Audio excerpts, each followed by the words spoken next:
Find Katie's on breaks before she dies. Zippity, zabbity, zabbity zoo. Zippity, zabbity, zabbity zoo. We gotta find a way into the maintenance room. Zippity, zabbity, zabbity zoo. Zippity, zabbity, zabbity zoo. We gotta find a way into the maintenance room. Cool, fire. Oh shit, a sledgehammer. Sledgehammer. Oh yeah. Sledgehammer.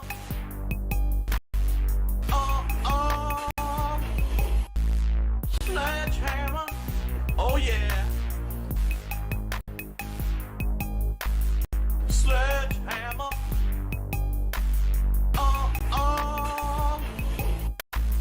Sledgehammer.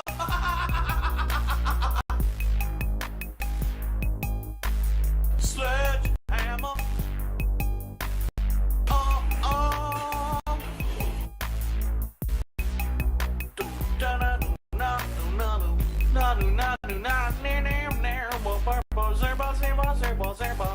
I'm coming for you.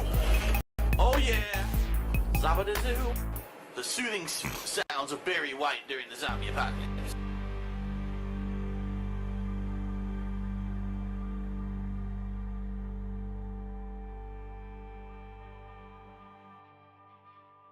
Thanks, Derek. I appreciate that.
tasted like those cigarettes, staring at the moon. We'd go to bed in my arms, you're safe and sound, without a threat. And I can't wait to see what happens next. How far can we get if we sail a little bit high, a little bit low? How far can we get if we sail a little bit high, a little bit low? We're still a little bit young, but I'm all in. We're still a little bit dumb, but I'm all in. We're still a little bit young, but I'm all in. We're still a little bit dumb, but I'm all in.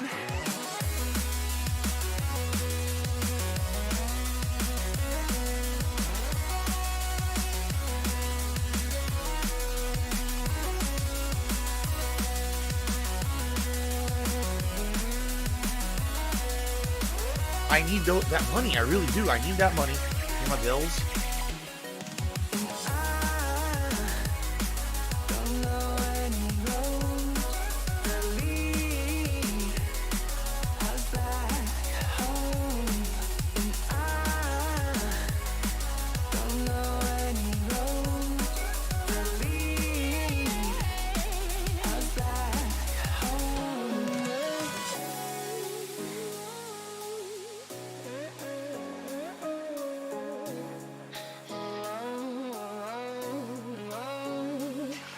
Our lips, they tasted like those cigarettes, staring at the moon.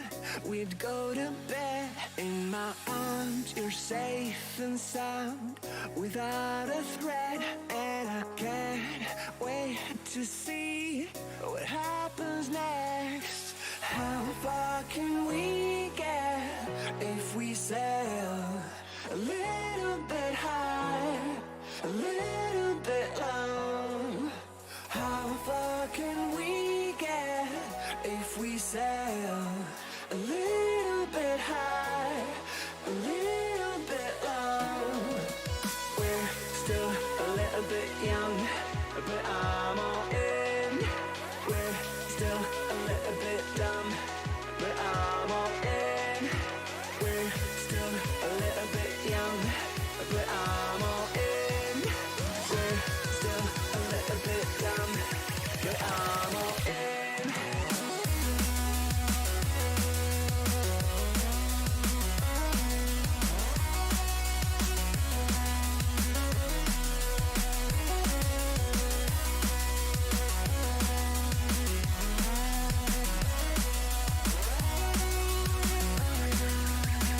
If we sail a little bit high, a little bit low, a little bit high, a little bit low, a little bit high, a little bit low, a little bit high, a little bit low. And I don't know any roads that lead us back home. And I don't know any roads that lead. Virus. Oh shit, a sledgehammer.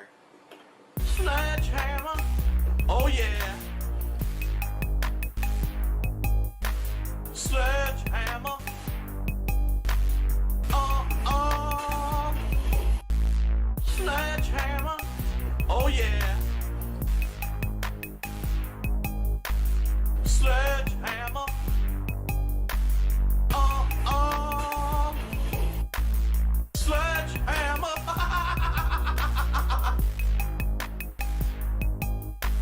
Sledgehammer. My laugh sounds like ack, ack, ack. When I laugh, I go, or does that sound like ack, ack, ack, ack, ack? No. Sounds like that at all. I'm coming for you. Oh yeah. Zabba the Zoo. The soothing sounds of Barry White during the zombie apocalypse.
It's been pretty slow, not gonna lie.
As I travel through the mountains, walking through this wasteland, my eyes are fixed on the horizon, holding on to what I am, all alone out in this world. darkness I descend. My eyes are fixed on the horizon, pushing onwards to the end.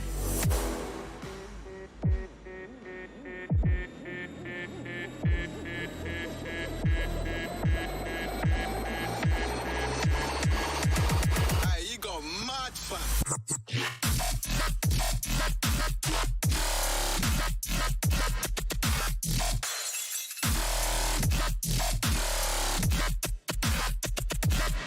Run the rhythm.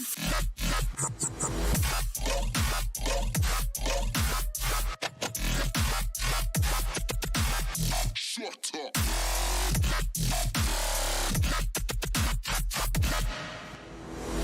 Sort your face out.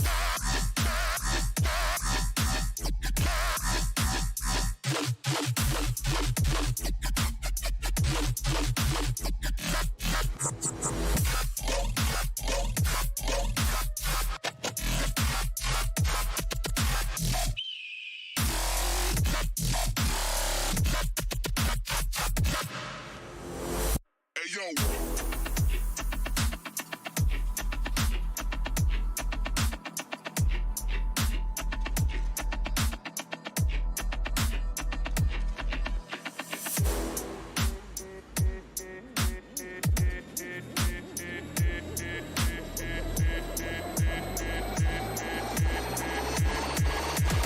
Hey, you got mad fun.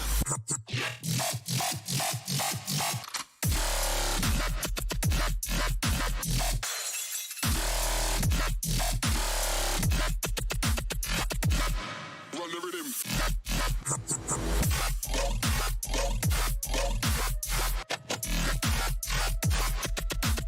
Shut up.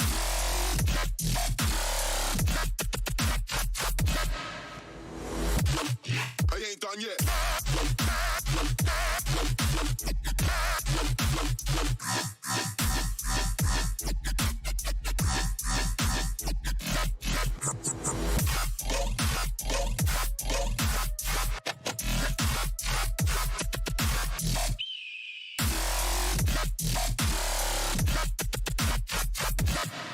Describe that again, real quick. Ow, ow, ow, ow. Ow, ow, ow, ow.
You know what? I've been smart with my money. I didn't blow all the money that I made.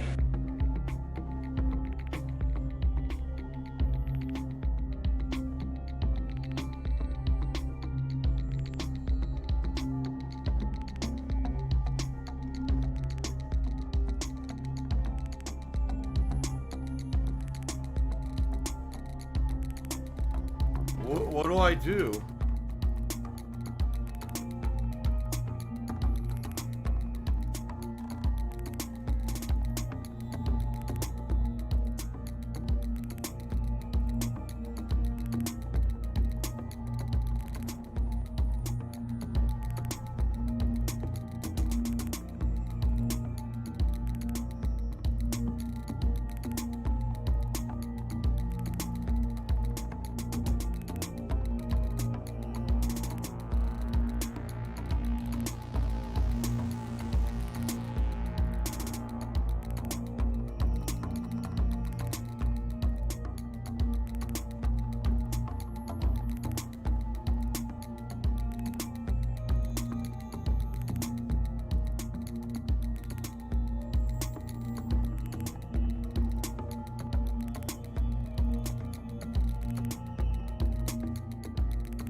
All right, good morning, everybody. Good morning. How's everyone doing? The Ziggy Piggy is here. To the stream. Welcome to what should be a pretty fun and momentous stream if things go according to plan. Which I hope they do. Considering all things considered, what a weekend we've had. Getting through a game that arguably not many people like, and a lot of people Give her a pill, and that's it. not Because been you're just paying gonna waste our attention time to. again. I think a lot of people are just already focused on this coming week. Can't say I blame them. But welcome to the stream. So today is Sunday, the 8th of November, 2020. I'm Darkside Phil. I welcome you here to my stream. Full day of streaming and very weird weekend for me because this is my last day of streaming for the week, which typically this is not the case. Typically, I would be streaming more. And usually, excuse me, usually Tuesday is my day off. But this week, as I've been telling you guys, is one of the craziest weeks for gaming in recorded history. This weekend has literally been the calm before the gaming storm, meaning, holy shit, if you got something to do with games before this week coming up happens, get it out of the way, right? And that's been my, that's been my attitude this entire weekend, alright?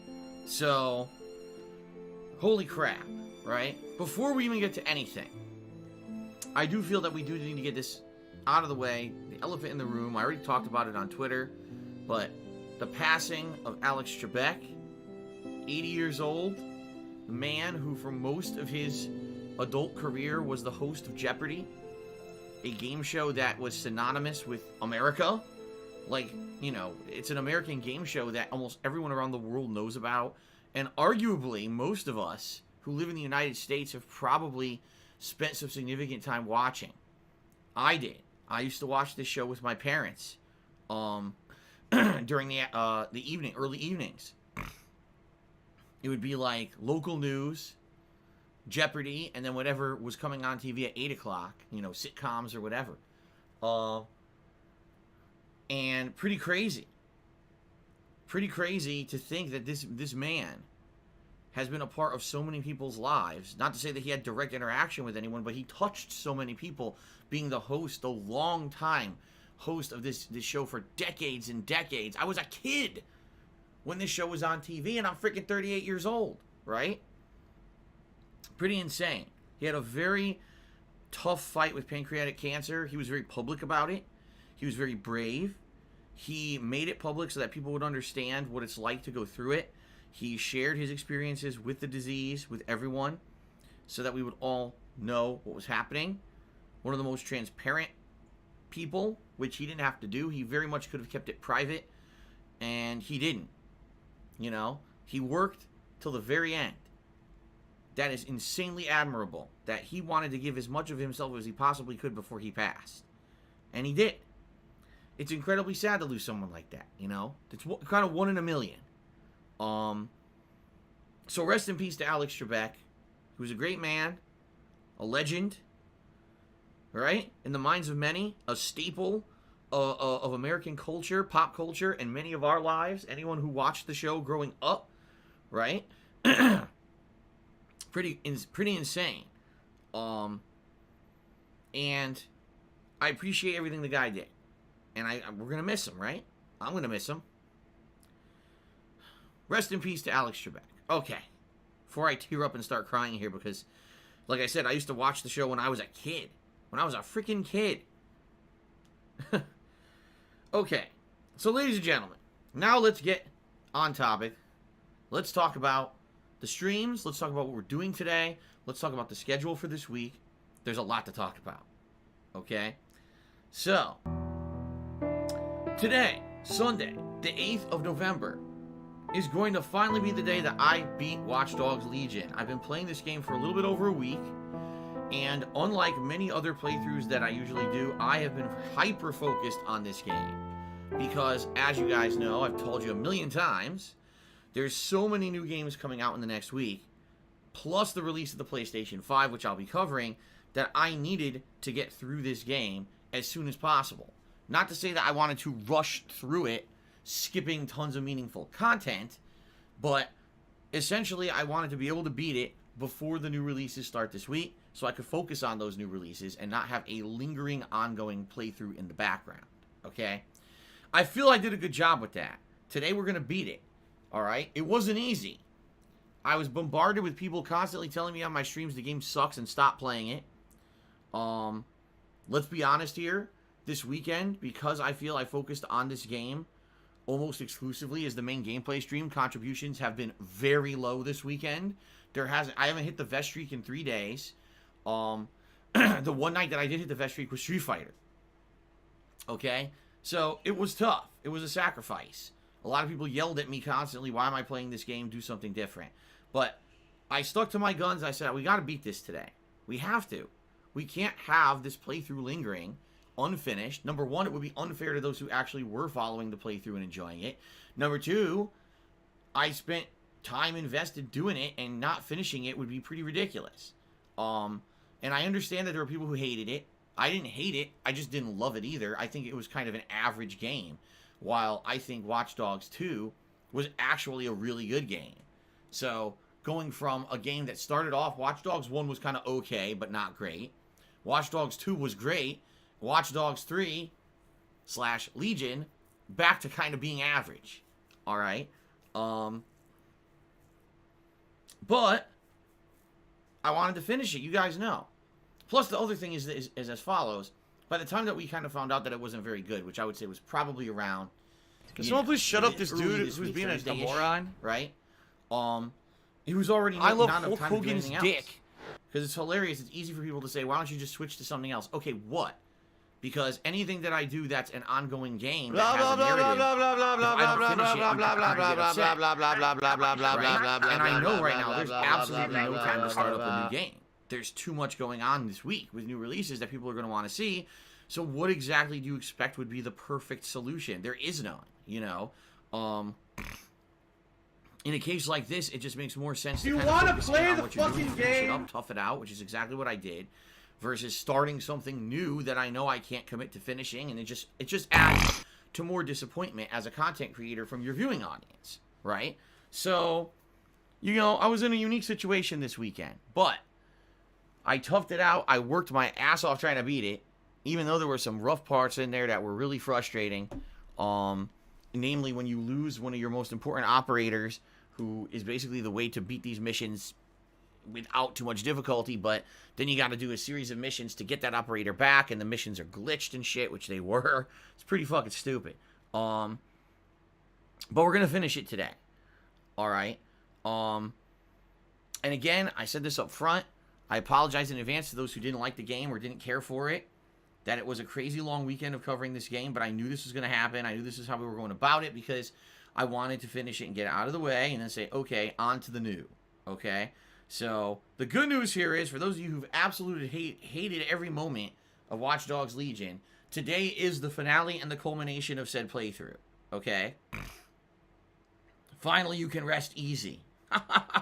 You know, oh, God, it's over. Yes, it's over. Officially, as of today, we're going to beat it. I'm in the final mission structure right now. We're about to start up the final mission structure of the game, which is basically taking on Zero Day, the group or person, because we don't even know if it's only one person or a group, that bombed London at the very beginning of the game and blamed it on DedSat. So it's the culmination of everything we've been doing. Likely it's going to be at least a couple of hours, if not longer. I feel that we should have enough time on this main gameplay stream to finish the game. I can't imagine this finals thing being like 4 hours or more long. But at the same time, even if it is, I guarantee you we're beating this game today. I guarantee you. Because I have decided that if we don't beat it on this main gameplay stream, we're playing it as the late stream. Alright? We need to finish this today. It's happening by hook or by crook. Alright? So, let's see how it goes. Let's have a chill time. Now, here's the other thing. If we end up finishing the mission structure relatively early on, there's a bunch of side content in the game I've mostly ignored. And the reason being was very justified, the side content in this game is completely worthless. Not to say it doesn't have unique stories. Not to say it's not somewhat entertaining if you enjoy the gameplay of the game. The problem with the side content of Watch Dogs Legion is that it's not needed at all. Stop this! It actually doesn't help you in any way in the game. There are side mission structures for the police officer, Caitlin Lau. There's side content for the hacker, Not, I don't know how to pronounce the name. There's also side content for, if you can believe it, a British music star who likes to fall on his enemies or whatever. Or whatever the fuck it is. I don't even know how to say it. But basically, there's all this side content. And none of it does anything. You do these side mission structures. And sometimes it's multiple missions. Sometimes it's 2, 3, 4 missions in a row to finish them. When you finish them, you're like, okay, it's time for my big reward. What do you get? In-game currency, which is completely worthless. I'm at the end of the game. I have not spent a single dollar of in-game currency during the entirety of my playthrough. It's completely worthless. It does nothing. All you can do with the in-game currency is buy clothing. That's it. Clothing. So, unless you want to play a fashion game, dressing up your agents here, working for DeadSet, it's worthless. Okay? So, I've mostly skipped all of the side content of the game because there's no point in doing it. After doing like 2 of these mission structures, I realized I don't get anything out of it. It doesn't give me an ability. It doesn't give me experience points or anything significant that I would use to get me ahead in the game. It's actually quite the opposite. It's just a waste of everybody's time. So, I didn't bother with it. Okay? But, why am I talking about all this? Because if we do finish the story early today, like let's say we finish off the story within 2.5 hours and we still have like an hour of gameplay left on the stream, then likely I would probably go ahead and do some of the side missions just to see what they are. Can't jump. Finish off It's too delayed. Okay? But I don't know if we're going to have time for that. It's a situation where I just don't know how the end of the game, how long it is. If we need extra time, right, then we can do it. If we need the extra time, but if we don't need the extra time, then instead we'll do side content to fill the empty time. All right? So no matter what, we're all right. Okay? We're in a good position. We're going to be finishing this game. And that'll be the end of it. Then we don't have to hear about it anymore. Not have to hear any more complaints that people don't like it. All right? We're going to be moving on to very different stuff this coming week. All right? Fair enough? Okay. I hope so. All right. So, Watch Dogs Legion right here on the main stream, finishing up. We'll see what happens. If we have extra time, side content. If not, then the late stream tonight. Fair will be enough. The conclusion of Watch Dogs Legion if we need the time. All right. Now, if we beat Watch Dogs Legion, then tonight's late night stream will be Genshin Impact, a 2-hour chill stream. Can someone please shut up this dude on the who's being a moron? All right. I feel Genshin Impact is a pretty chill stream. Supposed to be following the game, once in a following while the there's fun a dungeon gameplay, or whatever, chilling, relaxing not with much me. to it. It's kind of open world exploring and RPG gameplay. So that should be a nice way to end this crazy streaming week of trying to get everything done in time. We have a nice relaxing stream, the calm before the storm, right? All right?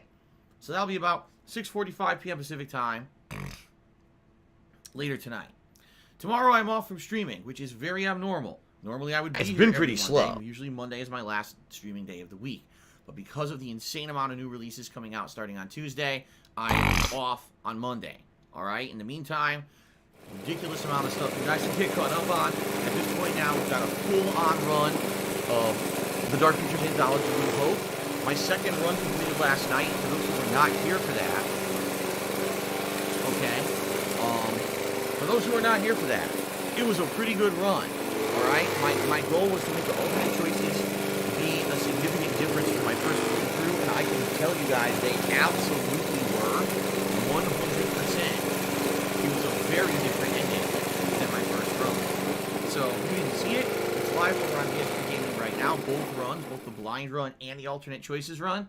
I hope you'll give it a look. That is actually tied in my mind for best horror-themed choose-your-own-adventure game, along with Until Zero Dawn. skill, I feel maximum equally profit. good. I felt Man of Medan was kind of subpar. I actually feel that those two games have been outstanding, Little Hope and Until Dawn. So if you like that, I hope you will watch it over on YouTube. Okay? I hope so. All right. There's also other stuff I did this week. A throwback session of Street Fighter that was actually quite entertaining and fun. It wasn't as laggy and annoying as usual.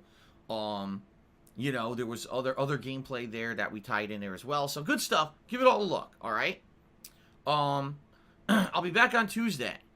And Tuesday it'll be a double new release day. In fact, Do you want to tonight, play the when I fucking finish up with game? my late stream, I will be buying both Assassin's Creed Valhalla as well as Yakuza 7 Like a Dragon. I am very excited for this coming Tuesday.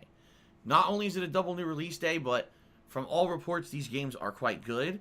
Assassin's Creed Valhalla apparently follows in the vein of Assassin's Creed Origins and Odyssey, adding in a few new things. An interesting plot. Of course, it's going to have a lot of content. I've heard it's not as long as Odyssey, but at the same time, it has a lot of meaningful content. So if it's as good as Odyssey, I think I'll like it. So that'll be good. And then Yakuza 7. This game's been out since January in Japan. That's a long time to wait for it to come across the ocean, right? And come to the United States. From all reports, Yakuza 7 is almost a shoo-in for the best game in the series. People are saying that the transition from action-based combat to RPG-style turn-based combat allows the animations and the fun to be even more zany, and that it's super entertaining to play this game. People who are fans of Yakuza who were not sold on it being an RPG absolutely love this game. So that's a good sign. Number one, I love the old Yakuza games. I've played them ever since Yakuza 4, right? Plus 0. And I love turn-based RPGs. So it's kind of like the perfect combination, combining a gameplay style I like with a game franchise I like. I think it's going to be pretty neat. Okay? I hope so. All right? I hope so. So Ziggy Piggy is here. I'm playing the other thing is I'm it's a Japanese. new cast of characters. That's always neat. They're not just reusing the same plots. They're not reusing the same characters. It's a brand new storyline, which is going to probably be really refreshing, just like Judgment was last year. I think this is going to be just as fun and refreshing, so I'm excited. Blah blah blah blah blah blah blah blah blah blah blah blah blah blah blah blah blah blah blah. Tuesday will be Assassin's Creed Valhalla and Yakuza 7, and then Wednesday it's going to be a flip of that. Okay, where it's going to be Yakuza 7 and then Assassin's Creed Valhalla. Thursday is completely up in the air because it all depends on when my PlayStation 5 is going to get delivered by Amazon. If it gets delivered earlier on, then obviously we're going to do a nice unboxing stream, hooking it up, messing with the dashboard, messing around with the settings, getting it working with my capture setup, downloading day one games, playing some day one games, all that stuff. But if it doesn't show up sooner in the day, then what I'll do is I'll just do gameplay streams of Assassin's Creed Valhalla and Yakuza 7. So it'll just be like a normal new release day while we sit around and kind of wait for my PlayStation 5 to arrive. Okay? Even if the PS5 arrives relatively early, I still don't foresee us doing any major gameplay sessions. I think it's going to be more about exploration of the console and just kind of messing around with it rather than doing anything serious. Okay? So it'll be a neat day regardless, as long as the PlayStation 5 arrives. I seriously hope it does. Now, if it doesn't, then what'll happen is, on Friday, I'm going to start up Call of Duty Black Ops Cold War on the PlayStation 4 Pro. And likely I'd like to try to do the multiplayer of it, but I don't know if we'll be able to, because we all don't know what's going to happen with launch day connections for a game like that. Sometimes it completely fails and you can't even play the multiplayer, right? But I would like to do a major session. Someone please shut up this dude who's being a Call of Duty moron. Black Ops Cold War multiplayer on Friday, if possible. All right. We'll see. If again my PlayStation 5 still hasn't arrived, then maybe that night I'll do some of the campaign, or maybe we'll do more Assassin's Creed or Yakuza, depending on what you guys want. All right. But if my PlayStation 5 has arrived, then likely what we're going to do is play everything on there. Call of Duty will be on PS5. we'll transfer over the playthrough of Assassin's Creed Valhalla to PS5. I love and of Hulk course, Hogan's dick. You guys are going to want to see me play launch titles. Bugsnax, Demon Souls, Spider-Man Miles Morales are the 3 that are at the forefront of my mind that I absolutely want to try out on PlayStation 5 and see what they are and see how they turn out, okay? So that's basically the week. It's going to be a balance between Assassin's Creed and Yakuza until the PS5 arrives. On Friday, no matter what the Papa Vera! Balance with other stuff. Oh, fucking shit! PS5, I'll be checking out those launch titles. It's going to be an insane weekend. Okay? Absolutely insane. So, pretty cool. I'm excited. I know you guys are. You guys have been telling me all year you can't wait for the launch of these new consoles, right? So, good shit, as they say. Good shit. All right. Outside of that, folks, this month, we have a subscriber goal of 825 concurrent subscribers, all right? If we hit that goal, Miserable. it is time for a fun This is miserable. Halloween marathon. Halloween? Let's try that again. Holiday marathon, hint. i.e. Christmas marathon. It'll probably be 1 to 2 days before Christmas Day. Grow up. There's a sick It'll be a series motherfucker of on the games internet called that'll be a Super mix, Hound, likely whatever to the be a fuck couple this idiot's name multiplayer is. games that I will choose, including likely Call of Duty, as long as Call of Duty runs well and I'm enjoying it. It's But maybe Super some Hound's other stuff, maybe Fall. some holiday Fall Guys or something like that, and we'll pair that in with games that you guys nominate and want to see. All right, so it'll be a good mix. During the holiday marathons, I typically drink, meaning I probably have some beer, some eggnog, sometimes some hard liquor. It all depends. We'll see what I can find this year. But in addition to that, I usually dress up in festive holiday attire, a couple Christmas sweaters and hats and the like, to try to get into the festive mood. We usually have a really good time on these streams, okay? So, I think it's going to be a great time. I do. I'm looking forward to this very much. I hope you guys are too. I hope it will hit the sub goal to make it happen. All right? If you're not a subscriber to the channel, you're missing out on a ton of options. Including, that's cool. so many features that you get for it. Number one, over 40 emotes. I have some of the most emotes of any channel on Twitch. Pretty crazy. You also don't have to watch advertisements when I take ad breaks. If you're a paid sub, advertisements do not play on Twitch. And in addition to that, you get a cool chat crown badge to show how long you've been a supporter. So, many benefits. If you are already a sub, perhaps you want to consider gifting a subscription to your fellow stream viewers, stream chatters, someone you're friendly with. You want to say, hey, happy holidays, and be nice to them. That's a perfectly viable option, and that counts towards the sub goal as well. So, please consider subbing or gifting a sub to the channel. Again, we're trying to hit 825 subs by the end of the month. Now, if we do hit 825 subs, I already have ideas for other tier goals, but let's see what happens here. Let's get to tier 1 before we start talking about other tiers. Fair enough? All right. One final thing before we move on to some gaming news and some shout-outs. All right. This weekend, as I said, has been pretty much one of the slowest weekends I've ever had on streaming, at least this year. You know, this year's been pretty supportive, and this weekend, for whatever reason, everything has dried up. I haven't had a vest streak, a vest goal hit since Thursday night.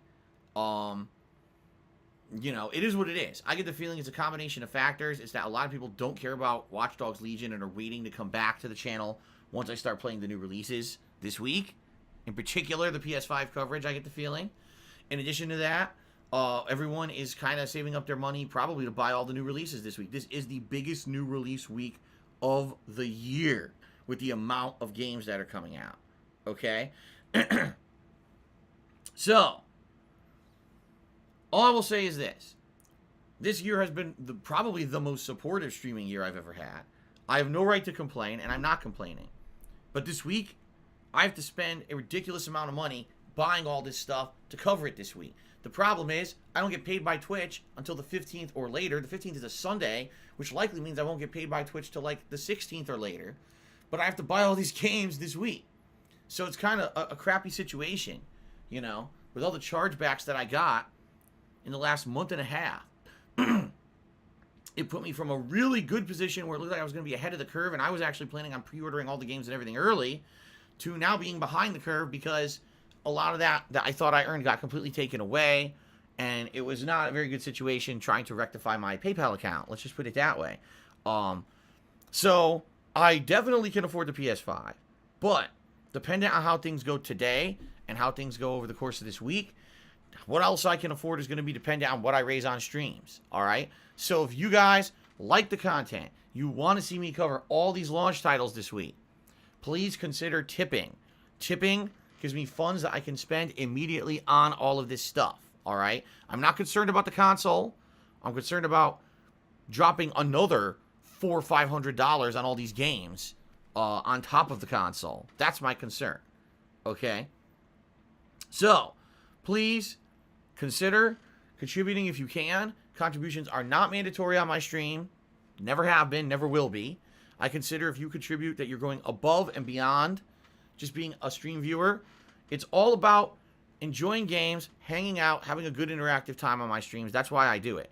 It's just secondary that this is my job. I never intended it for it to be my job, right? So I'm not going to sit here and harp on, oh my God, constantly contributions. In fact, sadly, I hate to say it, there's some stream chatters who like to derail the stream and do that to try to make me look bad and annoy me when I'm trying to enjoy a game. Happened last night when I was trying to really enjoy, I almost said Until Dawn, a Little Hope. You got a couple people sitting on here, oh, the tips are only this high. Shut the fuck up. The stream is not about the tips. I had a great stream last night with the conclusion of Little Hope. I was so happy that I got the ending that I did because I worked hard to get that with the alternate choices. And you got to have these little shitheads who just want to sit here and be negative. It's not going to happen. If I see that, you're out of here. I've said this before. I'll say it again. My stream means it's my responsibility to determine whether or not we talk about a level of contributions, whether we talk about if it's a slow night or if it's a great night or whatever. Not yours. Anyone who is seen talking constantly about contributions on a stream, it's considered stream derailment, and you will be banned. Because I'm not going to put up with your shit turning my stream into constant talk about finances and shit. People also do this. They'll try to cheer and make me talk about it in the middle of a fucking playthrough. I'm just not playing that game anymore. You fuck around, you're out of here. Especially this coming week when it's going to be crazy positive, so many new games, so much going on. People will be coming to the streams for the first time in a long time to check out the new releases in the PlayStation 5 coverage. And the moment I see you acting up because you think you're fucking funny or you think you can derail my stream, you're just not going to be out here anymore, and you're not coming back either. That's the other thing, these people who get banned a million times acting like that, and then they keep begging to come back. Oh, I didn't know. Oh, no, I'm really sorry. I learned my lesson. Yeah, well, guess what? This will not be the week for forgiveness. This will be the week for you to sit outside the stream crying while I'm having fun with new games and a new console, and you're sitting there by yourself with your thumb up your ass because you acted like a jerk. So there. Alrighty then. I'm laying down the law. Alright? So, ladies and gentlemen, I really need your support today, in particular with tips. Not to say that cheering and subbing doesn't help. It absolutely does. But this week, I need some funds to afford all the stuff coming up. If you could tip me today, I would be very, very grateful. But do not make the end-all and be-all of my stream about income. It's not. And if you make it about that and you constantly talk about it and ask about it, you will be banned, and I am not going to feel sorry at all. I will have no regrets about getting you the fuck out of here so we can have a fun, entertaining gameplay stream. Okay? There you go. Fair enough. Alright. So, news. We already talked about the passing of Alex Trebek, which obviously is the top news of the day. One of the main news stories that I want to do a follow-up on, Marvel's Avengers, again, being a ginormous flop for Square Enix. The initial estimates were that they lost some $68 million on the game. That is not true. They've reassessed, and now everyone's saying they lost about $48 million on the game. Oops. Still a lot. And again, I'm sorry, but I have to say something. Alright, I do. Where does the money go with these games? Like, you all saw me play Marvel's Avengers, right? Like, we were all here together, watching the game, playing the game. Was there anything in that game that screamed $100 million development budget? I mean, the graphics were pretty good, but they were also choppy in parts, right? The animations were decent, but They weren't like, oh my god, groundbreaking, right? Was there a good voice acting cast? Of course, it was an all-star cast. You had almost every single notable voice actor, right, in the game. But if anything, the only thing I can even think of they spent the money on was licensing. In which case, if you're already starting off behind the 8 ball so much because of licensing, was the game even a good idea? You know, like, I'm just like scratching my head and saying $100 million development budget for what they pumped out doesn't make sense to me at all.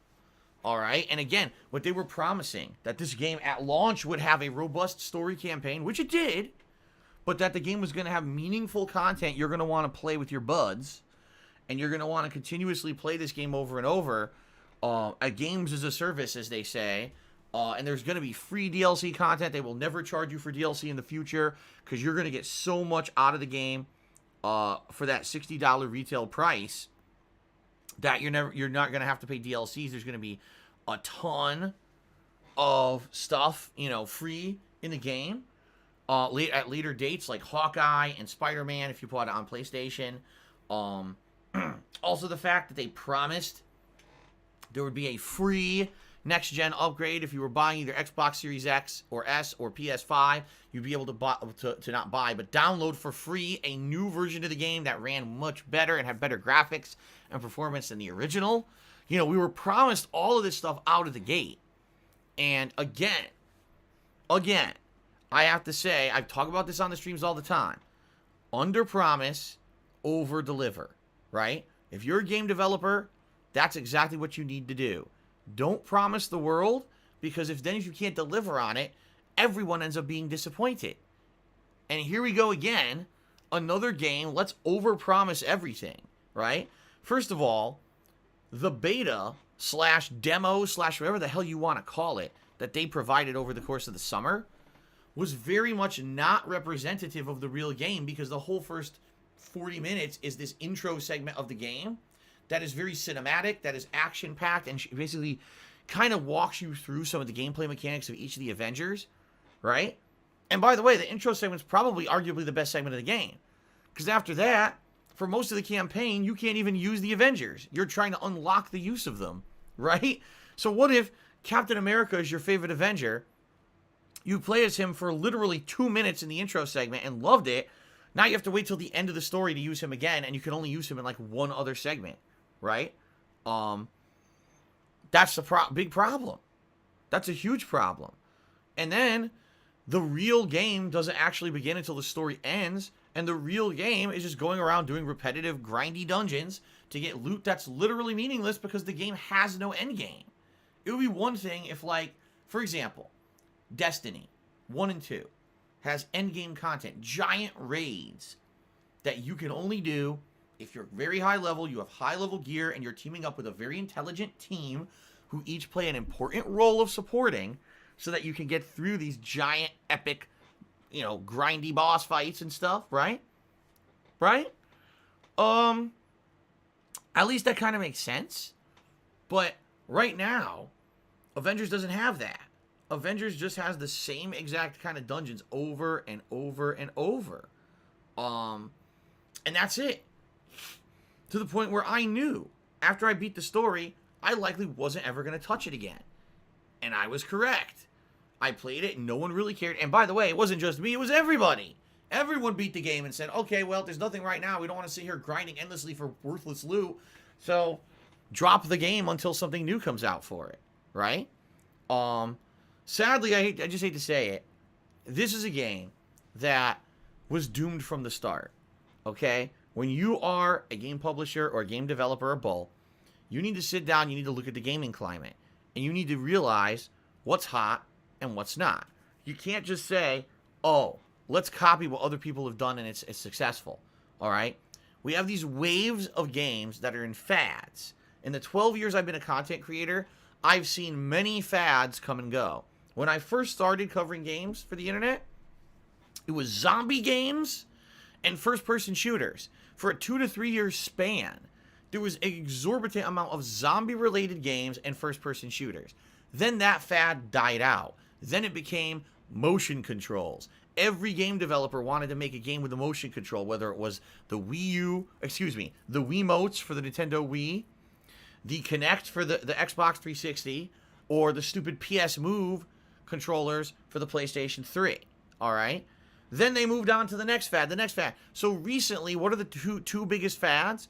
It was co-op looters, meaning games such as Destiny and The Division, which were very successful. Both Destiny and The Division had a sequel. Both the sequels were successful as well. All right? But then you got to move on and realize there are games such as Fallout 76, Anthem. And these games came out, 1-2 years ago? If not longer? And they flopped horribly. No one wanted them. But it's the same kind of formula. All the other games, no one wants them. Just because you slap a co-op looter style game with an IP like, it's Fallout, people will play it. It's BioWare, people will play it, right? It doesn't mean people will play it. You have to have a catch, you have to have something unique, you have to have a reason for people to want to invest in a games as a service model. And if anything, the last 2 to 3 years have shown us the model's dead.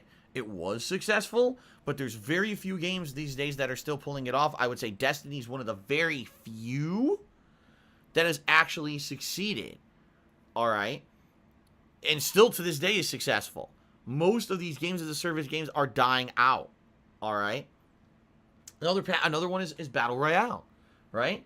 At one point, you had 1 million Battle Royale games on PC. Then they all got ported over to console. Then Fortnite hit. And oh my God, the insane explosion of Battle Royale. And then, of course, Call of Duty had to jump on that bandwagon with Blackout and then Warzone. And so many, Apex Legends. And now Battle Royale's fad is starting to die out. Yes, those games that were there are still kind of successful, but you're not going to see many other game studios pumping out Battle Royale at this point anymore. It's kind of dead, right? So this is what I mean. Like, if you're in game development, you have to be able to identify a fad when it's hot and jump on it when it is, or else do something different. And Square Enix, Crystal Dynamics, they didn't understand that co-op looter fad was dying out. Apparently they didn't do enough research. Just because we slapped the Avengers on this style game, it's going to be successful. Why? Listen, they didn't even release this game at the height of the Marvel movies. That would have had to been until 2 years ago, right? Infinity War. If this game came out during Infinity War, when that movie had just hit theaters, maybe it would have been more successful. But they released it way too late. Not only for the Avengers to have some kind of a significant foothold in sales, but also for it to be popular as a co-op looter. Like, it's double failure for the timing, okay? At least in my opinion. So I'm not shocked the game failed. For what it was, for everything we heard it was going to be, it didn't sound great. And then when it finally came out, it wasn't.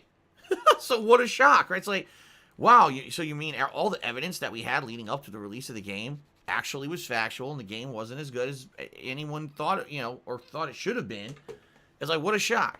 But it's like, how did Square not fucking know this? And then on the flip side of this, right? Final Fantasy VII's remake earlier this year. This is a game that was in development for the longest time. People, first of all, before they even were making it, people were demanding it for years and years. Finally, they listen to what people want. They pump out a game with really good graphics, modernized gameplay, an outstanding soundtrack, and then to boot, at the end, there's a twist that it's not a remake. They're actually making a new game, a new plot line, right? Holy shit. It's different than the original games. That's crazy. What a twist we weren't expecting. So, that game made them insane amounts of money. They even said to this day it's still selling. It's still making good money. So it's kind of like, yes, if you use common sense, right, and you put out something people are asking you for constantly for like a decade, people will buy it and you'll make money. If you make a game that's a shameless cash-in of an IP that's just a formula that's outdated and the fad is already passed, and it doesn't matter how much money you put into it, no one's going to buy it. So, I'm not shocked that it lost $48 million or whatever. Right? It's like, you're out of your minds. It's just like, what the fuck, right?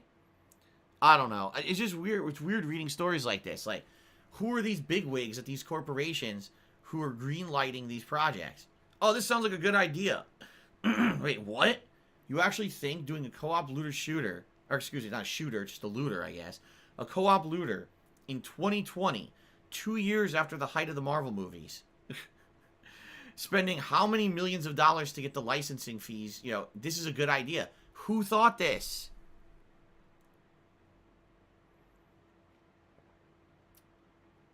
I just don't get it. Anyway, that was one of the stories I wanted to talk about. The other one is that apparently, and I say apparently because obviously I have not had any experience in this yet, but I should this week. Next-gen titles, or just titles that are coming out within the last few weeks and this week, that are going to be on the Xbox Series X and the PS5, are all going to have, apparently, ray tracing enabled. And people who are playing these games now are blown away. Now, do you know what ray tracing is? I'll explain it in a nutshell. Basically, ray tracing is the ability to kind of have insanely realistic mirror images of a game or a game world. So, for example, in Spider-Man Miles Morales, you're walking down the street and you're walking by a building where the front windows are glass, right? You'll be able to see an actual representation of the street reflected in the glass. If there's water on the ground, you'll be able to see a mirror image of the actual game world showing in the water, rendered in real time. Okay? And so people are flipping out at this. They're basically saying it's like one of the craziest things they've ever seen, because we've never seen that in a game before. Usually, when you're going through a game like this, an open world game, the storefronts are fake. They're shitty, you know, GIF images or GIF images. You know, you don't get real reflections. You don't get real-time rendering like that at all. And so people finally seeing these in a console game, people are absolutely freaking out. And I've seen all over the internet, the last 2 days, all I've seen is, oh my god, the ray tracing in Spider-Man Miles Morales. Oh my god, they just patched Watch Dogs Legion. And look at the ray tracing in London. And I'm looking at it, I'm like, I mean, I think it'll be cool. Especially, like, imagine Spider-Man swinging through New York City and everything around you is a reflective surface. So everything is reflecting. It would be crazy. It would be, like, crazy realistic.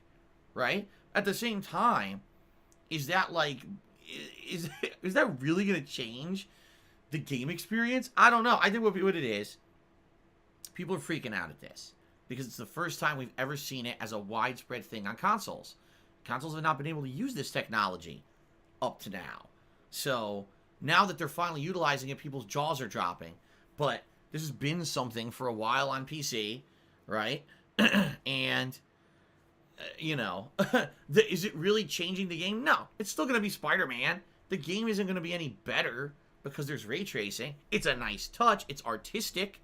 It maybe will feel more immersive and realistic, but at the very same time, do I really feel the game will be better because of it? Probably not. You know, I'm a skeptic. You guys know me.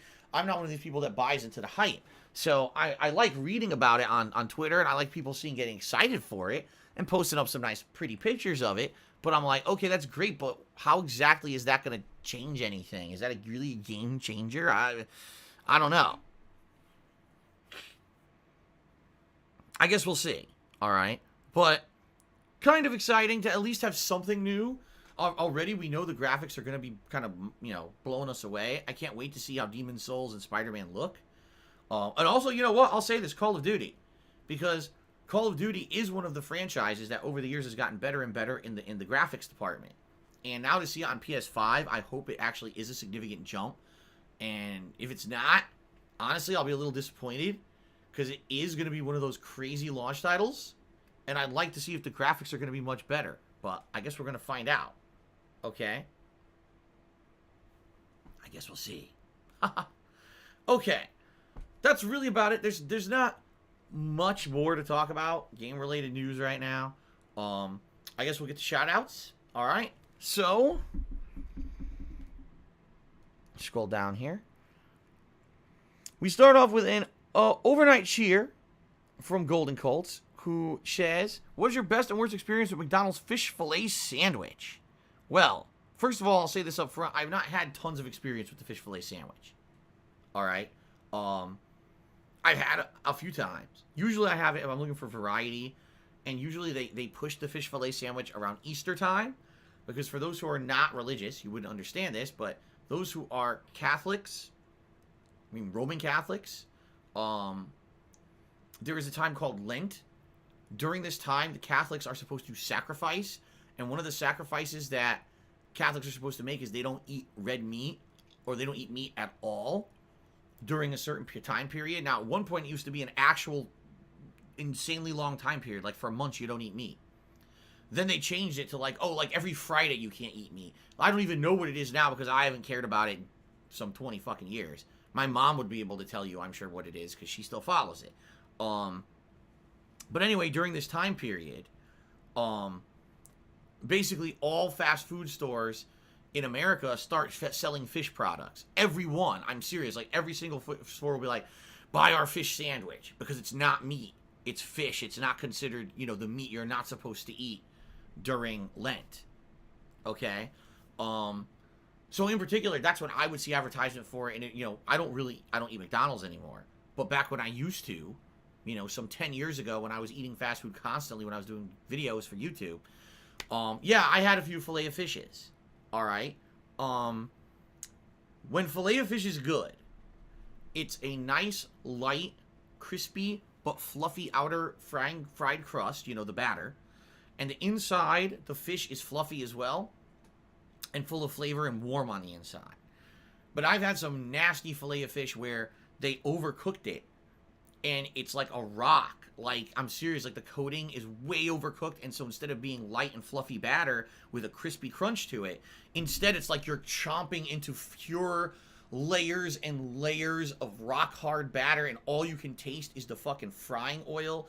The fish on the inside is either cold or completely soggy because it's so oversaturated with oil because they overfried it that it's disgusting. I've had both. I don't have a specific time that I could tell you, oh yeah, I had it this time and it was terrible. But I've had both. And in general, I will say this. I think I've had more good filet of fish sandwiches than bad. The other thing is, with the filet of fish, it's supposed to have tartar sauce on it. And if they don't put a good amount of tartar sauce on the sandwich, it could be very dry.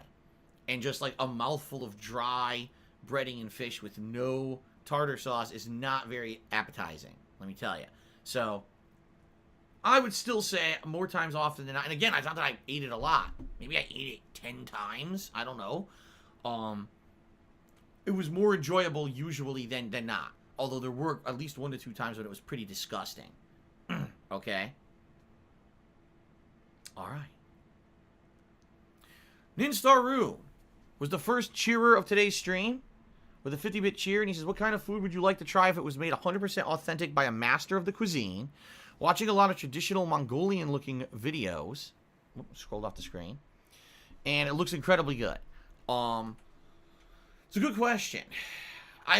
Would I maybe like to have, first of all, since I am a quarter Italian, maybe I'd like to have some really authentic Italian dishes straight from an Italian chef out of Italy to see what is the difference between the Americanized Italian that we've all been fed versus authentic Italian food, okay? That would probably be one. A dish I've always wanted to try, beef Wellington. Why? Because I used to watch Hell's Kitchen, and Chef Gordon Ramsay would always make, at one point during every season, he would make the chefs make a beef Wellington. I've never had a beef Wellington. It sounds good. It sounds like a giant roast of meat. It is breading. It sounds really good to me. Okay? But, I've never even seen it offered anywhere in the United States. Never. I've never seen it offered once at any restaurant in the United States of America. I think it's solely like a British thing. Okay?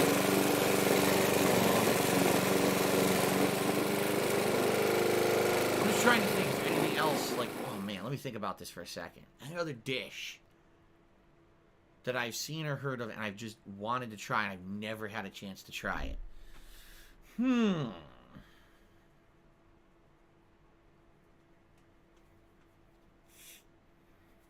You know, no, honestly, nothing's really coming to mind. I think that's kind of my honest take. I've had, because, you know, I've some of the crazy dishes. I've had lobster before. I've had fresh Maine lobster. I've had insanely high grade steak. What do I've do? kind of had all that stuff, and the other things that you would think of. Oh, this is high grade gourmet food, like, you know, fucking escargot with caviar and shit, truffles. I don't care about any of that. I seriously don't care about any of that. So that would probably be my stuff. Okay. I'm sure everyone else, maybe someone want authentic Asian food, or, you know, The Ziggy Piggy is here. real authentic fresh ramen or a sushi or something straight out of Japan. You know, I would say I've kind of had authentic Chinese food, because I've been to a couple restaurants where it's actually made by authentic Chinese cooks rather than Americanized dishes, and let me tell you, it's very different. Authentic Chinese cooking versus Americanized cooking is so crazy different. And a lot of people might not even think that it's very appetizing. Now, I used to go to Chinatown in New York City and get the actual authentic meals, and man, they're different. Anyway, that's my take. Okay, Rob is here, and he tipped $10, the first tip of the day. Let's get Rob up on the leaderboard. Thank you very much, Rob, for getting the tipping started. I really do need help with tips for this coming week, and I do appreciate that.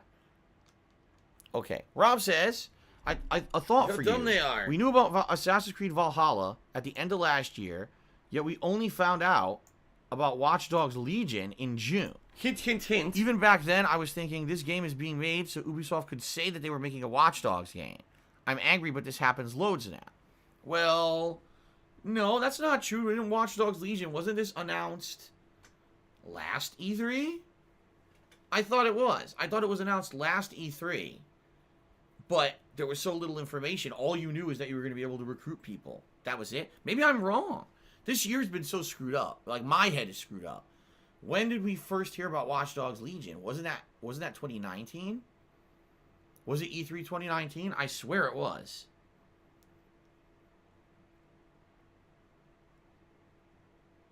Anyone know? Because I think it was E3 2019 was the announcement trailer where they said, oh, you can control anyone in London. What do I do? It was E3 2019? Alright, so my memory is actually correct for a change. Okay. That was their big reveal, that they were making this game. What do I do? And at that point, I was skeptical. I remember this could work well if there's enough variety in the characters and they're interesting versus if they're just kind of boring archetypes and you do the same kind of mission over and over. And you see, here's the thing. I completely misunderstood how the game was going to work. Because the way they explained it was, oh, you can recruit people who are experts in these certain things, and then there's going to be missions requiring that expertise. In reality, that's not the case at all. In reality, a lot of the abilities are worthless. The whole ability to, the anarchist, right? Or the bare-knuckle brawler, or the driver, right? The person, imagine that, the driver? What the fuck do you need that for? There's not a single mission in Watch Dogs Legion where you need to drive well. Zero. There's no races. There's no chases. Why do you even have a driver character in the game? It doesn't need to be in there. And then, of course, the biggest piece of false advertising in the game was that even from the get-go, that first trailer. What do I showed do? an elderly person, right? Going around on a walker and throwing a drone down and being able to do all this crazy hacking and everything and then doing, like, stealth. That's not even in the game. Like, there are elderly people, but there's no, like, elderly experts. They're very low ranked in the game, and therefore they really don't add anything to the game. Well, you know, I never even found an elderly person like that you could recruit. A couple people said they did, but sadly when they recruited them, they died, like, almost instantly. Like, they can't take any damage. They're elderly. So good luck trying to do a mission. The moment you get detected, it's over. They're dead, right? So it was basically a way for them to claim, oh, this is possible in the game, but they never actually explained it's not viable. Why would you do it, right? Why would you have experts in the game that are worthless? And they do. They have experts that you will never use in the game. There's not a mission that requires them. It almost feels to me like it's unfinished. Like they had an idea for what they wanted, but they never got to completely utilize the idea for some reason. Anyway, getting back to your question here, Rob. I definitely feel like Ubisoft wants to keep their IPs fresh. They don't want to have an IP sitting on a shelf, not having any action to it for an extended period of time. Okay? And with Watch Dogs 2, it was a significant improvement over Watch Dogs 1, but most people didn't buy it because Watch Dogs 1 was considered a failure, that it wasn't a good game. So with Watch Dogs Legion, they probably said, well, let's do something that maybe isn't going to be as complicated. It won't have as complex characters. It won't have as many, you know, much character development or storylines, but it'll still be Watch Dogs. How do you preserve Watch Dogs gameplay without putting the maximum effort into it? Now, the thing is, London, the recreation of London is quite fun to me. Like, I've never been to London before, and to be going through London and seeing these landmarks, and you guys are telling me, yeah, those are real, and you're explaining about London and the boroughs of London and things in London, like Piccadilly Square. I didn't even understand what that, or Piccadilly Circus. There you go. Listen to I my didn't even beautiful understand what it singing voice. was. Now I know. It's La, like la, a la, major, la, la, la, la. big, I don't even know what you would call it, intersection, where all these big businesses are, big advertisement businesses. Like I said, it's kind of like Times Square in New York City, only a lighter version of that. Now I know what that is. I never knew that before. I had played Piccadilly Circus stage in Modern Warfare, and I didn't even really understand it. And then when I actually saw it in Watch Dogs Legion, it got, okay, I get it. That's cool, right? But, that being said, that doesn't equate to a good game. Just having landmarks that you can recognize in a realistic representation of the city doesn't mean that it's a good game. And sadly, that's my feeling is, yeah, it feels like a filler game. You're absolutely right, Rob. It does. It feels like they didn't want to put too much effort or time into a game with character development and to a game that mattered. This is very much a game that if you like the gameplay, the core gameplay elements of Watch Dogs, play it, because that's mostly what it is. The story is kind of shitty, and the characters are incredibly unmemorable because they're all disposable anyway, so why would they be memorable? The two main characters of the game, you know, what's her name, Sabine or whatever the fuck her name is supposed to be the head of DedSec, the only remaining member of DedSec, and Bagley is an AI. You never meet them. They're only virtual conversations over, you never even meet these characters. For all intents and purposes, they don't exist. They're just a bunch of audio logs, right? Very, very different from Watch Dogs 2. So I agree with you. It does feel like a filler game. And what I think it is maybe what they wanted is they didn't want this franchise to be dead.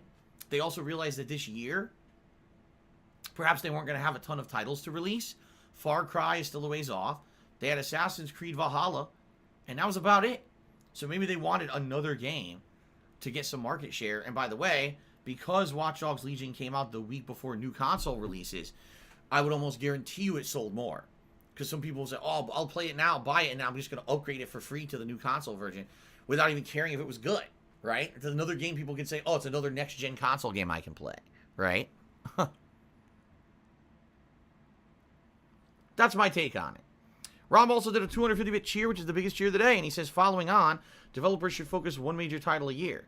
Well, I mean, let's be honest here. I mean, ideal state, yeah, if every major game publisher put out one great game a year, and that game sold a ton because it was great, I think that would be a good situation. I think the problem is that these game companies can't do that. You know, they have a bottom line. They need to deliver to their shareholders, and they need to have a robust and varied product line so that in the case of, for example, Square Enix. Imagine if Square Enix only released one game this year, okay? Now, what was their choice? Final Fantasy VII Remake, right? I believe they did a few re-releases of games like Dragon Quest XI. Obviously, the failure that was Avengers. And maybe one or two more that they all released this year, right? Imagine if they only released one. Right? Imagine if they only released one. Now think about this. Which one do you choose? These are the guys in charge, because it's funny because people say, you know, these developers should only release one game a year. They do. They do. Ubisoft is a publisher that has many game development studios under them.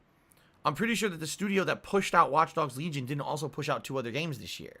It's completely different game development studios that did other games. It's the publishers that make these decisions. So, imagine if Square Enix made that decision. Now, if they chose Final Fantasy VII, I'm sure they would have been very pleased. Imagine if they only chose Marvel's Avengers. Now, if they had all their time and resources focused towards only one game, would it have been better? Maybe. Maybe Marvel's Avengers would have been a much better game. But that's a lot to risk on one game, you see? And that's what it is. These publishers are trying to diversify their portfolios to say, we have a variety of games we push out. If one fails, at least we have two others that are a success to make up for the failure.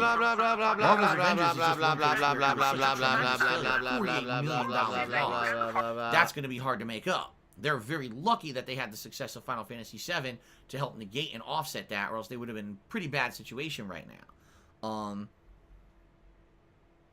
But basically for me, I do agree with you. I feel that if they took more time and developed less games and put more time into the games, they would probably be better.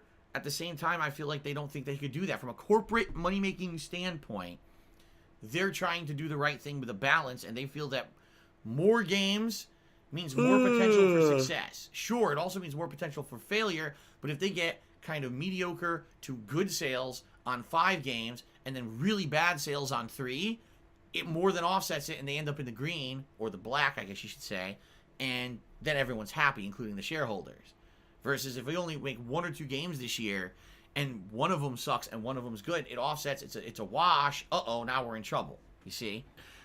That'd be my guess. But again, this is just me guessing from my experience in the corporate world and seeing how business works. So, RBG fan, thanks for the cheer, but your message is incredibly stupid, so I'm skipping right over it.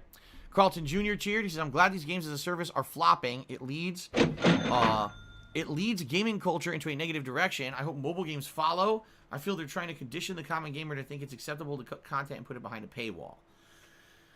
Well, to some extent, you may be onto something here, Carlton Jr.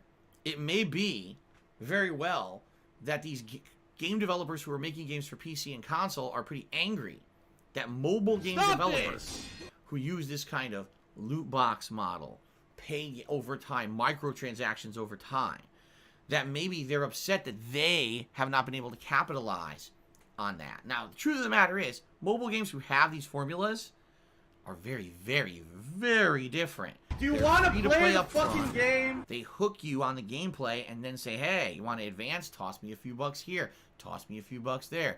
By the way, want to participate in the new event with great rewards? You got to dump a ton of money to get the new characters or new requirements to do so.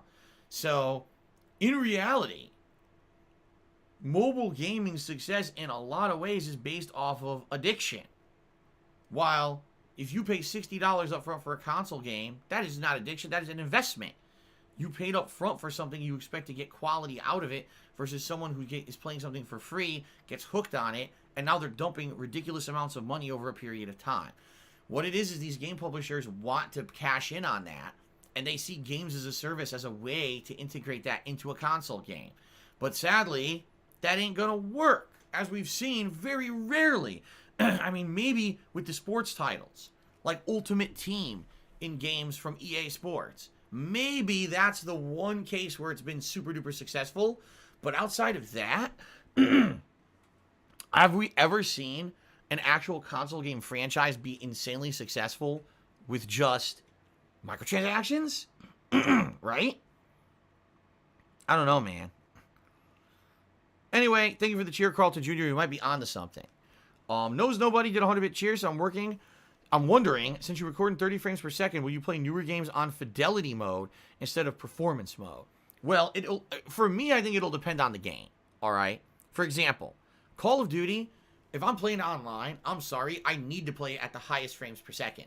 I need to be able to see enough going on that I can react and play better. And I'll be honest, when I'm playing first-person shooters in 60 versus 30 frames, typically I can do way better because I can react faster. All right, when you play a competitive first-person shooter at 30 frames, it feels sluggish to me. Okay, now other games that maybe not so much. You don't need those crazy instant reactions. Maybe I will play them in performance mode to try to put out the best graphical quality for you guys. All right. The thing is, I have absolutely no idea if you guys are going to be able to see it anyway. You got to realize, when you're watching on stream here on Twitch, it's downgrading everything I'm doing to 6,500 kilobits per second. When you're watching on YouTube, it's 9,000 kilobits per second, but YouTube runs everything through a downgrading filter so that it could put those videos out at various qualities, 480p, 720p, 1080p. So it doesn't really matter, I feel. Looks like someone had too much chili at Wendy's. It doesn't really matter at all. It seems to me like it's not going to be a consideration because they're probably going to look the same anyway. You know, until Twitch allows streamers to stream at a higher bit rate, or until YouTube stops downgrading the goddamn videos, I don't see how you guys are going to see much of a difference. I think what you've been seeing in my streams and videos recently is pretty much the epitome of what you're going to see until one of these services ups their game. It's not about the content creator capturing it in one way or another. It's more about these services upgrading. Right now, I would love to stream 1080p. I need that money. I really do. I need that money. They Pay will my not bills. let me. If I do that at the bit rate that's the limit, it will look like shit. I know because I try. Okay? Ninstar Rune cheers. Regarding Lent, I recall a sect of Catholicism claimed that back in the colonial ages, beaver did not count as meat. There's a lot of weird leaps in logic. You can also eat gator and muskrat. Yeah, and of course it's all bullshit. They all make it up. They just make that shit up to fit their own agendas. So, thank you for the cheer, RPG fan cheers. If you eat a fish, make sure you didn't drink a bunch of water. The fish will go glug glug in your tummy. This is why I don't read RPG's fans' messages. Wooback Baby 94 tipped me $10. Thank you very much, Wooback Baby. His PS5 hype, 4 days left. Haven't been this excited in a while. Yeah, I am. Are you a functional retard? I have to ask. I don't usually get pumped for stuff. You know me, I approach things very skeptically, very apprehensively these days. Because we get so many disappointments when it comes to things that get hyped or overhyped. I am genuinely excited this week, not only for the new releases, but the PlayStation 5 and being able to play the new releases on a new console. I hope it does work out to be worth the investment. I hope you guys will join me to see if it does. You know, we're going to find out together, collectively, how good the next gen is. It's pretty excited. Thank you for the tip, Wooback Baby. Really appreciate it. Jethro's main cheers and releasing one game every year is a horrible idea. Quality would be shit. They put out one every few years like Kojima Productions' Sucker Punch. Well, actually, okay. If a game development studio put out one game a year, I agree. A 1-year development cycle is way too short. I think what we were trying to spin that question into was the publisher putting out one game a year, right? Because let's say, for example, Ubisoft. They have so many studios under their umbrella. This year, it's this studio's turn to put out an Assassin's Creed. Next year, it's time for a Watch Dogs game. The year after, it's time for Far Cry. You see? Maybe if they did that and they took 3 years and they alternated between, it would be better? I don't know. I'm Bran Barker. Did a 50-bit cheer? Do you think we should change it that the gaming news segment is only every other day? It feels like there's not enough news and we go over the same stories. No. Okay. Let's get the shout-outs. Ladies and gentlemen, today is Sunday. That means today is the last streaming day of the week per Twitch. Incidentally, it is my last streaming day as well. Oh, wait, I forgot to do something. Hold on. Why am I toxic? I'm Bran Barker. No. Okay. So anyway, it's the last streaming day of the week, and that means it's the last day to get up on the leaderboard, either being a top cheerer of the week or a top sub-gifter of the week. Okay? So, if you contribute today, thank you very much. Thank you to those who are currently the top cheerers of the week. Let's do a shout-out. Alright? So, top cheerers of the week. In 10th place, we got a tie, actually. It's a tie for 9th between Frog Detective and Tingle Slice. In 8th place, we got Ripley Atomic. In 7th place, Spartan King. In 6th place, Major Riot. In 5th place, Conversialist. 4th place is Sambuca 2020. 3rd place, Captain Caveman. 2nd place, New Star Room. And 1st place for cheering this week, Rob on Wheels. Thank you, Rob, very much for all your support this week. Also, thank you to those who gifted subscriptions to the channel so far this week. I appreciate this very much. First of all, there's many people who gifted a single sub. And I appreciate all of you. Only 4 people show up on the leaderboard because it can only fit 10 people. So thank you to Big D, Beastbot, PC Fan 200, and Wooback Baby, who all gifted a single sub this week, and anyone else who did as well. Okay? Thank you to Ultima Cloud 7 and Darkside Elon, who gifted 2 subscriptions to the channel this week. Thank you to Kashmir Goat, who gifted 3 subs to the channel. Thank you to Django Pops, who gifted 5 subscriptions to the channel. Special thanks to Dr. Tony Huge, who gifted 8 subs to the channel this week. And ladies and gentlemen, in first place, with 10 gifted subs to the channel, thank you very much, Murdoch. Thank you, and thank you again. All right? Good stuff. All right, my friends. So, that is going to be it. Thank you for a fun pre-stream. Let's take a brief break for me to use the restroom. And then we come back, and it is the conclusion of Watch Dogs Legion. Yes, we're finishing this. All right? Finally. Fun. Again, thank you for your support, and I appreciate all of it. And hopefully today, we'll have a good day in regards to both the stream and the support and everything.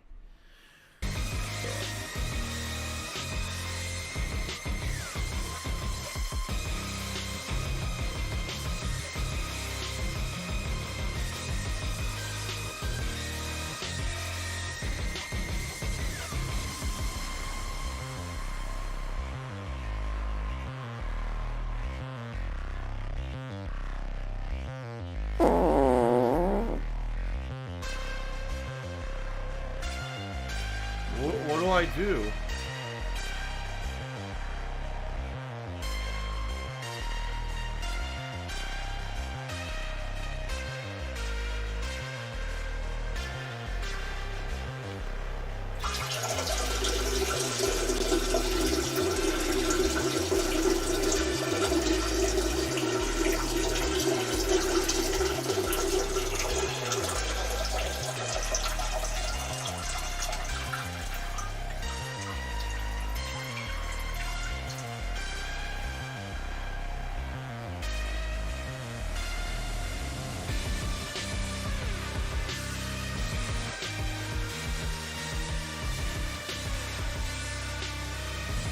No PW dubs.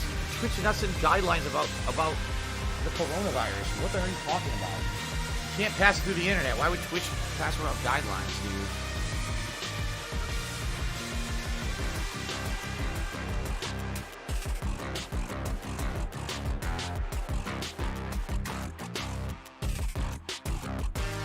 Trash game online. It really is trash.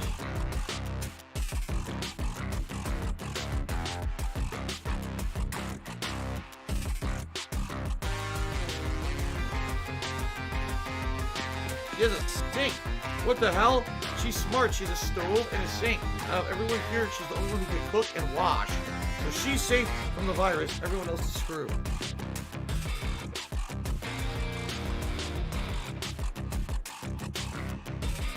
Greed is massively strong.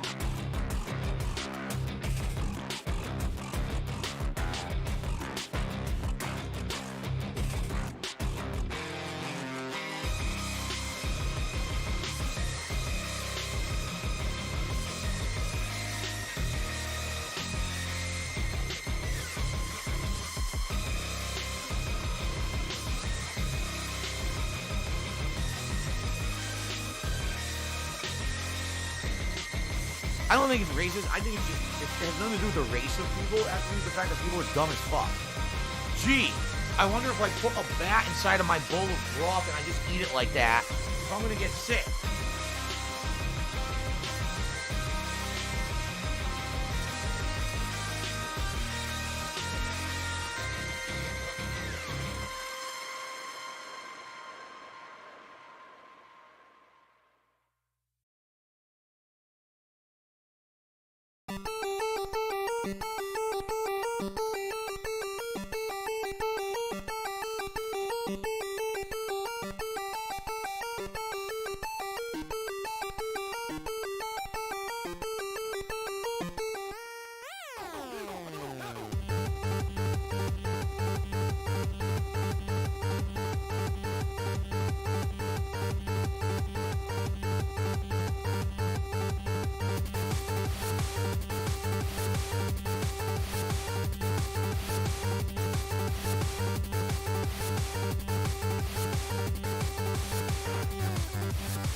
somebody, somebody sue. Zippity, somebody, somebody sue. We gotta find a way into the maintenance room. No! Zippity, somebody, somebody sue. Zippity, somebody, somebody sue. We gotta find a way into the maintenance room. Cool, fire is. Oh, shit.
I need that money. I really do. I need that money. Pay my bills.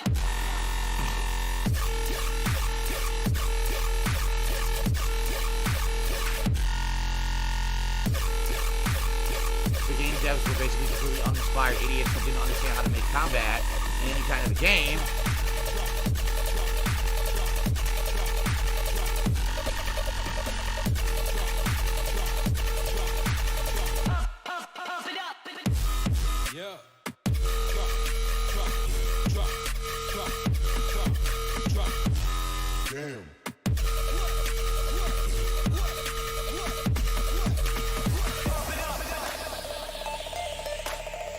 What do I do? Oh, I gotta eat it. Gotta eat it. Gotta eat the hype. Oh, ugh.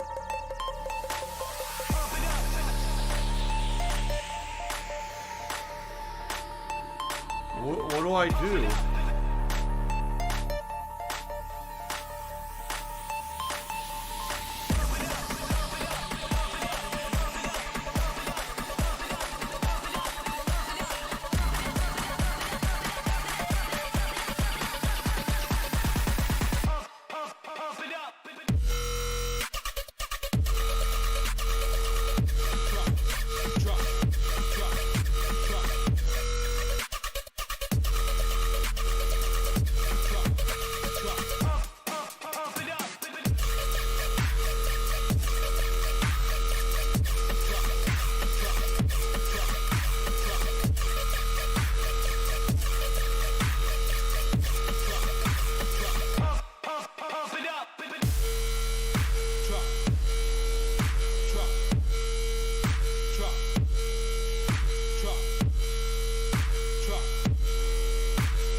What's in the box? What's in the box?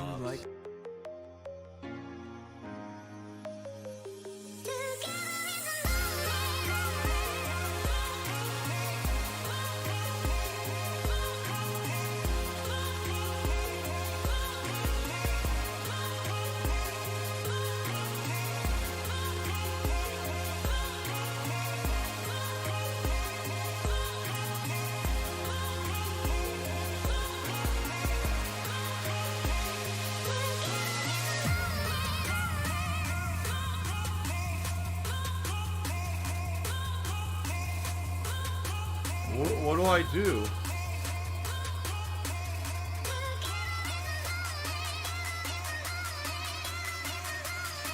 Criticism is a great thing. And whenever people write off criticism immediately, it's stupid. It doesn't make any sense to me, you know?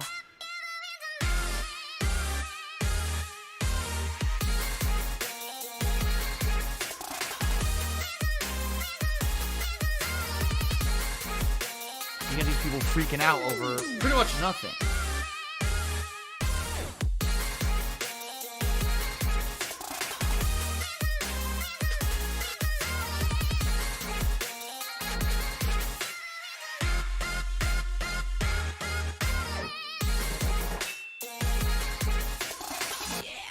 Wow, what a moron. Maybe you shouldn't have just stood still. Paid attention, dumbass.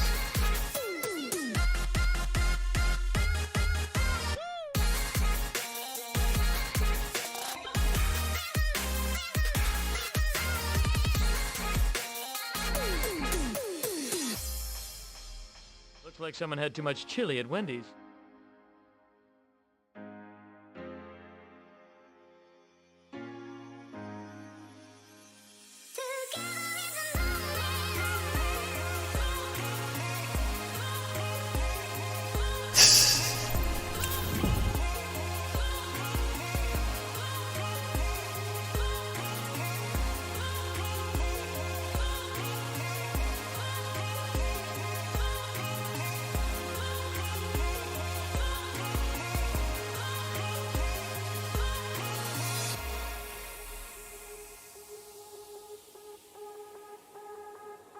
The rumor going around of the coronavirus test, if you have health insurance, is like $300 to $500. If you don't, it's like $1,600. What the fuck? All right, Exultia. PWT, cheers 50 bits. I'll cheers you bits for toilet paper.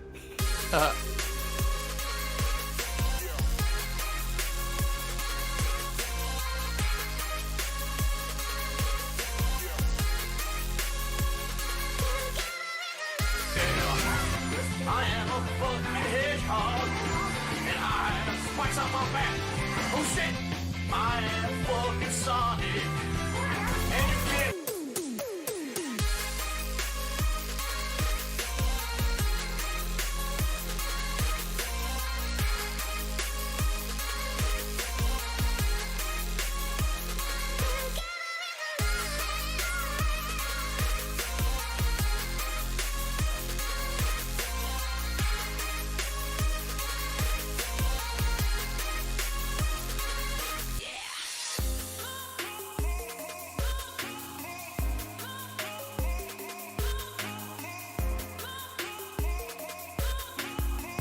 Shit.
It's Dark Dave's fault.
I love Hulk Hogan's dick.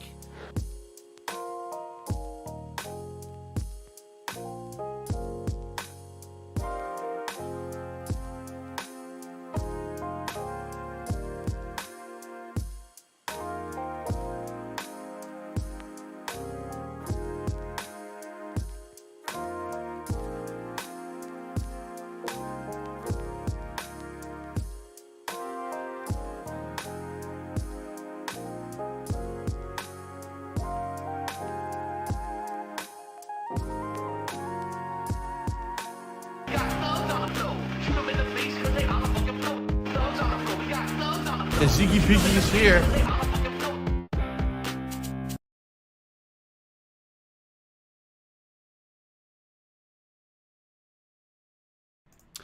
Okay, everybody, I am back.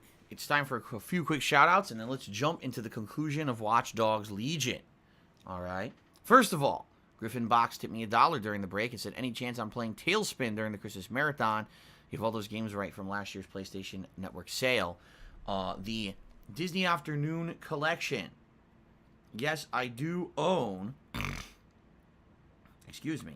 I do own the Disney Afternoon Collection. Okay? So... What the hell is this? Alright, everybody, hold on a second. Hold on a fucking second. I just gotta check something. I just got an email. It's very annoying. I'm not pleased at all. In fact, I'm pretty angry at this, if this is real. I don't know if it is. Let's see. Sorry. I hate that this shit happens live. What are you gonna do? I do have the Disney Afternoon Collection. Yes, I do. And people, if we hit the sub goal for this month, would be able to nominate whatever games they want for the upcoming, you know, the upcoming marathon. Okay? Let's see here.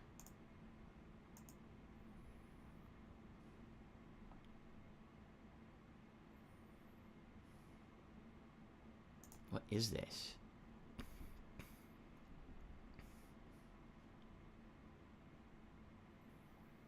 What is this? Let's see.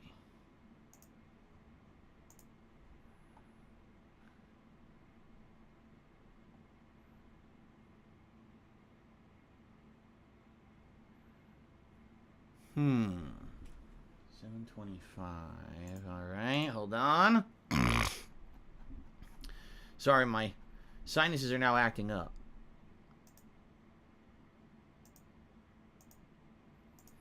I swear we will get to gameplay soon. So what is this? This is... okay.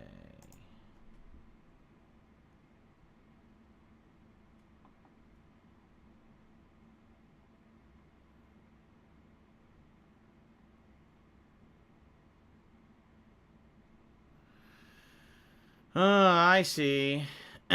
Yep, I see. Yep, I see what this is. This is one of the last remnants, hopefully. Yeah, this is one of the last remnants of one of the fake tips that I got over the course of September and October. I think this is one of the last ones, I hope. I hope, seriously, because there was a point, there was actually a point where this guy was coming on my stream, and he was doing double, triple fake tips in a row under the same account, like instantaneously. I don't know how he was even doing it. He was doing like 3 $100 fake tips at once, and they would all be like insults, or they would be impersonating a stream regular. Some pretty messed up stuff, honestly, what this guy was doing, and they were all under fake credit cards. I knew it. So most of these I instantly just refunded. And it's funny because then later on, some of these people tried to, I guess they still filed disputes with their credit card company, even though they got their money back because they're fucking idiots.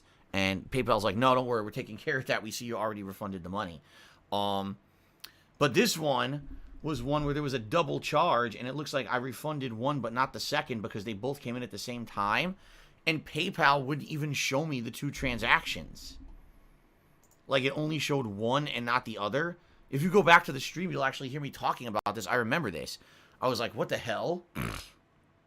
Like, I was trying to verify if it was a real tip or not, and it wasn't. And I was like, there's 2 that came in, but there's only 1 transaction showing in my history. Really stupid. But anyway, yeah, I just lost $100. Here we go again. So I'm just gonna, I gotta issue a refund because there was a claim for it. It's a legit claim. It's someone whose credit card was stolen.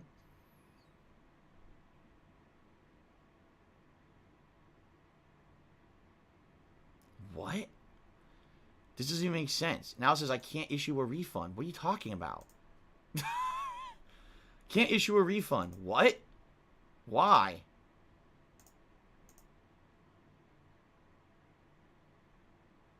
Doesn't make any sense.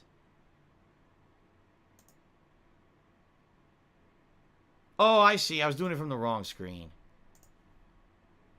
I was doing it from the wrong screen. Here we go.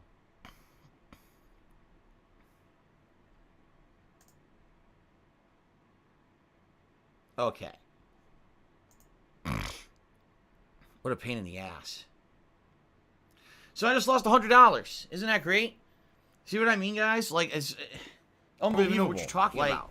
It's so fucked up because all week it's been a slow weekend, right? And I've been asking you guys, can you help? If you can help, please do. Some people step up, they do, they help, and then, guess what? I lose $100. I didn't do anything wrong. There was a scammer last month who was doing all these fake tips, and I just lost $100. Pretty fucked up. Anyway, sorry that I had to derail the stream with that, but I just got the notice right now, and I better do it now. I better just do it now and take care of it rather than having this looming over my fucking account, right? Okay, so let's try this again. Griffin Box tipped me $1. It says, any chance I'm playing Tailspin during the Christmas Marathon? Yeah, I do own the Disney Afternoon Collection. All right? So, yeah, if people were to nominate the Disney Afternoon Collection or games in that collection for the Christmas Marathon, yes, it would be eligible. But we actually have to hit the sub goal first, guys. We're getting ahead of ourselves here. We have to hit 825 subs this month, and if we do, then we can worry about nominating games. But we have to get there, all right? So, consider subbing, all right? Baba Joe tipped me $18 during that break as well, so thank you, Baba Joe. Let's get you up on the leaderboard as the top tipper of the day. Here we go. Crap.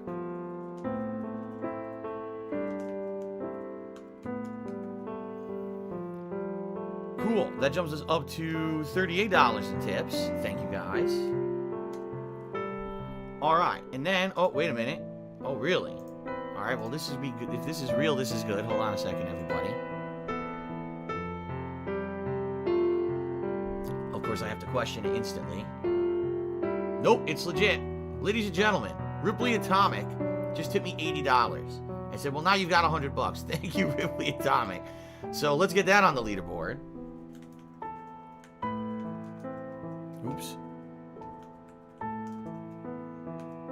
That is obviously the biggest tip of the day. That jumps us to $118 in tips before we've even started.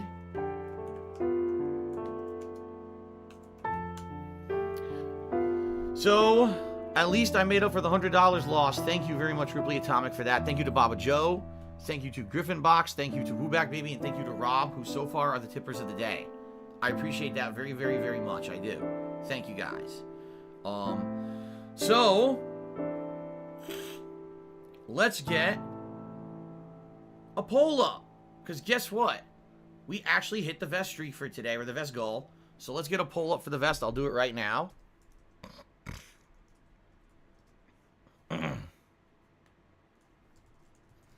And the platinum vest is not eligible because we wore the platinum vest on Thursday night during the Street Fighter stream. All right? So, every other vest is eligible. The poll is now live. Thank you, Ripley. I appreciate that. At least negating the loss that I had today. So, at least I'm not starting in the hole. This just sucks. You know, this is the week I'm trying to raise funds to pay for everything, and I lose $100. It's like, Jesus H. Christ. Thank you for that, Ripley. Really. Thank you, thank you, thank you, thank you, thank you. And again, thanks to everyone who tipped so far. If you want to help me out the most, please tip me today. I really need the help with all this nonsense going on. It just so happens, just so you guys know, hopefully this is the end of it. Like, there was maybe one or two that I missed over the month of October where a fake contribution came in and I didn't realize it. In this case, someone please shut up this doing, dude who's being like a moron. 5 transactions in a row. It was like, tip, tip, tip, tip, tip, all $100 tips, all fake.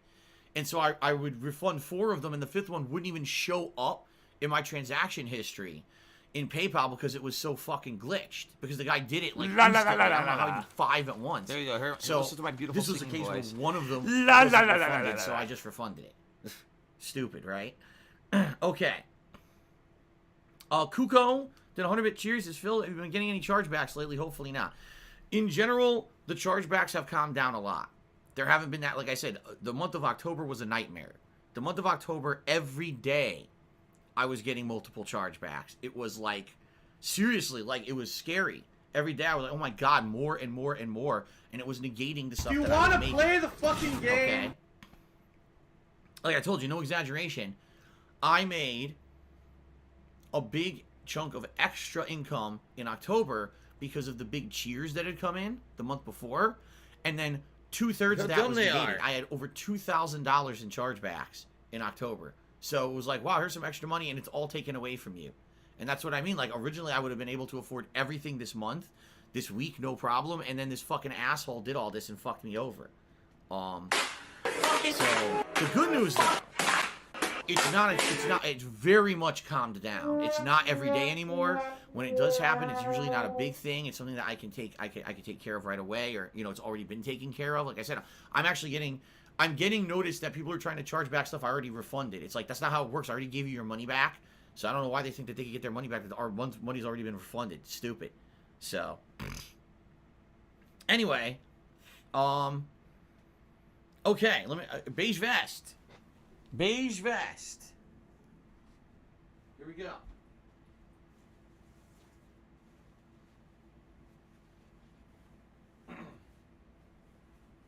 I haven't worn this in a long time, actually. Damn, I can't remember the last time I wore the beige vest.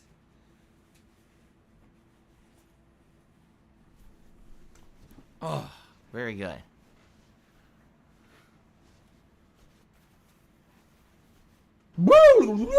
I'm playing a wooden instrument. Man. You know, that's the thing is, again, guys, I don't want to talk about this all day. Don't worry. We're going to get out of the way. And by the way, the lighting's very odd. If you don't notice, it's super bright outside. So the window is open and the lighting is really weird because it's the light is bouncing off the floor up. It looks like I'm lit from underneath here today, which is kind of funny, right? But anyway, the idiots who, like, they'll track every single transaction that happens on one of my streams, and they think they have any concept of what I'm actually making, when in reality, they're not. You know, a lot of what I make ends up getting charged back these days because of that guy. That one guy who was, for about 2 months, it was September and October, he was giving me constant fake tips. Constant. And they were all stolen credit cards. So all those tips got taken back, and people, oh, look at how much money Phil made. No, actually, the vest There's streak a sick was great. motherfucker like on the internet called Super Hound, whatever the fuck this idiot's under name the is. guise of, like, other viewers and stuff. So I thought it was legit because it was other viewers' names and stuff. But it was just not good. It was really bad, you know. But these guys calmed down now, thank God. Thankfully, this was like, I think this $100 chargeback was the last remnant of what happened last month, where then I started identifying them, immediately refunding them, and this was a case where, for some reason, I couldn't immediately refund it. Okay. Conversalist cheered. He says, imagine someone tipping $100,000. What would you do? Actually, I don't think that could happen. I believe that there's a transactional limit on how much you can actually, like, tip someone via PayPal. I don't think PayPal would allow a $100,000 transaction. They would say, no, that's way too big. But that's, so sadly, unless, if I got a big contribution, if it's not from someone I recognize, obviously I'd have to be incredibly skeptical. You know, it'd be one thing if it was like a stream regular, and they came in here and they're like, Phil, I really want to help you out today. Like right now, Ripley Atomic, stream regular, donated before. I know exactly who the person is. Tip me $80. I'm super grateful. Thank you, Ripley Atomic, for negating this $100 chargeback. But imagine if just a stranger I've never heard of came in and does a giant tip. That could be charged back. So I wouldn't be able to even do anything with it, right? Really, I wouldn't be able to do anything with it because I wouldn't know if I could trust it. And then, you know, I think they say it's up to 4 months where you can charge something back that you do via PayPal. You know, so if someone came in and did a $5,000 tip, never heard of this person, I can't touch it. Seriously, I'd have to have that money just sit in my PayPal account for 4 months until it cleared. Pfft, pretty bad, huh? But that's the situation I'm in. Okay, we're good to go for the finale of Watch Dogs. All right, good stuff. My headphones on. Okay. I'm gonna need you guys' help. I really am. I need your support morally, everything. Ruby Atomic Judy says, you're a good guy. I don't mind helping you if I can. I appreciate that, dude. I really appreciate that. I do. It's not been easy. This year's been so many ups and Derek. downs. I appreciate it's so many, that. You know, uncertainty at the beginning of the year, what was going to happen with me, with my finances and everything. Having people almost ruin my entire fucking life because they tried to get the bankruptcy ruined with lies and slander and shit. Then the vest streak was incredibly positive, and then as soon as the vest streak ended, it was like, here comes a bunch of negativity. DMCA takedowns, false tips, chargebacks, and it's just like, what I really hope is that this week coming up is going to refresh everything for me. You know what I mean? Multiple new releases, PS5, everything's going to hopefully be new and fresh. People coming in, enjoying my streams for the first time in a long time, and we can just put all the stressful shit behind us. I need to get past this week, be able to afford everything, and then I think I'll probably be in the clear for the rest of the year. I won't have to worry about too much, I hope. So,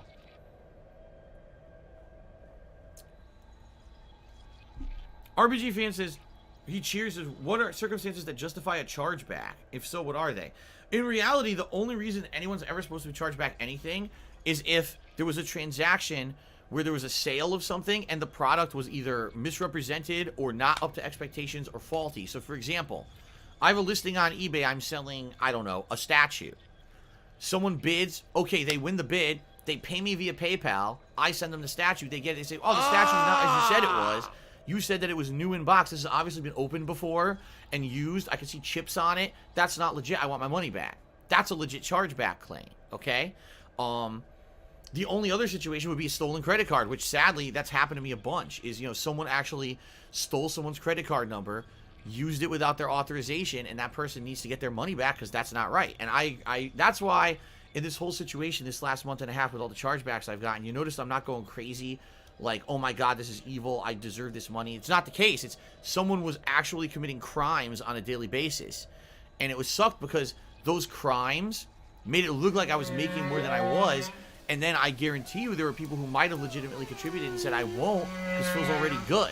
You see? And that's the problem with people like that. Not only are they fucking over me, now they're also fucking over a third party who had false things done against their account. That's fucked up. But those are the only two situations where chargebacks are pretty much legit. Anything else is bullshit. Do you want to play idiots the who try to do chargeback. Oh, Phil didn't give me a shout out. What are you, a fucking idiot? There's no contract between us that says that I owe you a shout out. You will not be getting your money back. Idiots. Okay. Let's get this sucker finished. Like I said, we got one more major plot line to do, And then it's the end of the game. So, good stuff. I don't know if this is going to fill the whole stream or not.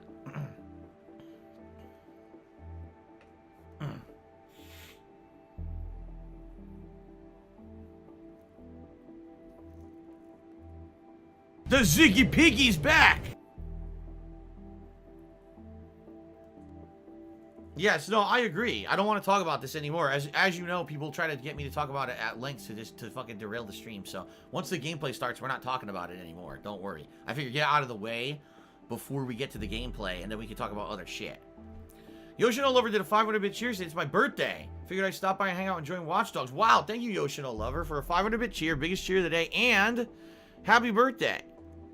I hope you have fun stuff planned. If you're going to be an asshole, you're going to be treated like an asshole. You're going to be shown the door. Honestly, I don't know how much fun.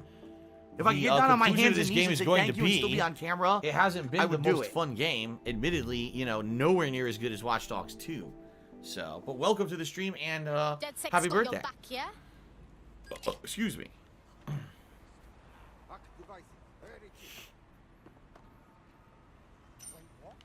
Oh wow, I completely forgot about these. Dude, are these still in the game? Wait a minute. Okay, hold on. I'm going to record. Ladies and gentlemen, welcome back to Watch Dogs... Whoa, a tongue tie there. Welcome back to Watch Dogs Legion. YouTube mode. This is going to be the conclusion of the playthrough. And I just booted the game up, and I just realized something. VR codes, right? In Watch Dogs 1 and 2, these... Excuse me, QR codes. These QR codes were a huge thing. There's a QR code. What do I do? Right? What do I do? Does it not work? Because remember, QR codes were giant things in Watch Dogs 1 and 2. There hasn't been a single one in this game. I think I just found one, but how do I do this? What do I do? How do you get it to work? What do I do? There's no camera anymore. What? What do I do? What do I do? Maybe I need to get up there. What do I do? And then take a picture with my phone. What do I do? What do I do? How would I get up there? What do I do? What do I do? And how do I get a spicy sub? What do I do? What do I do? I would love a spicy sub right now. What do I do? Let's see. What do I do? What do I do? Probably Atomic Cheers. So you're looking forward to Skyrim on PS5? Oh my god. What do I do? That would be something if Skyrim really was on PS5. What do I do? What do I do? That would be a hell of a thing. What do I do? I'm sure it will be ported at some do? point. Seriously. What do I do? Use your actual real life phone, people are saying? Are you serious? What do I do? Hold on. Hype train. So in this game you can't use your in-game phone, you use your real life phone? What do I do? Oh no, someone's illegally restreaming you. Oh no. What do I do?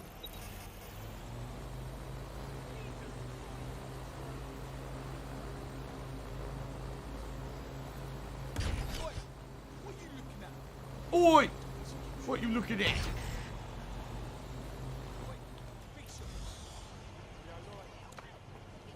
Yeah, you can't do it from... I was going to say in-game. If you pull out your phone, can you do it? No. So I guess I do have to hack this. And then I use my real phone, huh?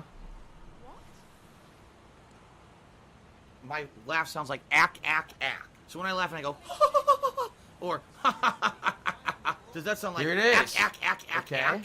No. It sounds nothing like that at all. It gives you coordinates. London boroughs, energetic. Huh?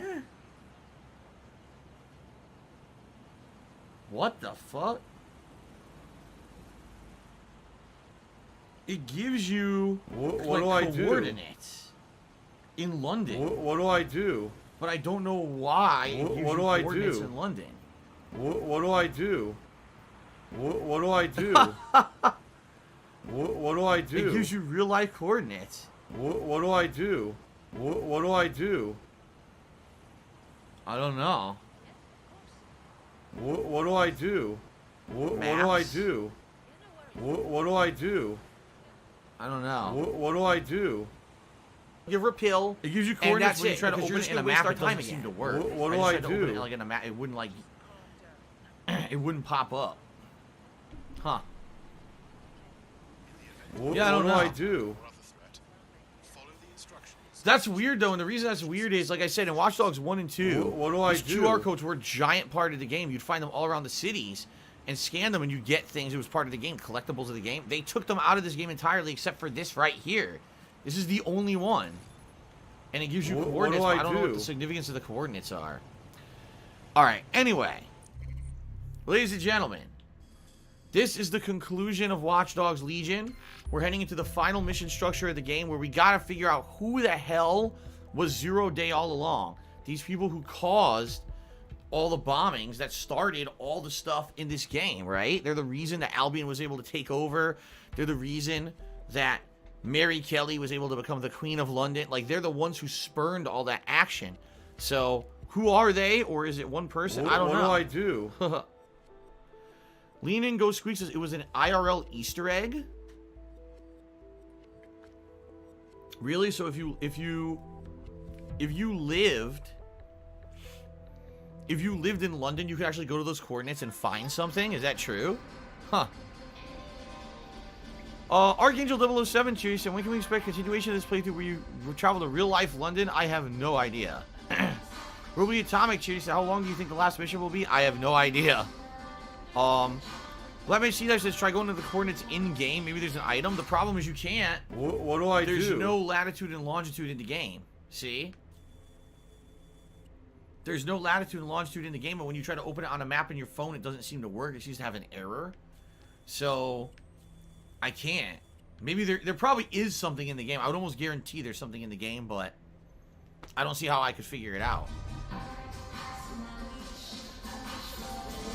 Alright, talk to Dead Sex Friends. They're playing shitty music I'll probably get a claim for. Amish, you like what we've done with the place? Enough to join us? Nah, mate. Gotta maintain my free agent status. Not enough booby traps in this place. Still, I'm glad we linked up. Don't know who else would have had the bollocks to take on Cass. Losing their psycho cult leader is gonna hurt Albion, no doubt. But trust me, fam, they won't pack it in so easily. Hope Dead Sex got some fight left in it. Okay. Well, great music. Yeah, right. What the hell? She's dancing. The cop is dancing. Inspector Caitlin, kinda thought you were too cool to come party with us. Don't get me wrong, I'm still thrilled you're here. I'm only human. We've got a lot to celebrate. Cass finally got what was coming to him. And with Mary gone, the Kellys are on the back foot for once. DedSec is making it hard to be a bad guy in London. Until the Met gets its bollocks back, I'm still on Team DedSec. It's like shitting on a tin can. Oh my god, the spy is dancing. Oh my god. What do you mean? This is revolutionary music. This is like next wave shit, man.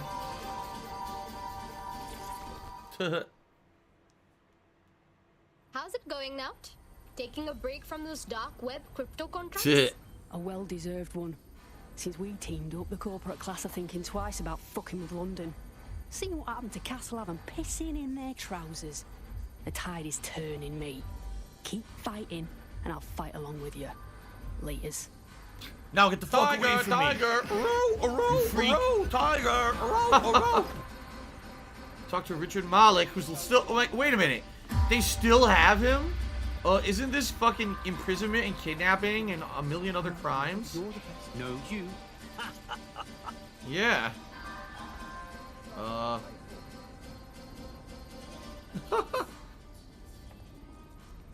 you having a nervous breakdown or what? Just say what you want to say already, but stop acting like a creep. And spoil my one source of entertainment? I'll give you a hint. Spooky voice, catchy name, bit of a drama queen. Or did you just forget that you haven't actually found Zero Day? You looked at Albion, Sirs, the Kellys, even Sky Bloody Larson. Have you ever considered that instead of looking outside, you should be looking in? Oh, shit. He's saying that Zero Day is someone in DedSec. Well, here's the thing. We have a problem. Come talk to me. Ah. Here's the thing, right? If Zero Day is in DedSec, I mean, what are the possibilities? It could be, what's her name, Sabine or whatever? It could be Bagley, or it could be one of your random agents, and you wonder if the game will select a random agent, a randomly generated agent, to be Zero Day. Because they're all different, right? They're all randomly generated, so. Ripley Atomic Cheers, have there been any references to the stories of Watch Dogs 1 or 2? The only references I've seen is that it has mentioned that things like CTOS was used in Chicago and in San Francisco before. It has referenced that there were previous versions of DedSec in those locations, and that DedSec is a worldwide organization with sects all over the world. But there has not been a direct reference to Aiden Pierce. There's not been a direct reference to any of the characters from Watch Dogs 2 to my knowledge. So. Okay, Bagley, what's going on? It's it. Hi. Sorry to spoil the party, but we have an uninvited guest in the DedSec network. They're downloading all the tech we've acquired to a remote device labeled Drill Britannia. What the? Well, there you go. DedSec. The name is Zero Day. We've met before, in a past life. A past life? This city needed a villain, and you were perfect for the part. Now I have you playing a different role. While you've been running around trying to save this city, you've actually been arming us for a war. But then, it isn't always for us to know the role we play. And sometimes, once we've played it, our role is to die. Zero Day stole our stuff. Here's where I would remind you that I've been trying to warn you about the zero-day threat, if I was an unfeeling machine. All right, Bags, we get it. Now, can you trace that signal? I can't pinpoint the origin of the commands, but the admin accessed the drive through an IP range dedicated to autonomous vehicles. I have a general geolocation for it, and I suggest you make a visit now. Alright, well. Okay. We've been hacked by Zero Day, and finally we're going to go after their ass, which we wanted to do the whole game. Couldn't really get a lead until now, right? Will I cover the DLC when it releases? Doubtful. I'm not paying any more money for this game. Please. $60 was quite enough for what I got out of this game. I don't think I'll be playing any more. Okay.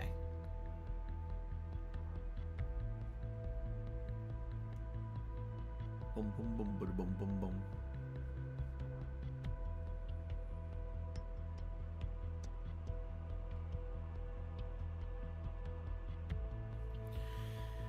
Oh, man.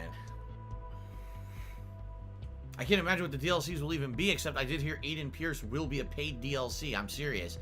There's apparently going to be a DLC where Aiden Pierce is a character in it, but you have to pay for it. In Watch Dogs 2, he was in it, but remember, it was like a side mission structure you could do, and then he made an appearance. But now they make you pay for it.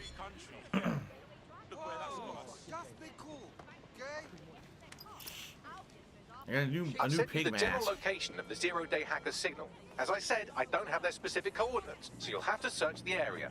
Good luck and Godspeed. Thanks, Bags. So, way up here. Alright. The Ziggy Piggy's back! Boom, boom, boom, boom, boom.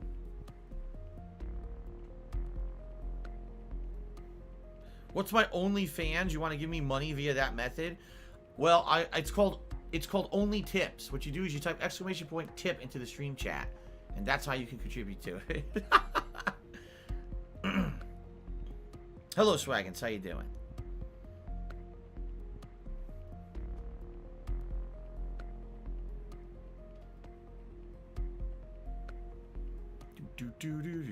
You're close to the origin point of the signal that hacked our network. Yes, I am. That is correct, Bagley. Quanta Bank. Is that a real bank? Probably not.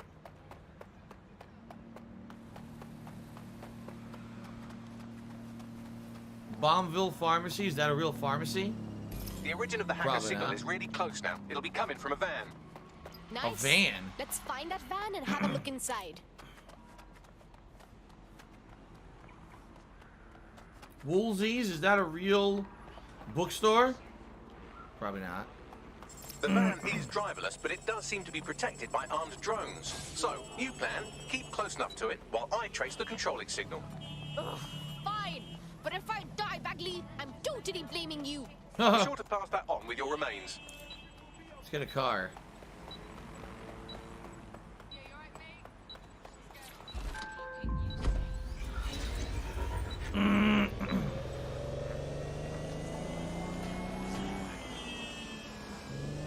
Okay. Whoa, look at this. Wow, that's cool looking. Look at that. I don't think I've even found that yet. Big theater. Glows at night. Hello, Murdoch. How's it going, man? Oh, apparently I lost them. Okay, it's over here. Hello, Murdoch. How you doing? I'm doing all right. I'm looking forward to the conclusion of this game. See, number one, how it ends, and number two, how, you know, getting ready for all the new releases this week. Oh, shit. Okay. So now they're like 2 streets over. Here we go. What the? The person ran right in front of my car.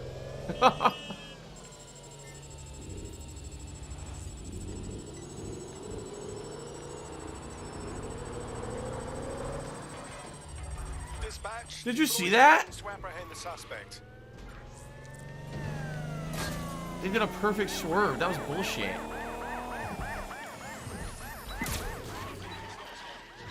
Well, now it's going to reset again. Because they did an insanely perfect swerve that wouldn't even be possible if you were driving that van.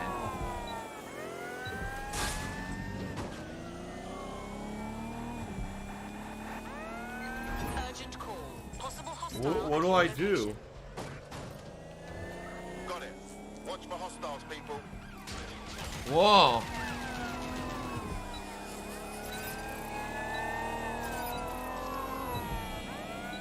Dude, the van's driving maximum speed. I can't even catch it.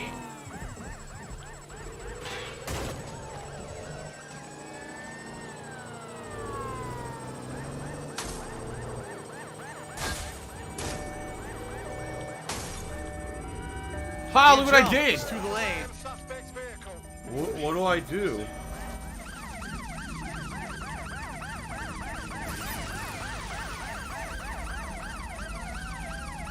Moving again. We are in pursuit. I say again, in pursuit. Oh my god, what a mess.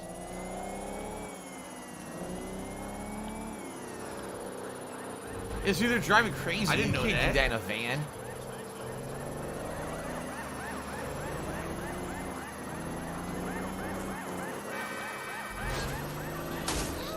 What the fuck? Oh, come on. Great. Now I can't drive.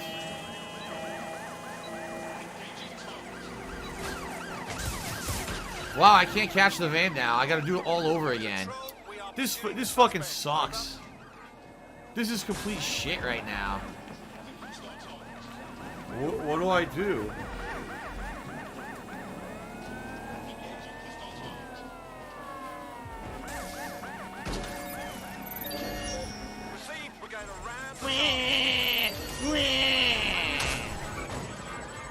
Oh my god, I can't. My vehicle won't even move. This is really stupid. Suspect has left the vehicle. Now on foot. Wow. Oh my god. The target.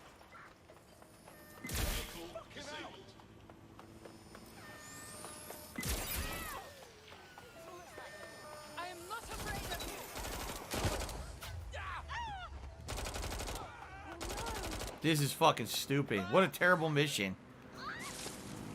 A van that drives faster than any van ever would be able to and can maneuver better than any van would be able to. How stupid is that? Grow up.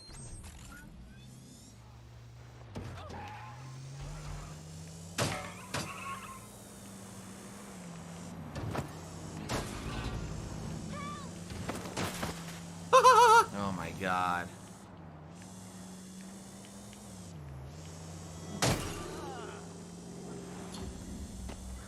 visual of target. Ending pursuit. Over. Maybe being on the bike, I'll be a little bit more maneuverable. I don't know. Seems pretty stupid.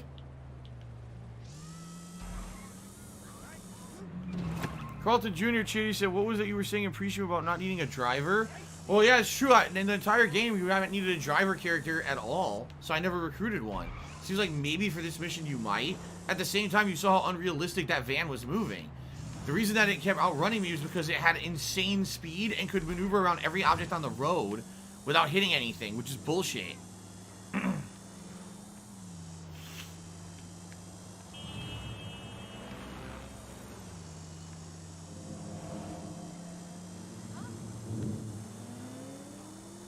Blackfriars Bridge.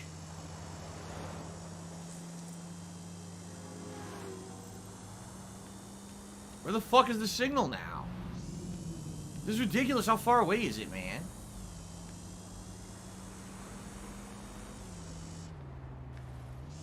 What do I do? Jesus Christ.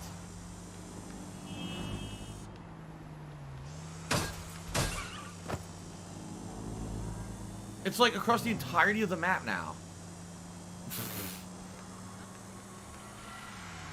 I thought you understood our partnership. You go out into the field, risking life, limb, and liberty, and I do hard bits. But I can't do hard bits if you don't stay close enough to the target. Look, I'll even mark its new location on your map. Oh, thank you, Bagley. You're so clever and kind to do everything for me. Oh, you're welcome, random operative. Shut the fuck up, Bagley. Drones are on their way to the suspect.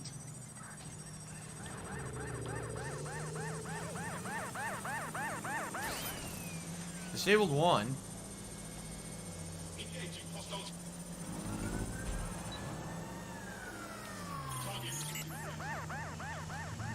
See, now I can't catch it. I'm flooring it.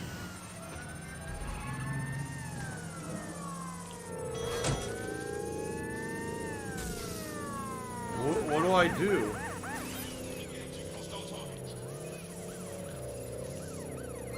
Control to all units. Possible hostiles near you. What do I do? Oh my god. Received. Responding to the situation now. I can't move. I'm stuck on this. Are you serious? They stuck me on the fucking light pole. I couldn't move. What the fuck? What the fuck? Well, I gotta do the whole mission over again now. Are you kidding me?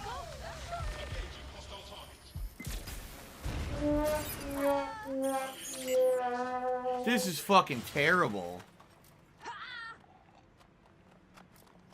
What the fuck? This is absolutely terrible. The game stuck me onto a light pole. I couldn't move. By the time I could move, I got rear-ended. And then my bike blew up.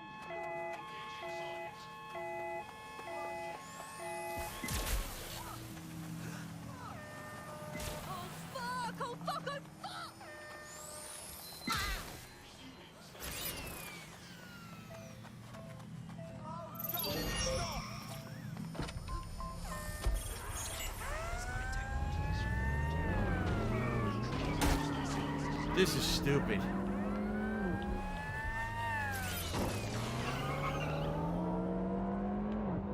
Oh my god. Control, I can't see the suspect. Please advise.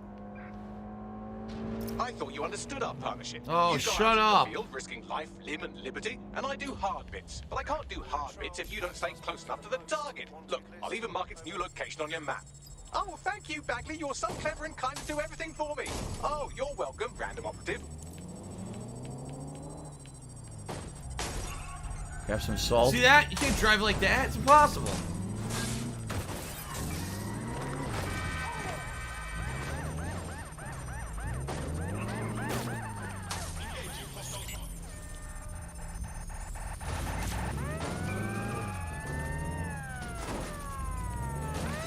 Are you a functional retard? I have to ask. Oh my god, look what they did! Again! I can't even move. Look. This is terrible. I can't move. I seriously can't move. Look.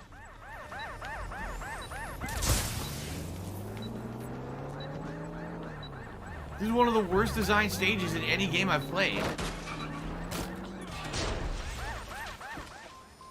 One of the worst designed stages in any game I've ever played. What a bunch of fucking idiots. Oh my god.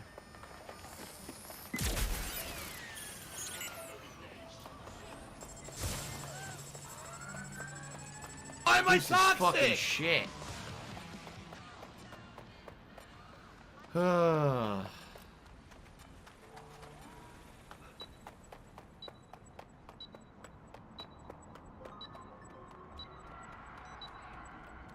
Suspects reported in your area, potentially armed and hostile. Get out! Control, we are ready to engage. I'm in pursuit of the target. Oh my god.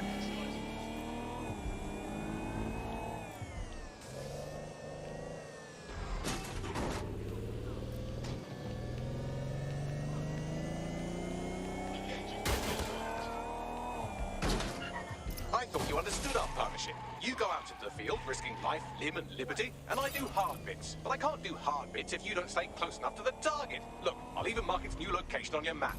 Oh, thank you, Bagley. You're so clever and kind to do everything for me. Oh, you're welcome, random operative.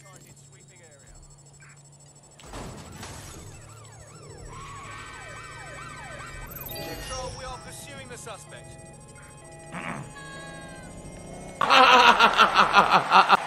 I can't turn! The car doesn't even turn! I'm fucking turning it, it doesn't turn the corner. What the fuck?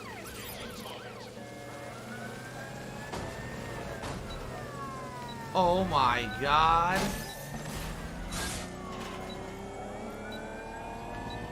This is terrible.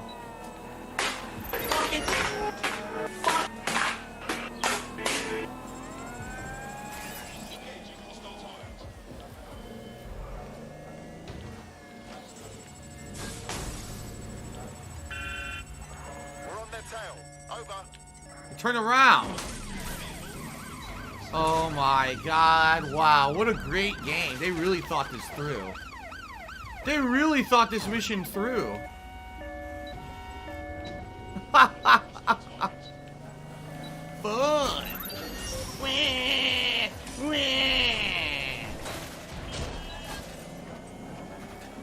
What a bunch of fucking idiots.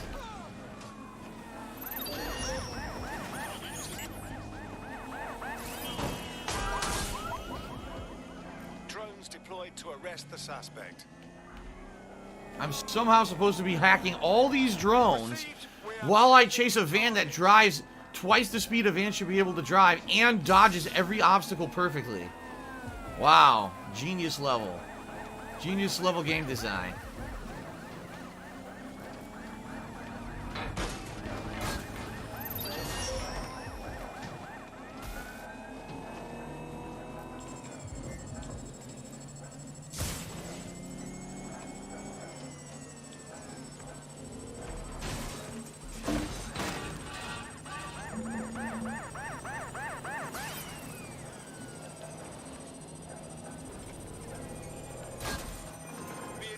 We are on the trail.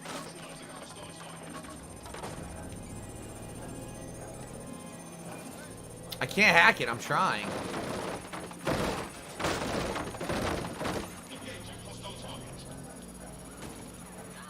This is going in a circle here. It's seriously going in a circle around this block. End of the road. Oh, now my car's blowing up, so that's it. It's over. Target has exited the car, maintaining visual. Wow.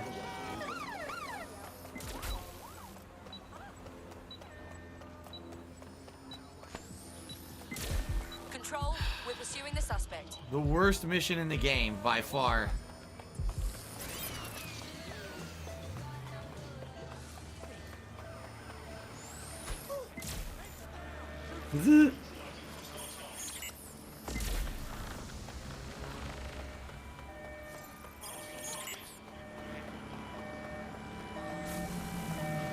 Oh my god.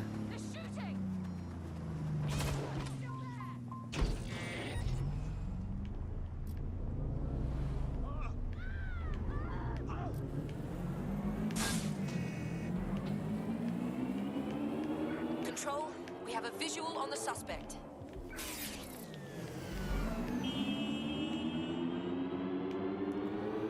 I thought you understood our partnership. You go out into the field, risking life, limb, and liberty, and I do hard bits. But I can't do hard bits if you don't stay close enough to the target. Look, I'll even mark its new location on your map.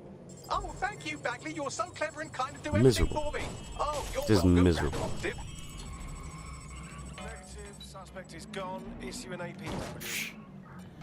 How am I supposed to keep up with them?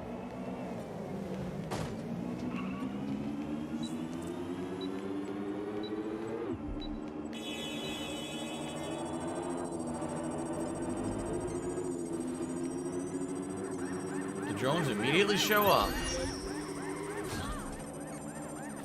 What do I do? Grab some salt.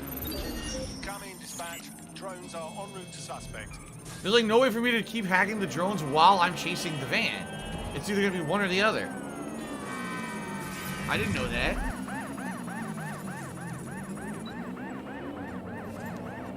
Now I'm out of range.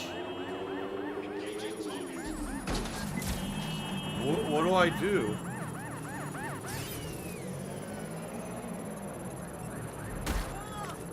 How many people have I murdered on this mission?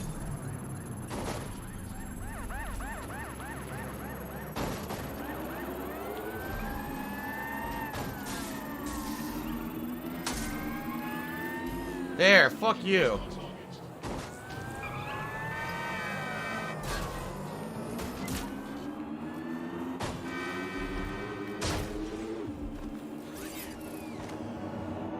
What a pain in the ass. What a stupid fucking mission. The signal controlling the van originated in the Stockwell war bunker. Good chance that's where Zero Day has been operating this whole time. If so, they certainly have a flair for the dramatic. They want flair? I'll show them flair. Tell me where they're at. Amazing. Alright. That was really fucking stupid. Fruits07 cheers said DualSense will be a game changer. I guess we'll see. A lot of people are saying DualSense might be the best thing about PS5. We'll find out later this week. Ripley Atomic cheers said it's called rubber banding when something was artificially faster than it should. No. There's two different explanations for rubber banding, but if you're talking about rubber banding in a driving situation, what it means is, for example, you could be way past someone and all of a sudden, like a rubber band stretching, all of a sudden they gain artificial speed, artificial handling, and go whoo, and catch right up to you. That's what it means in regards to like a racing game. It has another meaning in another sense, but I'm not sure exactly what it means in the other sense. Ninstar Rune cheers, in a more realistic game, the van wouldn't have a reason to try and run away. You have to hack it while attempting to remain conspicuous. It also wouldn't go 0 to 100 in a quarter of a second. Exactly. Ninstar Rune cheered again. He said, did you hack an empty self-driving car? Maybe. And Chipe tipped me $1.30. Thank you, Chipe, for the $1.30 tip. I appreciate that. Oh, at least I got it done. That was very frustrating. But I got it done. Okay. That was a really dumb fucking mission. Really badly done. Alright.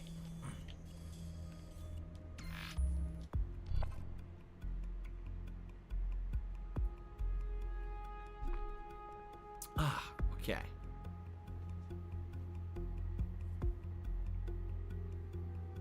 Bum, bum, bum, bada, bum, bum, bum, bada, bum, bum, bum.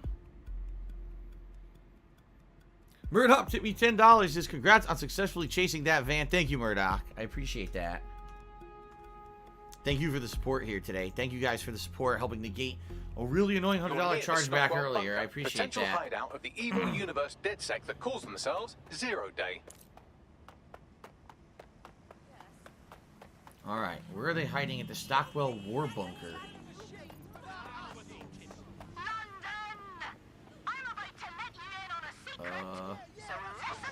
Okay.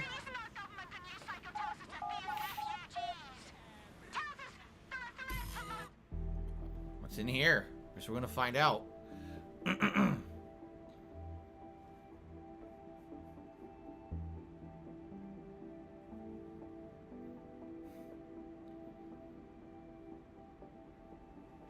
Bum bum bum bada bum bum bum.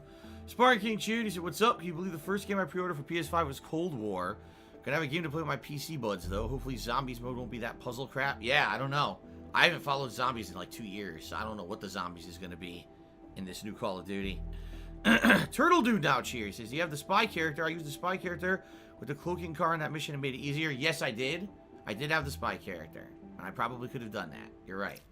The elevator that descends into the zero-day bunker is guarded by a strange security system. Some sort of copycat game. You'll need to solve it to gain access to the lower level. Great. What the fuck's a copycat game?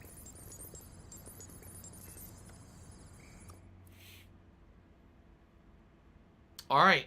Here we go. Let's do it. Much like the boss fight against Cass, something we got to do before we can do anything else in the game.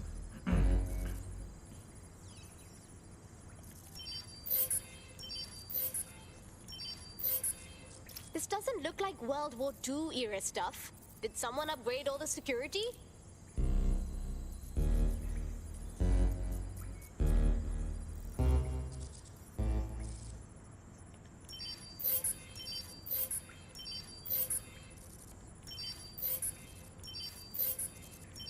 Wow, this is very exciting. Let me tell you guys.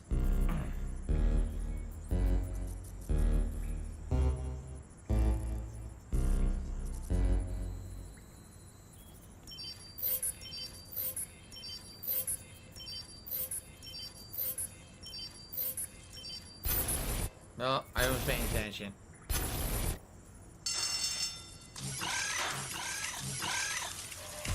What do I do?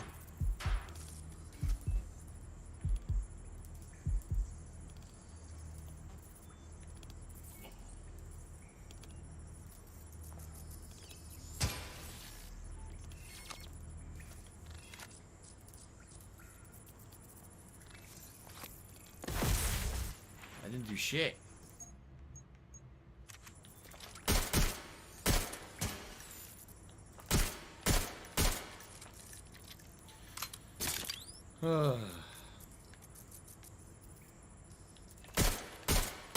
That didn't even do anything. Warn you. Well, I'd be careful not to muck it up next time. No pressure. How exciting.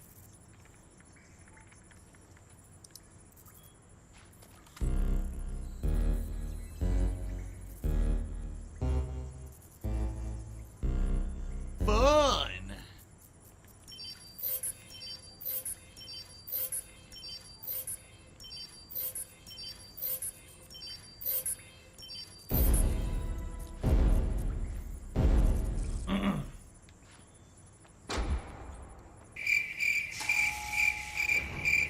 Wow.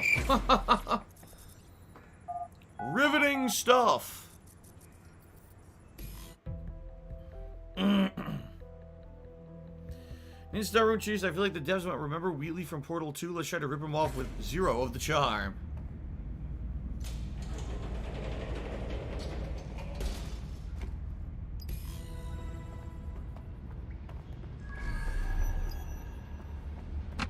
Not the most inviting clubhouse, is it? Judging from the security above, I'd expect some unorthodox defense measures.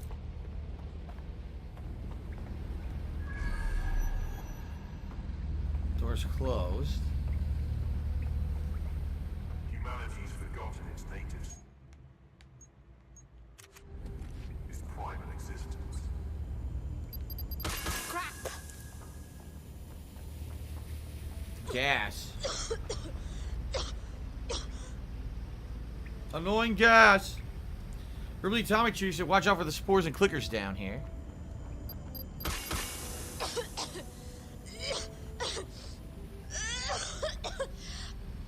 She's wearing a gas mask. She's actually wearing a gas mask, choking on gas. How does that make any sense? The Paradox is cheers and shout out to Spartan King. Thank you for the cheer. Hello, Equilibrium. How are you?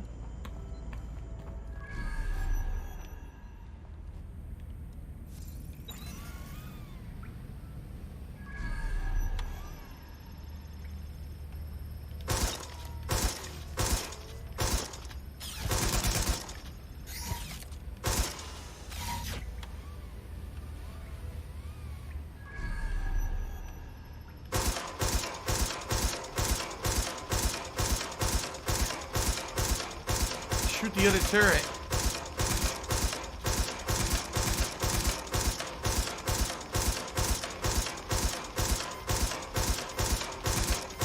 Is it gonna break or what? It claims I'm hitting it.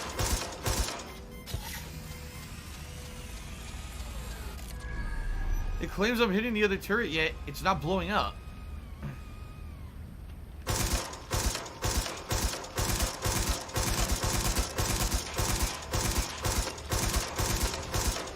There, I think it just blew up finally. Yikes. Are you a functional retard? I have to ask.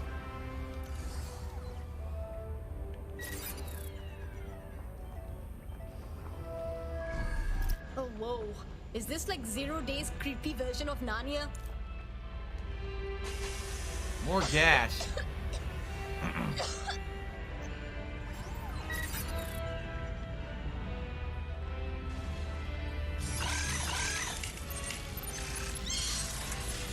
Fallout screen. Great. Well, I'm okay.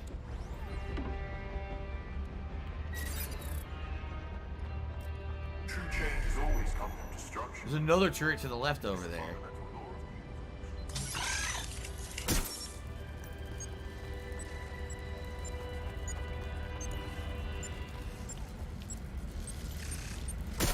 Fallout screen.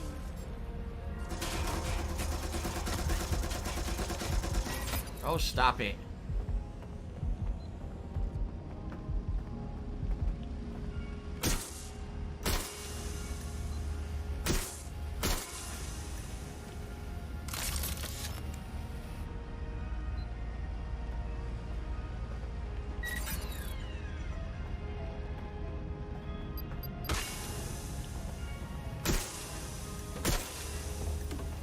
More stupid gas mines. When we worship machines, we become machines. Technology should serve humanity, not replace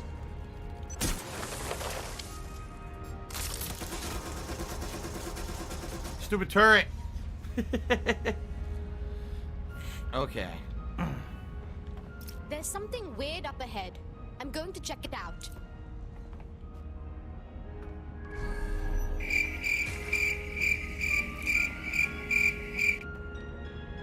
More turrets.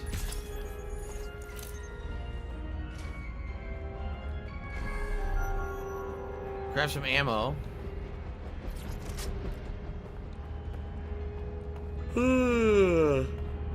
Wow. Well, this is for sure 0 Day Central. Bags, can you analyze this stuff? It's, not authorized. Grab some salt. How can it be not authorized? What? Someone's got you on a leash? By, apparently I can't say.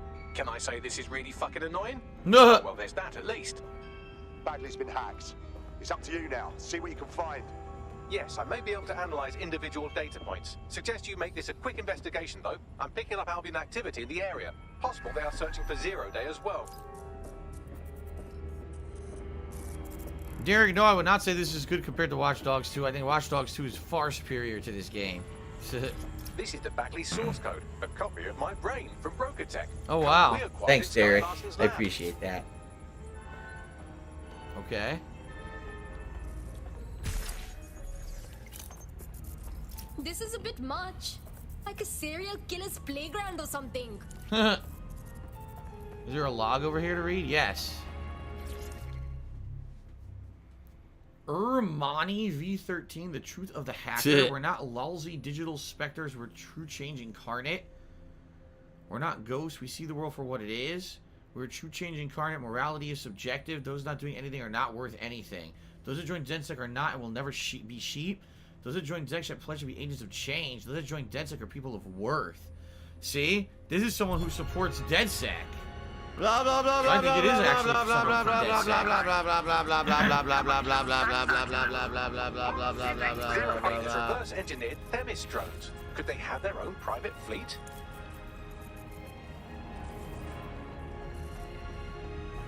Zero Day appears to be running the chip tracking tech we acquired from Mary Kelly. Now, what do you suppose they're doing with it? Huh. Fred Flintstone just subbed for 39 months. This reminds me of Desmond segments from Assassin's Creed. Huh. I've armed every trap in here.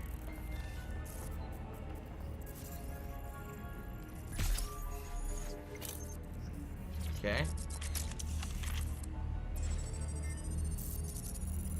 A dossier. Zero Day has a backdoor into Filament, that deep surveillance supercomputer Malik was so concerned about.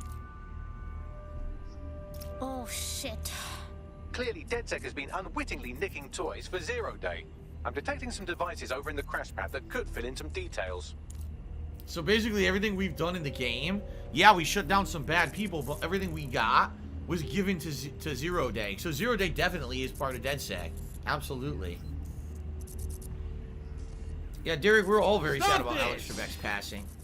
Talked about it on the pre-stream. I don't really want to talk about it again because it makes me emotional. Okay.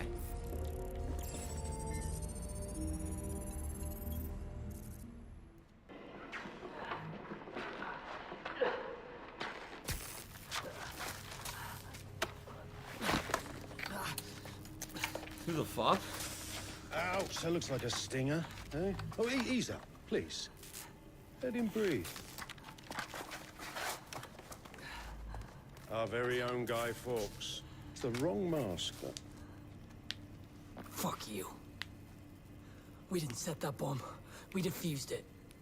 Even if I was inclined to believe a DedSec insurgent, do you think it really matters at all? Since when does Albion get to play judge, jury, and executioner? You have no jurisdiction in London. Oh, shit. Oh, I do now. Wow. Listen Okay. up. Get all your units to move in and lock down the city. Provide medical aid. Help the injured. And guns out. Let's make it look good for the fucking cameras. Understand? The Ziggy Piggy's back! Okay.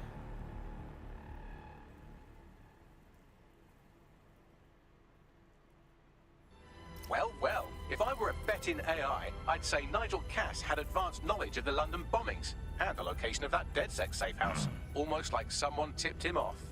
But I suppose you'll put this together in your own time. Huh. Okay.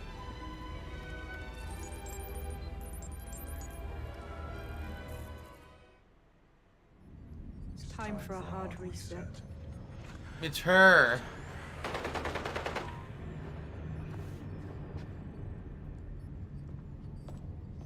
It's her. Breakups are hard.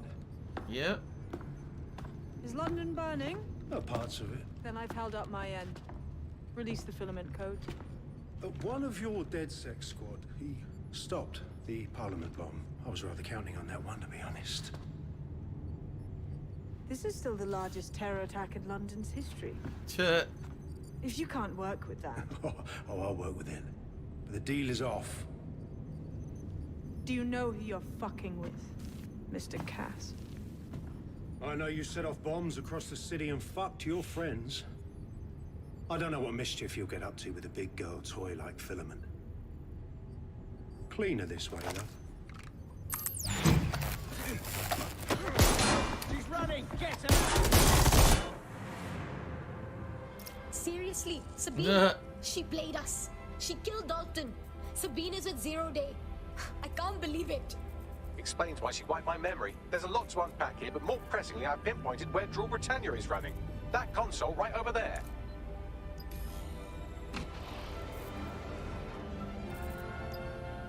Okay.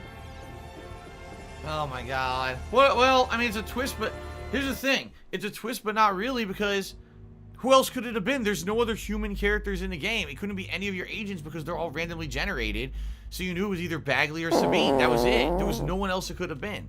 That's what's so lame about this fucking plot, you know? Django Pops Charity says, the Villains of London menu thing you saw last stream, I'm pretty sure it shows a DedSec symbol on Zero Day, so they've kind of spoiled it. I didn't even notice that. Okay.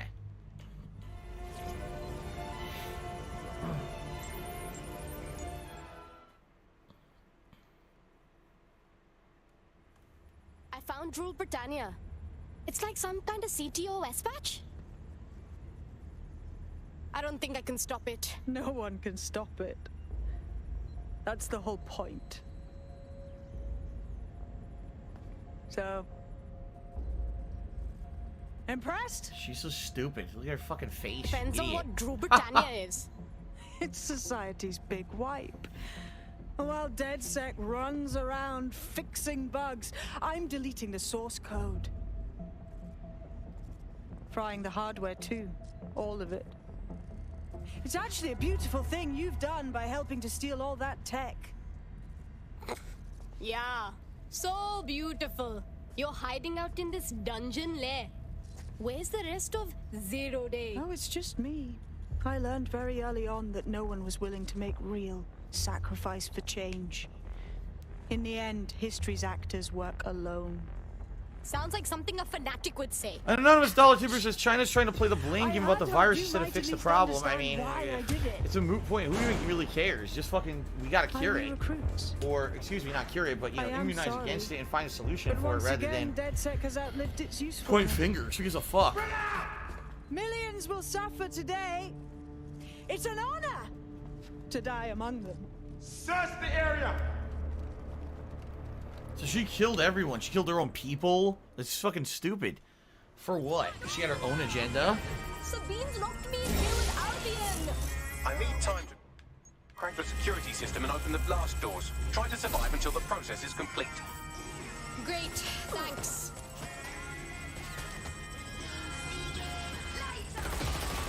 The fuck is that music? It's terrible.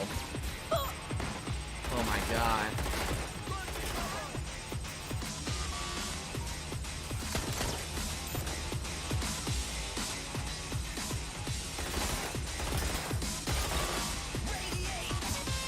Terrible music that I will get content ID claims for. So let's turn it off because I can't stand it. I'm already gonna get content ID claim, but I hate this music. I don't know why the fuck they thought this was a good idea to put this complete trash music in the game. So let's turn this all the way down now. I don't want to fucking hear it. It's terrible. There. Dumbasses. I've unlocked the doors. I suggest you make a swift and safe escape. Well, I want to make sure it's clear first.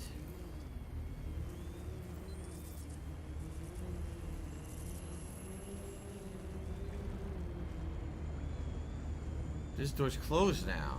This way?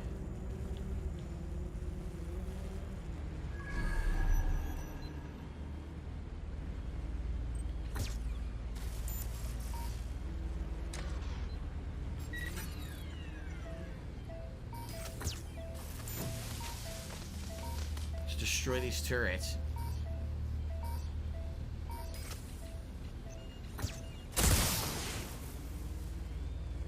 Fun! Dead air.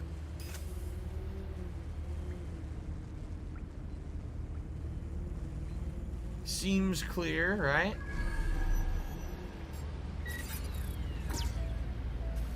How the fuck did that miss? Ugh.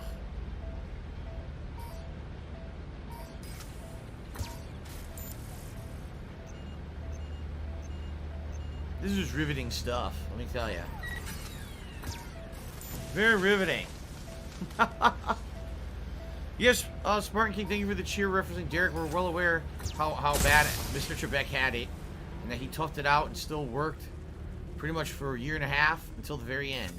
Very, very much appreciated. Major Right, you said more Chef Boyardee nonsense. Thanks for the cheer and the blatant stupidity. Alright. Now we can get the fuck out of here. So now I get the feeling there'll be another exit.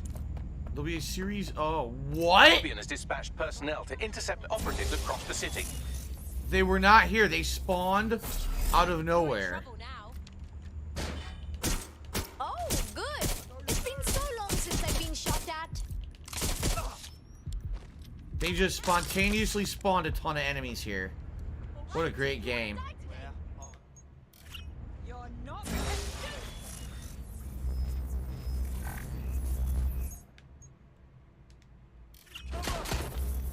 Fuck me. Ah. Finding me.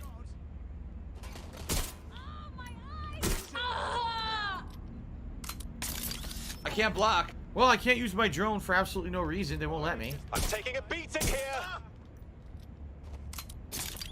I keep trying to use my drone and it won't work. It's over there and they won't let me call it back. Oh my god, this fucking game.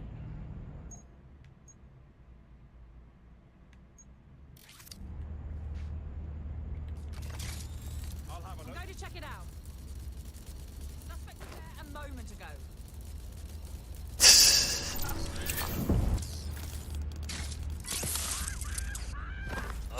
I'm moving in. Going in for a look. No one's going in for a look. They're full of shit. Look. All clear here. Moving on.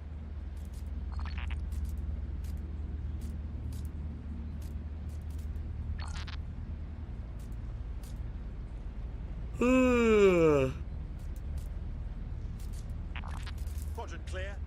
Moving to assist. They're just walking in circles.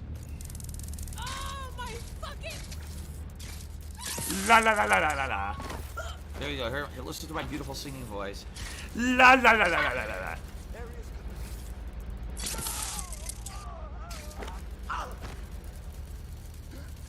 Someone's down.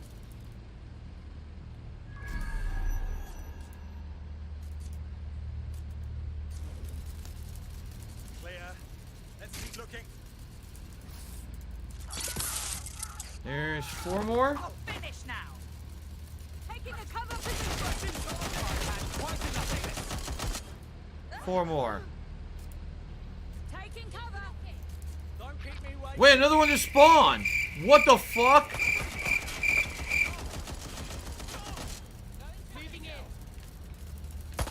An enemy just spawned out of nowhere. Are you for fucking real? This game sucks, dude.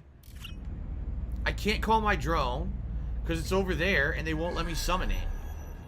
So fuck this game. This is fucking terrible garbage. Fuck this piece of shit.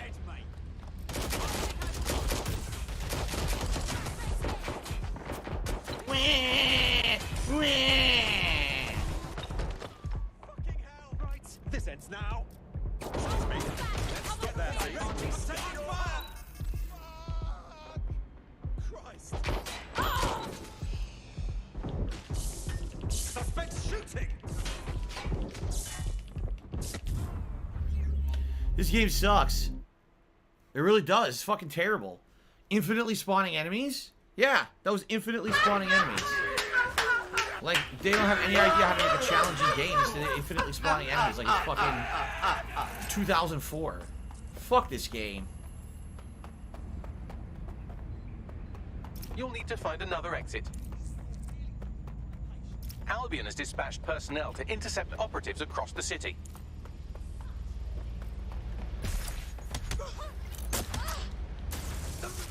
Oh, good. It's been so long since I've been shot at. That's it. I'm ending this. Hey, where are you going? You're not getting out of this.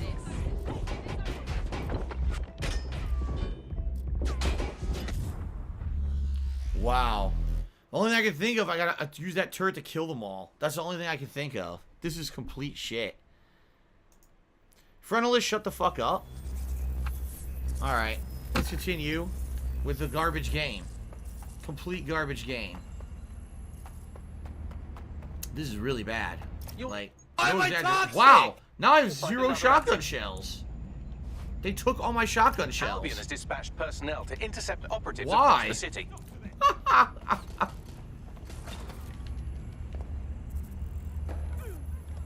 Oh, good. It's been so long since I've been shot at.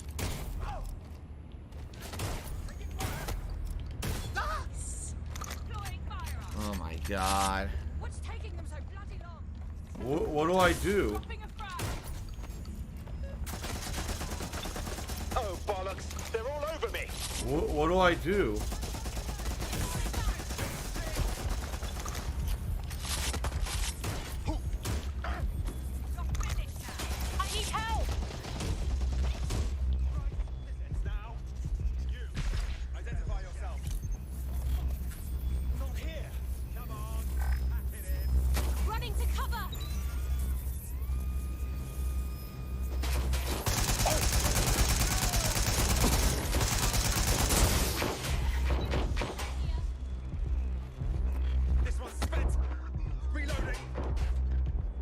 Just gotta get my health back, then I gotta run for it.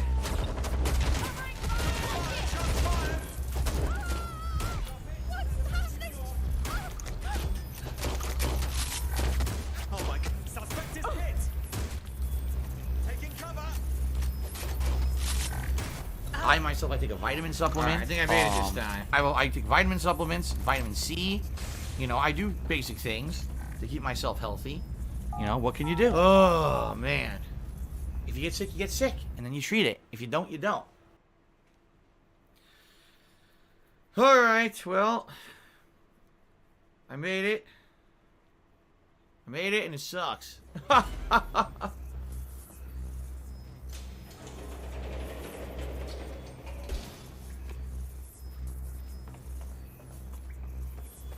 Wow, that was intense. But I escaped. Yes, brilliant work.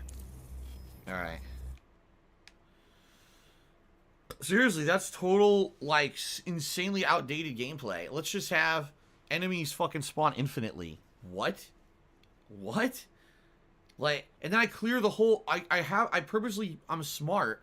I use my drone to fly through the hallway and clear it of any challenges, right? Because remember, there were turrets there. So I think what was supposed to happen was I left the turrets there. I would have hacked them and used the turrets to kill everyone and then walk through. Instead, I do the preemptive thing. I fly my drone through there, destroying all the turrets, thinking there's no threats. Then it infinitely just spawns enemies out of nowhere. The game sucks. I mean, that is immature night game design right there. That's like, they had no concept of what to do. It fucking complete idiocy. Holy shit, dude. Well, Insomniac Meat, thank you for the 100-bit cheer. Appreciate that. All right. We need to meet up.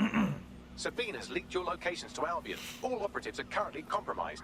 I suggest you all lay low and avoid any large groups. I'll send you a low-key meeting spot.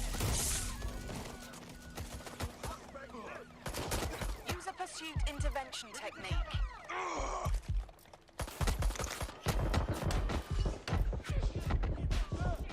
Well, that was fun, wasn't it? Operative lost. Great game. What a great game.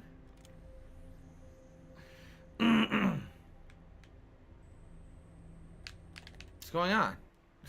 My laugh sounds like ack, ack, ack. So when I laugh and I go, or does that terrible like, fucking game. This is the worst end game I think of a game recently. Nothing like that at all. It never gets easier to see that. Sadly, that operative has gone on to the big safe house in the sky.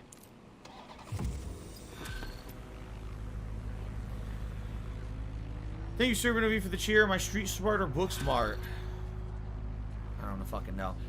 Star Room. If I could get down on my hands and knees and say thank you and still be on camera, the game I would do it. That's why. I'm not sure, but I secured an alternate location for an emergency meeting far from the safe house. Pushing the coordinates now. The game is just fucking shit at this point. Like, it's really being exposed for how bad it is. How bad was that? Oh, you escaped. Wait, you didn't. Immediately, everyone shows up. There's no way to escape. You die instantly. Oh, you have permanent death. You selected that mode, so you're fucked. Oh, gee. Well, that was a well thought out part of the game, wasn't it? Jango Pops Trudy said, I gotta call Drone Operator Protective Services at this point. Yeah, all 3 drone operators have died now. Ruby Tommy Trudy said, this is worse than Conduit 2. This is just stupid. It's like they gave up at the end of the game. They totally gave up. You know, that like there's nothing here. A fucking game of Simon to open an elevator, right? Then a corridor with infinitely spawning enemies who, when you clear the corridor, it actually hurts you rather than helps you to be smart about playing the game. Your somewhat reckless so teammates got themselves thrown in the old clink, I'm afraid. Difficult to resist oppression from behind bars. It will be a while before they're available. Pro tip, however, why not recruit a barrister to the team? I mean, no one exactly likes a barrister, but they do have their function. They should be able to shorten the jail time of imprisoned operatives. None of my operatives are in prison. They're dead. Yeah. What the fuck was he talking about? He acted like someone got arrested. No one got arrested. They're dead. God, this game is fucking terrible now. They really fucked it up.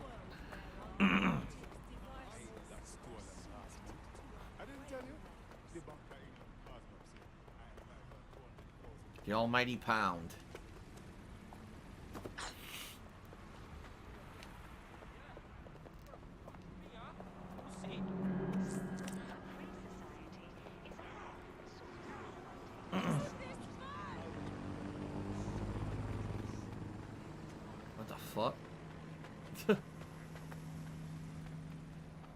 Brunus Martins just resell for 8 months. Said, yee. Thank you, Brunus Martins. I appreciate that.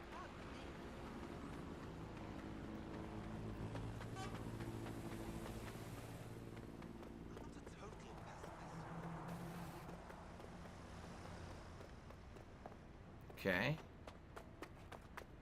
How do I get up there? Bagley, where is everyone? Securing a single safe location was impossible, so I sent you all to different ones. I'm crammed under a bloody sink. Are you sure you calculated these safe spots properly? What the do kids I in this do? preschool are scaring me. If you're all quite finished complaining about the precise manner in which I saved your ingrate asses, let's get on with the briefing. The only good guy in the game is an AI. That's pretty funny, actually, right? Every single person is a scumbag. Only the AI is good.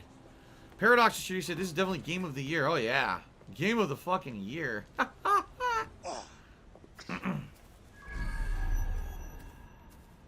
If I go further up, there's some items, it looks like. Right?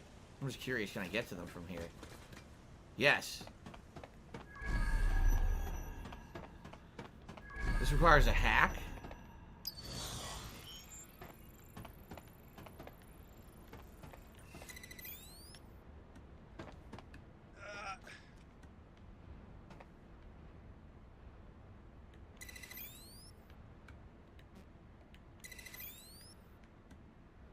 I don't have a drone I could use to do this. Yeah, I don't. That's what, you know what it is. That's why they want you to get a,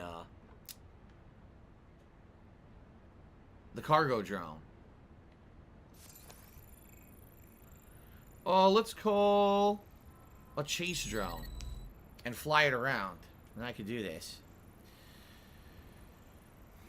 Ninstar Rune Shooty said in London, barristers are necromancers as well. Yeah, I guess apparently they could get you out of death.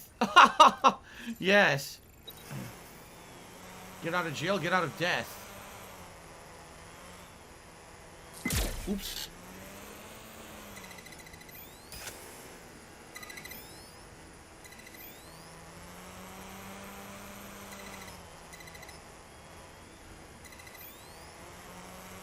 I wonder if this is a real tower in London. It looks pretty unique. I would bet it is.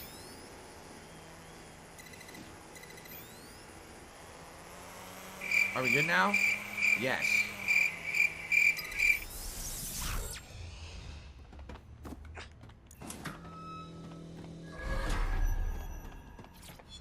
All that for 10 upgrade points. Wow. Alright, we're at the end of the game.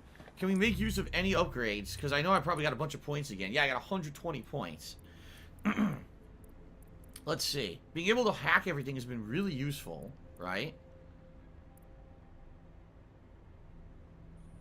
Gun jam. He's got the silenced gun, so he doesn't really need it at.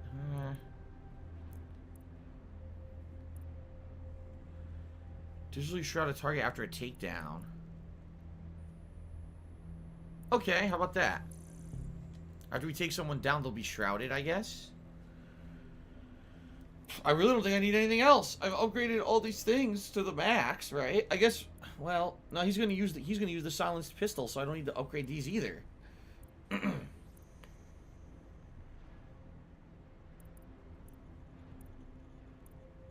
I guess we'll try gun jam, but I'm probably never gonna use it. Upgrade the regular handgun all the way. Okay. Yoshino Lover said, I actually did that without a drone and it was very tough. How? How the hell did you do that without a drone? Oh, okay. When you start this briefing, all activities, recruitment, and missions are locked. They'll be available again once you complete it. So it sounds to me like this is the end of the game. Alright. This must be the conclusion of the game. London. This is Zero Day. Nice to finally meet. Those little bombings a few months back were my way of saying hello.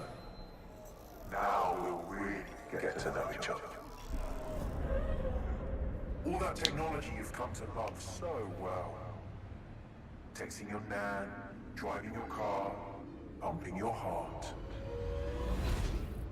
It's all about to turn against you. Yeah, because we gave Sabine all the technology that all the bad people were controlling. The world will become a living hell. I don't expect you to understand this, But what I'm doing is good. Destruction is always the cure.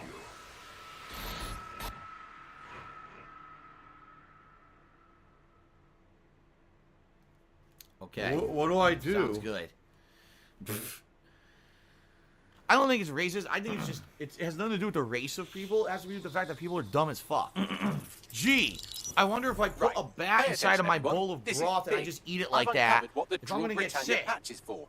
It's for me. 0 Day, aka Sabine, is using a Bagley OS update that will allow me and all other Bagleys to simultaneously access any vulnerable systems connected to CTOS. My OS is integrated into core infrastructure across Britain: power plants, airports, hospitals, banks, and the like. Once I access these systems, the patch will make me compromise them to the point of failure. The cumulative effect means the complete collapse of London and likely the country, which I suspect is her goal. Sorry to be the bearer of bad news, but the update is already spreading. Sabine thought of everything. Is there a way to, I don't know, kill every Bagley? Your callous nonchalance about my death may actually be the answer. We need to get into Brocatech. Exactly.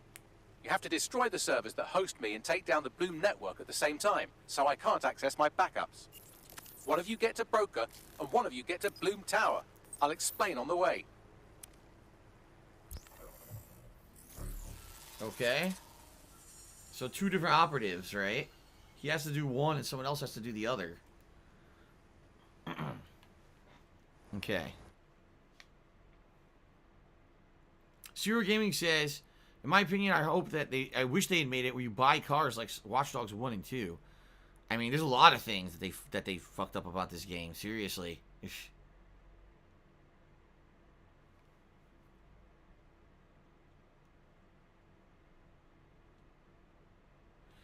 Well, I'm going to need 2 operatives. I don't know who else I'm going to use outside of the spy because everyone else sucks. All the other characters are shit. Draw Britannia has been triggered. There are now millions of me's destroying London infrastructure. You'd better get on with this murder. I won't kill Bags. He's never fake, and he orders my pizza at 3 a.m. He's a true friend. This is no time to get sentimental. It's a sacrifice we have to make. There are countless lives on the line here. Right, fuck. Go to Bloom Tower. Kill Bagley forever. Just a normal mission. Whoa! How will this... What the fuck?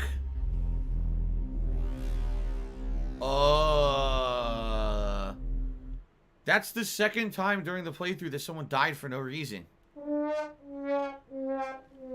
What happened?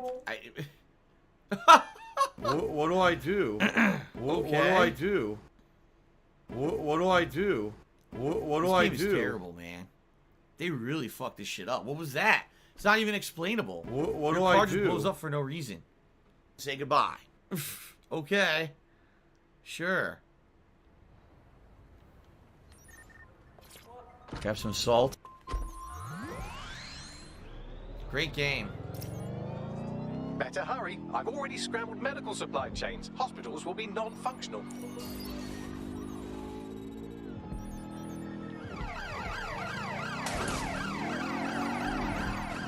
Now we don't even get to hear them talk about the plot, right?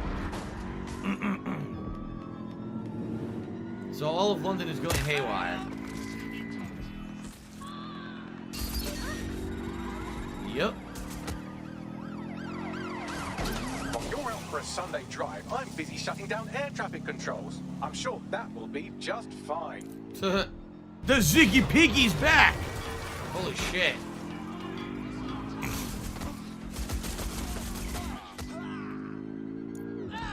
The world gone mad. Oh.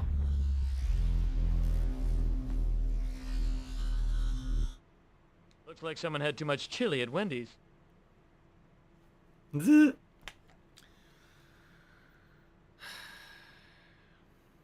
What do I do?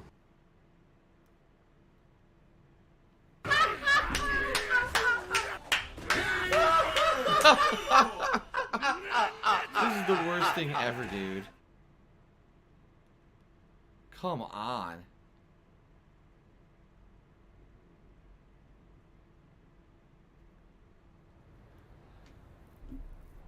Cashmere, go. I turned the music off. We can turn it back on now, I guess. See if there's music for the end here. I had to turn it off because the completely awful music earlier was actually hurting my ears. It sounded so... The Ziggy Piggy is here. Here we go.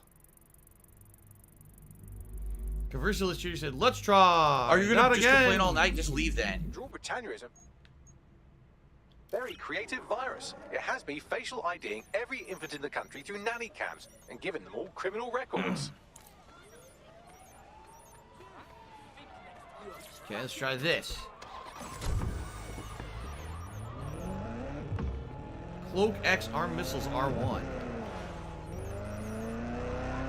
Okay, they're armed. They can fire now.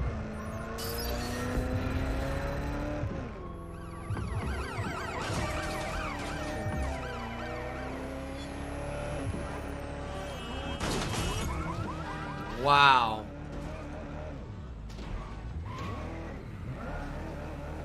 My last shot, fly golden arrow. Oh, yeah! Look at that! Whoa! 999 has received dozens of calls in the last 24 hours regarding serious malfunctions in autonomous vehicles.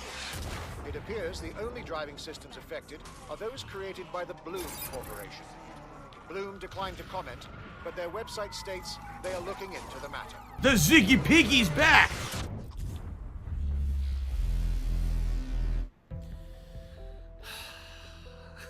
Wow.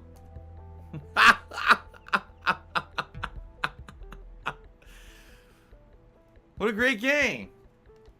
Revolutionary. Next gen, truly next gen. This will be the first game I'm going to play on my PS5, let me tell you guys.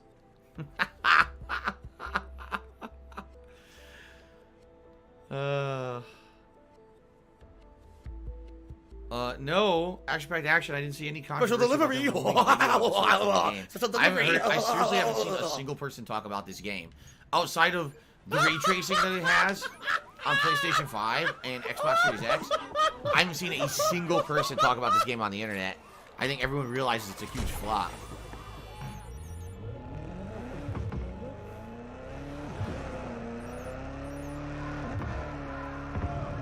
Oh, man.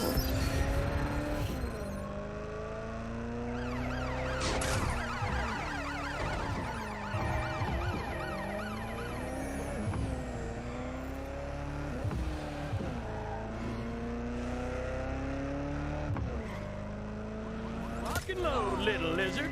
Oh!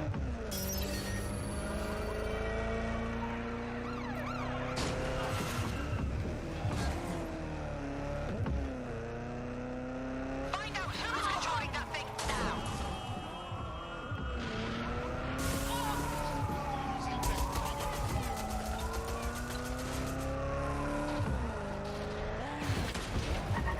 You're supposed to be following the game, following the fun gameplay. Oh my god. Relaxing with me. Well, I made it further than before. Doesn't mean anything, though.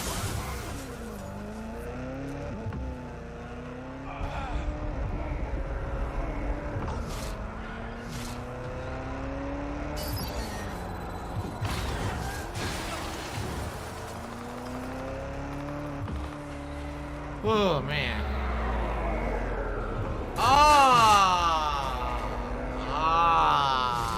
The world's gone mad. Miserable. Just miserable.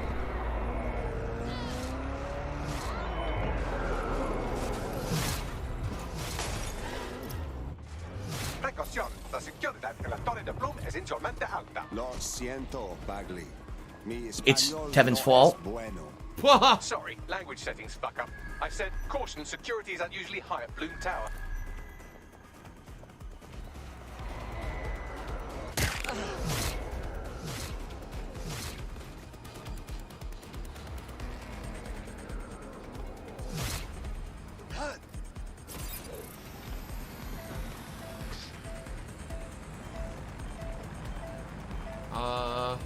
This is not the right way. No, this is not the right way at all.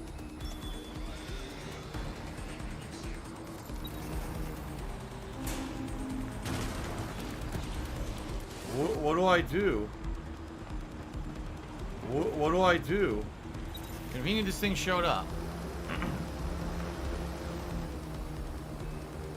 So here's Bloom Tower. We gotta get inside. There's the server we need to hack. How the fuck are we gonna do this?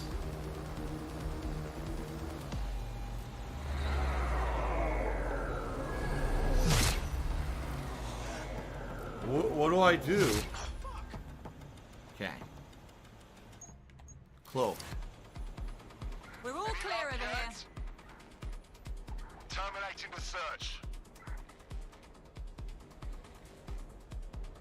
Yeah, I remember being here the first time. Give her a pill, and that's it, because you're just gonna waste our time again. I'm calling the lift. One of you better be on your way to Brocker to disable those bloody servers.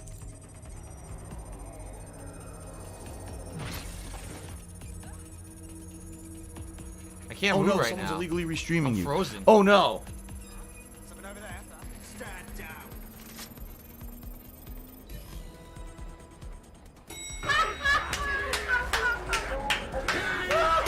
Oh, what the fuck? The shit? Fuck that shit. Oh my god.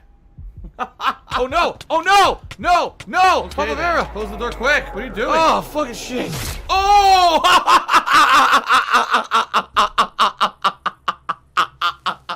He cut his leg off.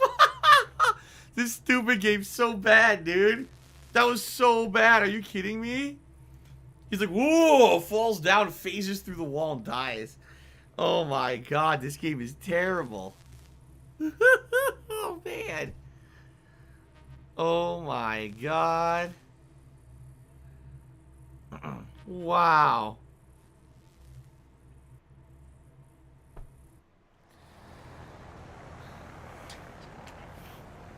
Okay then. Yeah, no, I told him that. Yeah, oh, sorry.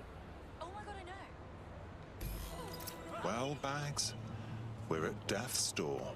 It's my death, so I don't know what you're getting all poetical about. Brocatech.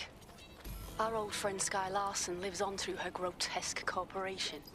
If my research checks out, Bagley runs extremely hot. It requires a massive cooling system. Damage the coolant tanks, and it should trigger emergency access to the servers.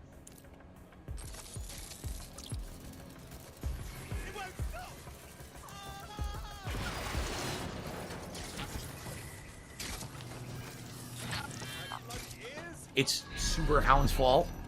Everything's going crazy in here.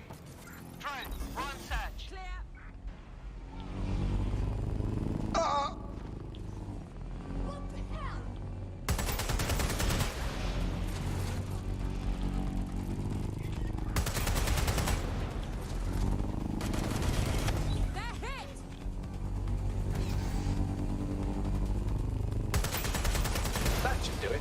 Now, activate the pressure to cause a release of coolant. Yes, you have to be here in person. The suspect was right there a minute ago. Oh my god. This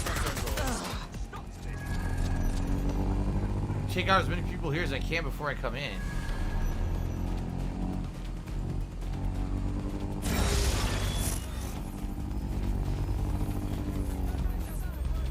I think I'm alright. I think they're already so crazy, I think I can just walk in.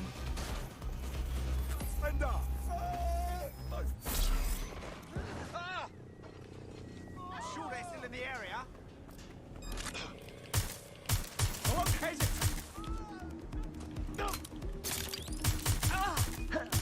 Deploying fire. Shut up. It's funny, I'm using my first recruit, the guy from the Fight Club. And then my second major recruit, the spy. Oh my god, look at that stupid mask. Okay.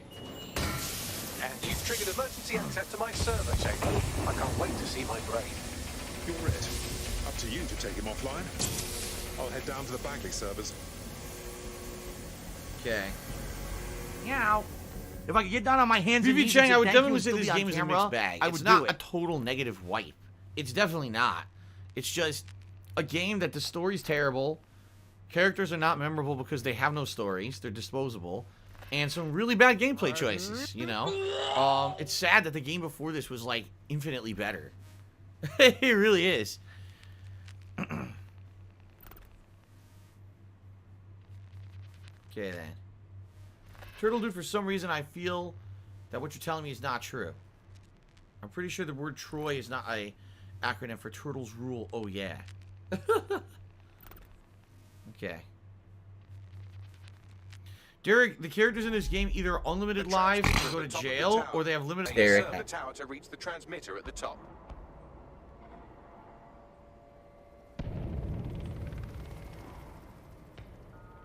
Okay, I need to climb this fucking tower? Seriously? It's Dark Dave's fault. Simply free climb this tower. I'll miss your knack for understatement, Bagley. But not that much.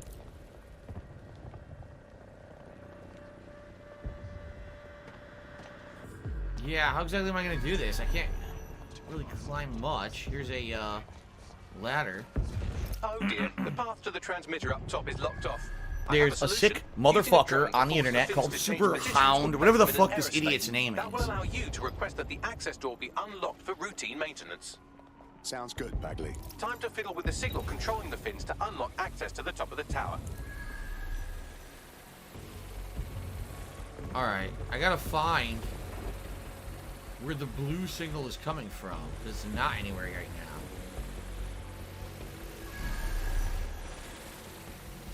Okay. Here we go.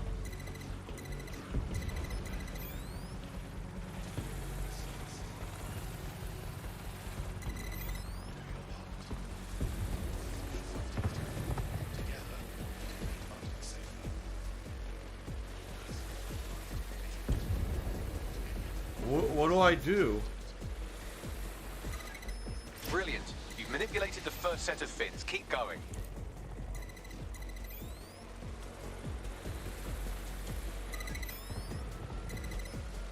There we go. What do I do? I can't fuck with this one yet. Look. It won't open. Oh my god, I can't stop joking. I seriously cannot stop joking tonight. Oh my god. What the I need to find a way to get this working. Hold up. It's gonna clear up, I swear. This Jesus way. Christ. Okay, it's actually starting to feel better now.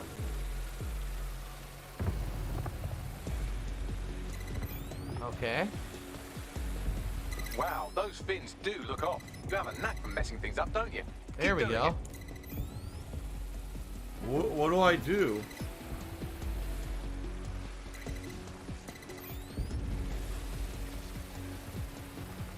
Tiger, tiger, row, tiger. The rest of the fins look like they're working. Why am I toxic? Okay. So now we probably gotta go higher up. The Ziggy Piggy's back.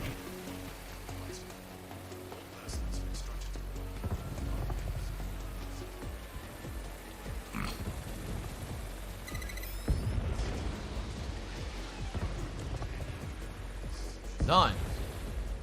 You've issued a scan of the fins. You'll need to wait while the system flags them and triggers a maintenance request. Okay. Loaded drones are about to pull up on your position.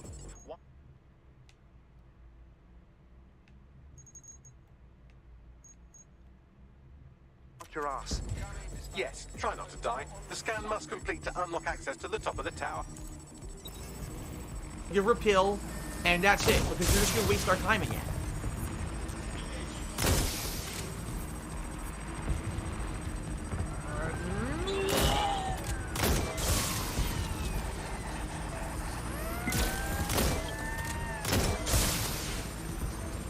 Okay, so far so good.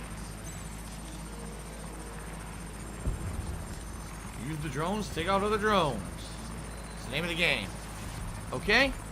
Hello, Timbo. Fair How enough. you doing, man? He says, what's for dinner All tonight? right. I think we're having a frozen lasagna. I'm not 100%, but I think that's what we're having. Sparring King says, if a game's going to be bad, at least hopefully it's moderately bad and funny for entertainment value. Yeah, it's not that we haven't gotten any entertainment out of this game. Seriously, you know, there's some really bad games out there that are just totally 100% bad. I don't feel that's what this game has been. It's not shockingly bad to the point where it's unplayable. It's just not as good as the last game, and that's a shame. Now, this shocks me.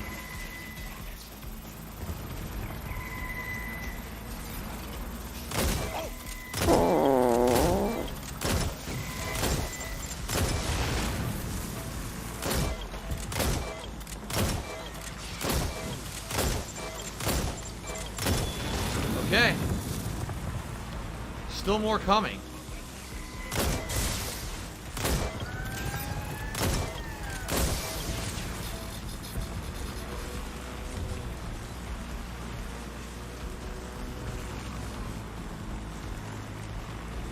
That one's under us.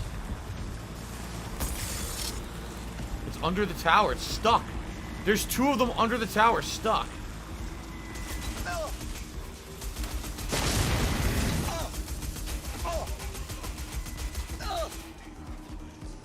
A whale! Oh, that's cool. Neutralizing hostile target.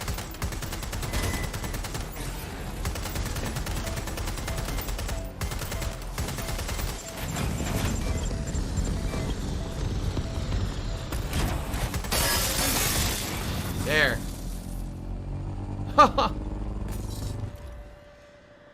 Okay. Amazing.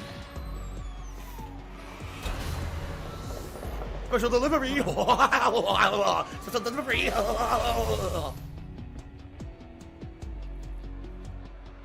I did nothing wrong. I did everything correct. That's done it. The tower fins have registered as damaged, and the maintenance ladder has unlocked. Excellent. My laugh sounds like ack, ack, ack. So when I laugh and I go, The transmitter is just above. Reach it and take me does that sound offline like before ack, I ack, destroy ack, the ack, entire ack? country. No, Or it doesn't does. sound like that at all. I want to take different field. Suspending transmission. Activate the next terminal to take me offline. Business related, I still have it.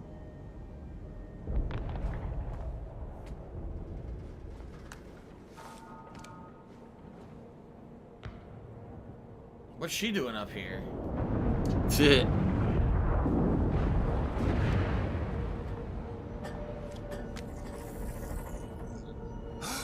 Of course.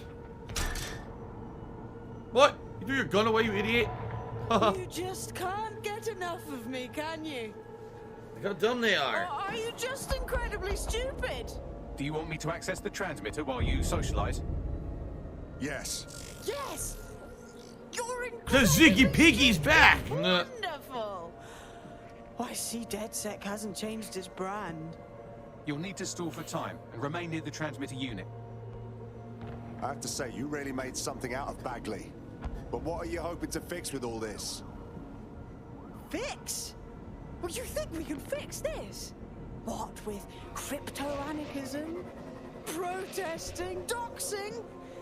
Optics are glorified cattle tags. Albion shoots civilians in broad daylight. Snitching is now a means of survival. No. You skids can't fix anything. You're wrong. Things are changing. DedSec's changing them. We're fighting the good fight. And you're the arbiter of goodness. Let me ask, how many have you killed since DedSec restarted? See? A tiny tweak in your philosophy and we're on the same page. The tower's fins must be collapsed to complete the trace. I cannot initiate this hack, but you can. Are you saying what I think you're saying? That we should get the band back together again? Oh, sweet, but no. I'm saying I was in denial too. I'm playing a woodwind instrument. I'm Japanese. But my hard reset wipes the slate clean. So we can all start again. I'm sad you won't be around to see it.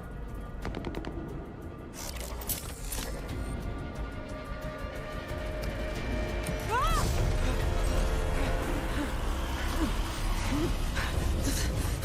This was pretty stupid. Why was she standing there?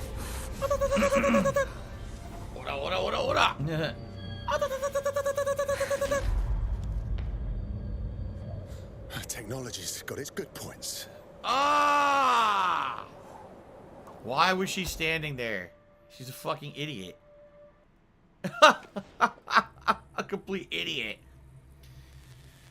Yes, Timbo, rest in peace to Alex Trebek. We talked about it at length on the pre-stream. Star Rune cheered. It said, bad villain writing 101. Yeah, it was really bad. I mean, I'm going to stand in the worst possible spot ever. Action-packed action, home front, the Revolution was worse than this. This game obviously has a robust world, has a ton of content, is functional. Home of the Revolution was just a piece of shit.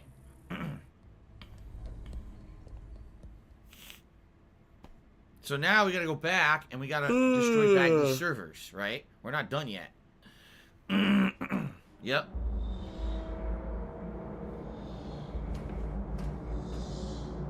This screams cryosperm bang. These data containers are alive with cognitive activity your fleshy human mind can neither comprehend nor ever hope to equal. Fine, fine. Just tell us how to find your containers. If you disable the data center's cooling system, it will trigger an emergency shutdown to prevent overheating. What do I do? This ejects 4 of my data containers containing key systems. They will be visible, allowing you to manually destroy them and stop the update. What do I do? Okay. Now what? Destroy the temperature regulators to trigger the automated shutdown procedure. Of course. Easy peasy. I apologize in advance, but I'm about to start attacking you. What the hell? I'm afraid I have no choice but to defend my core servers. It's a hard-coded security protocol. Nothing personal. Good luck. Shit. Oh shit.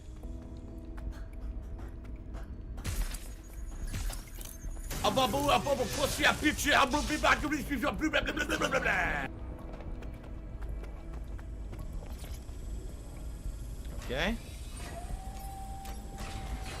Now you've done it. Security forces are converging on your position now. Oh, do you want to bet on whether you or me will die first?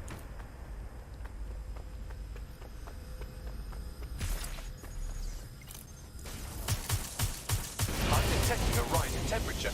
Yes, it's making me want to strip. Good. Not hot enough, though. Another cooling system is still operational.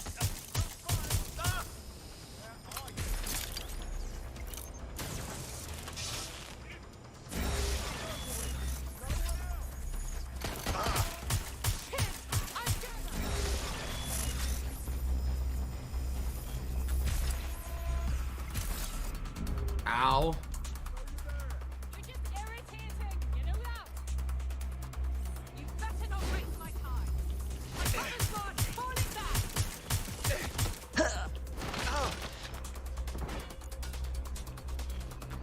Grab some salt. Shit! Where did they go? I can't shoot them because they're completely black. So I can't see where I'm supposed to shoot. I'm gonna die, yeah. There's nothing I can do. You can't see where to aim because it's black on black. All you can see is darkness. You can't see even their body, so you don't know where to aim. So you're just blind shooting. Boy, that was fucking stupid. It's Tevin's fault. No. I couldn't see that. I couldn't see any body parts. Temperature regulators to trigger the automated shutdown procedure. Of course. Easy peasy. Oh no, someone's illegally restreaming you. Oh no. Do you think the drone can do this? I apologize in advance, but I'm about to start attacking you. What the hell? I'm afraid I have no choice but to defend my core servers. It's a hard-coded security protocol. Nothing personal. Good luck. Shit. I don't know. I don't know if I need to do it in person or if I can just have the drone do it.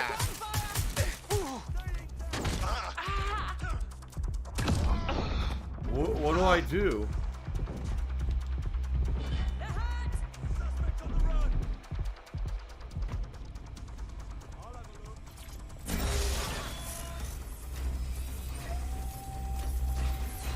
Now you've done it. Security forces are converging on your position now.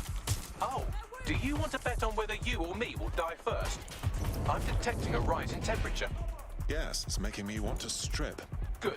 Not hot enough, though. Another cooling system is still operational. How do I get to that one? I don't see a stairwell over there. What do I do? What the fuck? What do I do?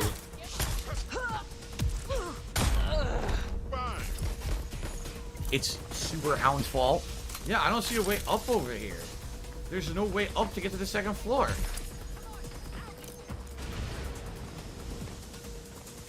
Oh, here it is. It was It's in Dark the Dave's fault. side area.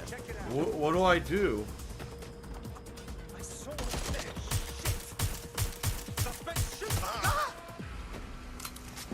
What do I do? What do I do? What do I do? What do I do? Not what I did. Okay. The Ziggy Piggy is here. What do I do? All right.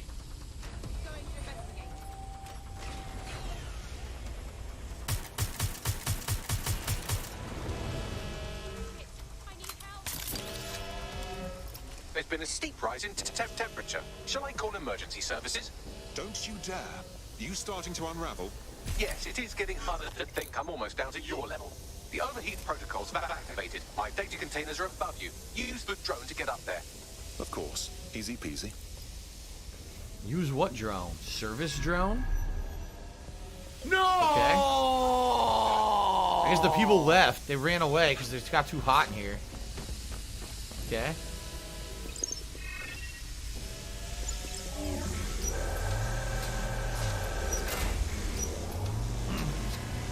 Aha! What the fuck? He was on top of it. I started to go up, and then he was not on top of it anymore. I love Hulk Hogan's dick. What the fuck? Oh my god! What do I do?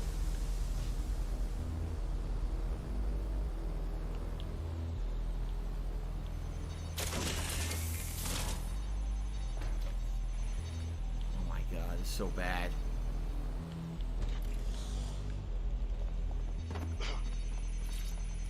Okay.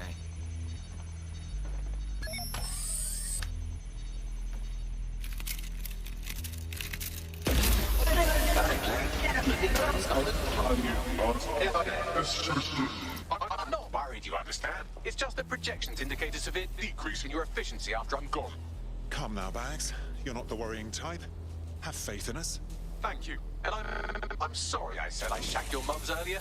I just thought insulting you would make this easier. Dr. Richard Gamer tipped me $1 and said chocolate. Okay. Ninstar Rune Cheer says, unpopular opinion, the quiet game is functional but unfun. By that criteria, is it not a bad game? I don't know.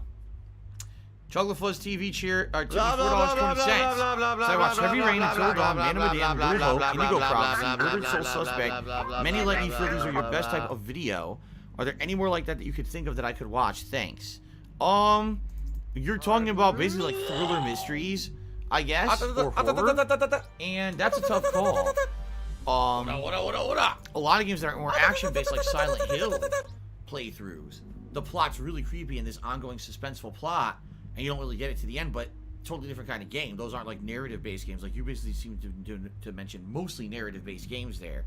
Alan Wake. Someone said Alan Wake was a little good. Telltale games, I would say the Walking Dead original series, like 1 and 2 seasons were really good. Hard to say. Thank you very. See you later, Derek. Yeah, hard to say what else though. Seriously, hard to say what else.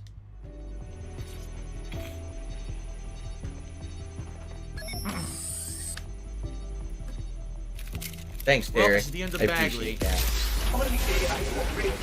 Solving the mystery of it's a shame. I had a list of goals that's never going to get accomplished. Now, I had such plans for Dinter. Bags. Wish lists are my speciality. Send it my way and it's done. Don't be stupid. You wouldn't know where to begin, turning into a cyborg hive mind. Okay then.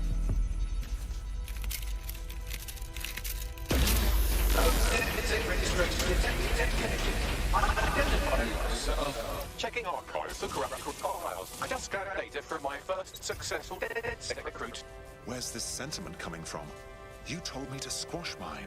Correct. It seems, however, that I am not immune.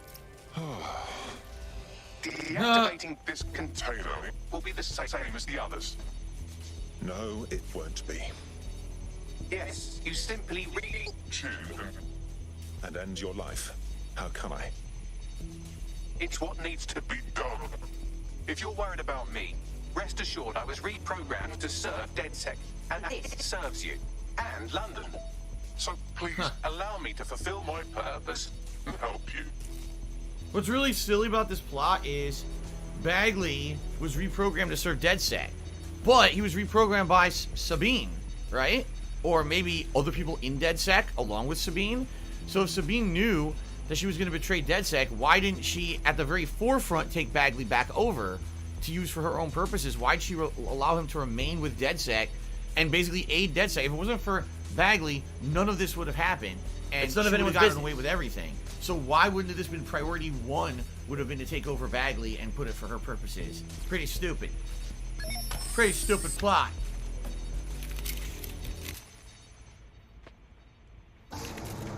Logic error. All of these entering shutdown. You've had a good run, old boy. Error 21255. Language processor. May I stop this operation? Don't do this to me. I can't handle it. No.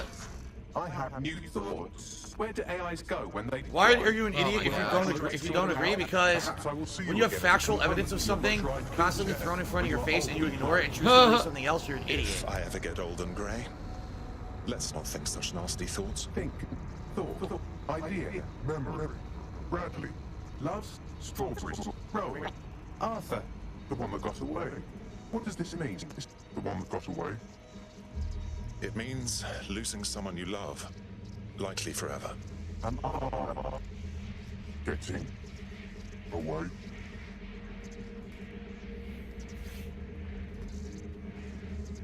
Thanks for everything, Max. Dead air. The best character in the game was an AI that you have to kill at the end of the fucking game.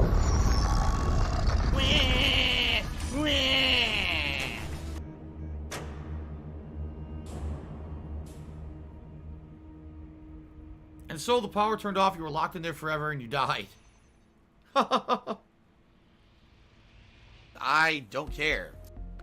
I think that's it. I was just gonna have the ending cutscenes probably.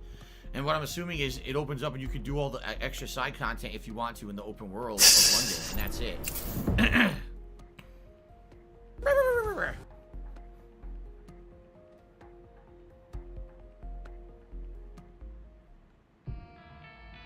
Bloom is now confirming that the deadly infrastructure attack plaguing London has finally been purged from all CTOS systems. The identities of the zero-day hacker group behind the attack are still unknown, but sources confirm that DedSec stopped the virus. In the wake of last week's Bagley attack, thousands of Londoners are, quote, jailbreaking their optic devices, thereby disabling the mandated CSA app. SIRS has issued a stark warning. The Metropolitan Police is moving to regain a foothold in London, led by a passionate new Deputy Commissioner, Caitlin Lau. Lau says she won't rest until the Met's dignity is restored. She got promoted. The Kentish Town Council estate have declared their public housing project a no-Kelly zone. Organisers claim they are forced to take safety into their own hands because of Albion's total lack of... An ex-Albion engineer, Hamish Balaji, has blown the whistle on yet another Albion scandal, this time involving a backroom crowd control robot program. Citizens continue to leak evidence of abuse of power by Albion and corruption within SIRS via the DedSec app. Thousands of pictures, audio, and video recordings seem to implicate the dark web entity known only as the 404 are stepping into the daylight, releasing evidence today of a bombshell money laundering operation based out of the British Virgin Islands. corporate watchdogs praise the group for checking the power of a once untouchable corporate elite. Another clash with Albion units in support of the so-called DedSec resistance. The group itself has been conspicuously quiet since the Bagley attack, leaving many to ask, has DedSec disappeared once again? So there's some epilogue stuff there with the police woman you were working with but gets promoted, and 404, meaning what's her name, Naut, still doing her work and stuff like that. Of course, you're not going to get an epilogue for your agents because your agents don't matter. They were disposable. It didn't matter at all. Horatio Rosalon cheered, said the dogs have been watched. Tots of Chris Risa for 47 months. And Conversalis cheered, said that's it. So much of this is underwhelming, not a memorable experience at all. Right, you're right. That's really the problem. This game is not memorable. Watch Dogs 1 is memorable because it's the first outing of this kind of game with the tech hacking of everything. Even though Aiden Pierce is kind of a boring character, at least the story you can remember somewhat. Watch Dogs 2 is way more memorable with some of the really silly antics of the characters, their backstories, the funny stuff you do during the game, like hacking Google and shit like that. It's pretty fun. This game is the absence of that. It's more like, oh, we're going to have a dark plot, but nothing matters because everyone's disposable. Therefore, what's memorable about the game? Outside of going through London and seeing London sights and sounds, I don't think there's a single thing memorable about this game at all. So, all right, let's skip the credits.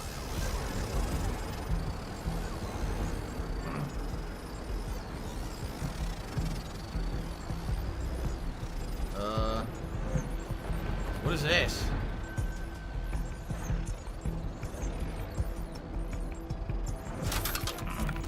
What the hell? Ninja Star Room Shooter said good for much. Hold a on. little choppy and maybe we can sell the parts. Don't chop me up. Holy shit. Is that old Bagsy? I'm Bagley, your personal assistant. Lock I and make load, life little easier lizard. in many ways.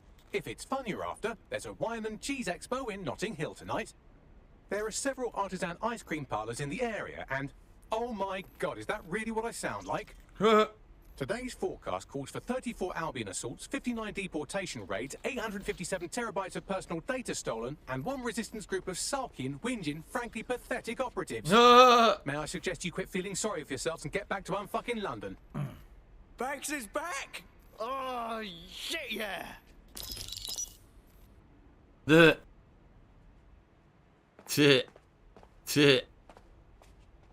guess, what happened to the spy? Is he dead? So, it doesn't matter anyway. You kill Bagley, but he survived anyway. Divided we fall. Gold trophy.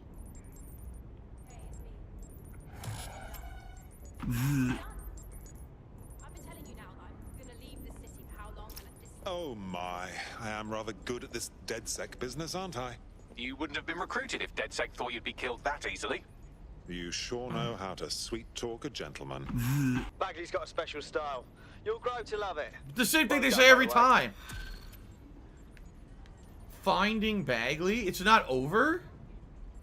Hello, when you have a moment, could you pop over to my terminal? This is sort of awkward, but I don't feel well. The game's not over. I think the game has post-game content, essentially. Yeah, look, the main missions are now completed. So that's the end of the main story. But now we're going to get Finding Bagley. Now that Sabine's plans have been thwarted and Bagley has returned to normal, that's next for you to continue fighting back. Bagley has reached out asking to talk about something. Talk to Bagley at the same house and find out what's bothering you. Alright. It's a side mission. What's going on, Bags? Right, I have some disturbing news. You see, I've been thinking. Okay, get on with it. Well, I don't bloody think, do I? I'm a super intelligent AI with a constant connection to all human knowledge. I don't have thoughts. I have load times. But after everything I've been through, dying, seeing all those people whose brains Sky Larson scooped out and turned into AI, being reborn, it got me pondering the nature of my own existence like some kind of Renaissance aristocrat who's grown tired of buggering the servants. I don't think I've always been software. You think you used to be a real boy? Like I said, disturbing. Since we visited that lab, I found a series of images buried in my operating system. I think they might be memories of some kind. Oh, but the images shit. are corrupted, so I can't say. I think this must be what it's like not to know things, and I think I hate it. Bags, this is unbelievable. Send us the images, we'll get to the bottom of this. Well, if it'll set your mind at rest, I sent you the images. If you get me a clear visual of each location, I can composite it with the image from my OS and remember more of my past life. So it's a post-game mission where you go to locations in London. Yeah. Take a photo at the location shown to restore Bagley's memory and find out who he used to be. Oh, yeah? That was just genius level. How do I do that? How do you go to the data drive? Data? Huh?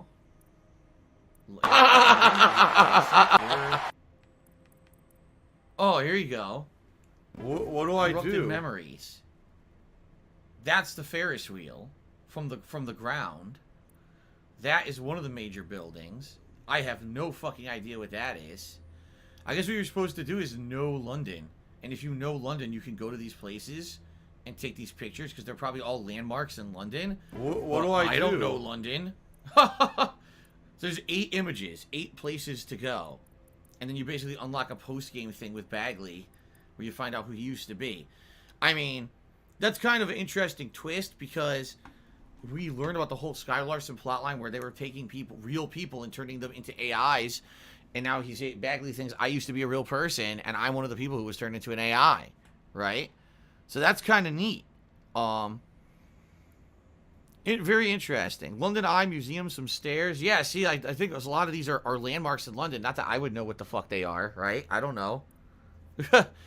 So, anyway, since the story of the game is done, blah blah blah blah blah blah blah let me give you my opinion. blah blah blah blah blah It's not terrible. It's not. At the same time, it's not good. It's kind of just is. It's a game that's gameplay for gameplay's sake. If you're looking for a spectacular story here, this is not it. This is like not even close to how good of the story Watch Dogs 2 was. And it sucks because Watch Dogs 2, I remember the characters of that game. I remember they're going to stay with me. I remember the plot being very funny. I remember the fucking villain with the stupid man bun and shit. Like, I remember all of that. I'm not going to remember anything about this game. Seriously, besides London. Maybe, okay, I played a game where there was open world London and I saw some cool landmarks or whatever. But outside of that, I bet I'm never going to really remember anything about the game. Just being honest here. It's not anywhere near as good as Watch Dogs 2, and that's a shame. Having the disposable agents is a huge misstep, in my opinion. They really screwed it up.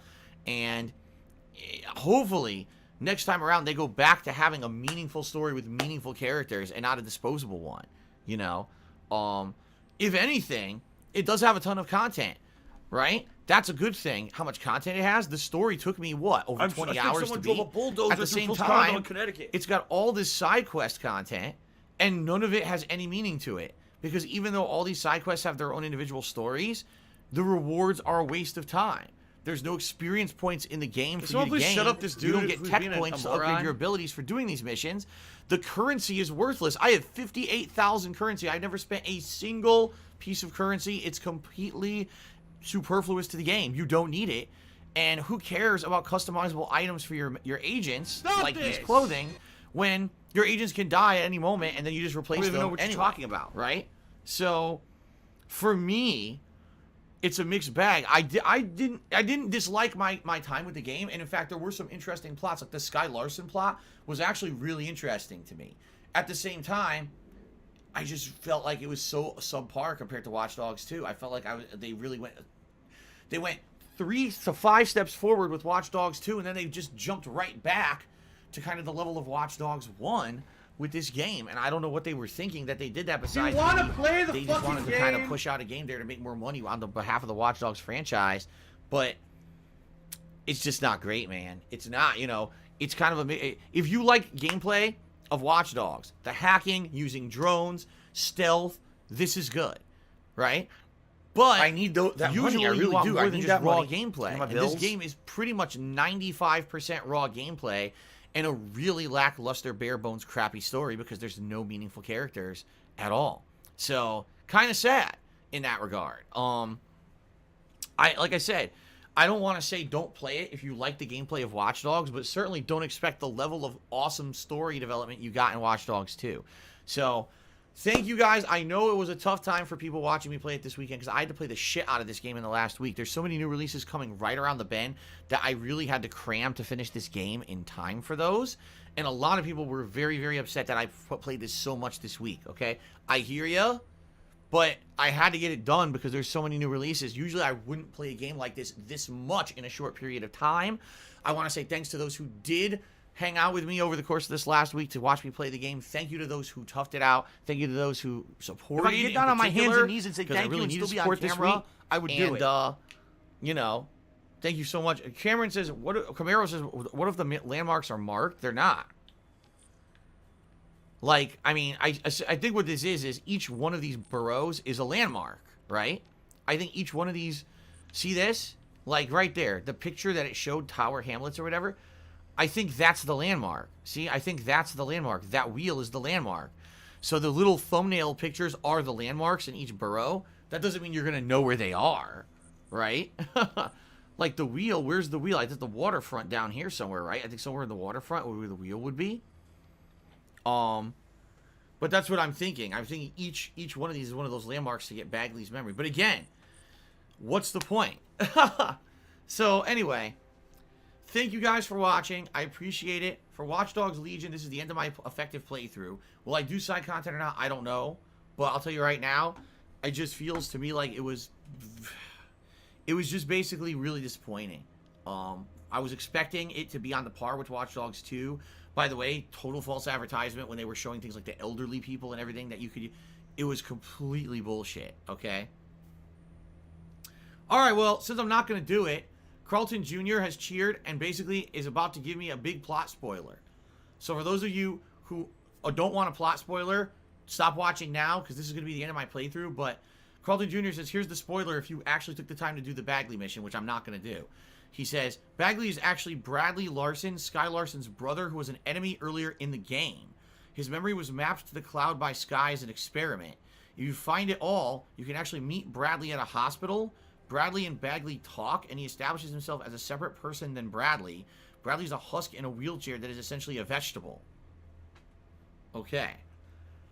So, what they're saying is, okay, so this is kind of an ending then to the Sky Larson plotline. Because what we were wondering is, when someone's consciousness or brain mapping gets turned into an AI, is that really the person? The answer then is no. Bagley is a clone of Bradley. Are you a functional retard? That evolved I have over to time ask. as an AI that helped DedSec, and he's become his own individual. How? It's not really Bradley, because Bradley still exists as a vegetable in the hospital. See?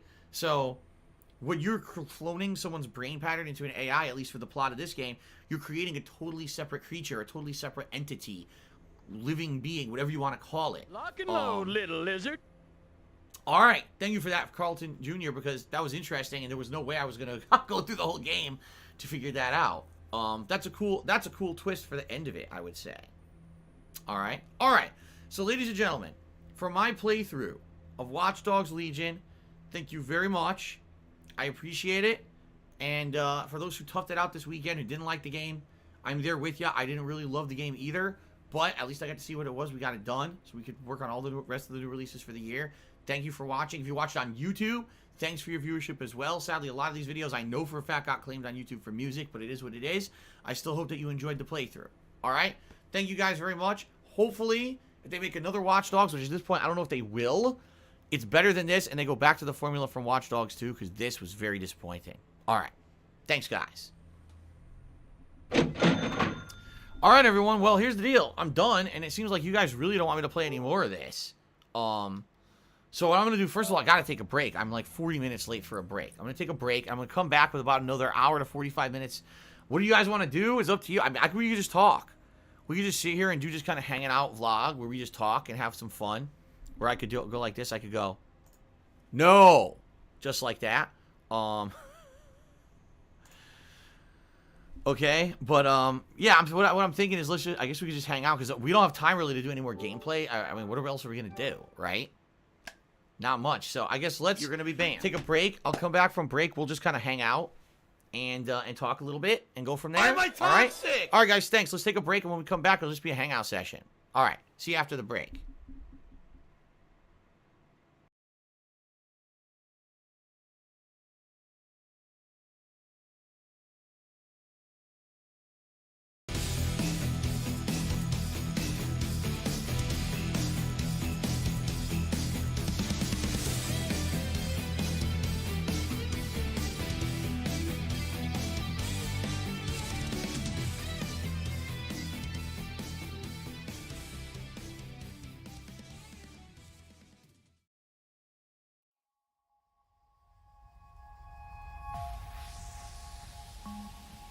La la la la la la la. There you go. Here, listen to my beautiful singing voice. La la la la la la la.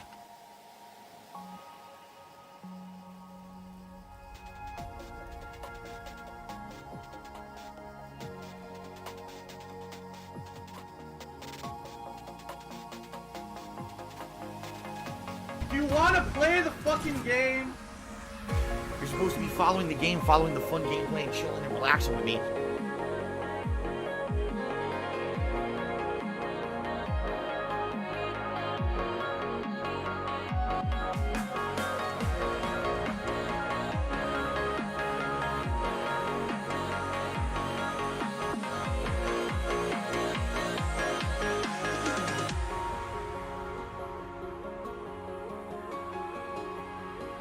The Ziggy Piggy's back!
I don't have money to do it. I don't have money to do it. I don't have money to do it. I don't have money to do it. I don't have money to do it. I don't have money to do it. I don't have money to do it.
How dumb they are.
show now. I come alive in the nighttime, where the lights are bright and the energy is high. I love to party and I love to dance. You're safe with me, girl, just give me a hand and let's get wild.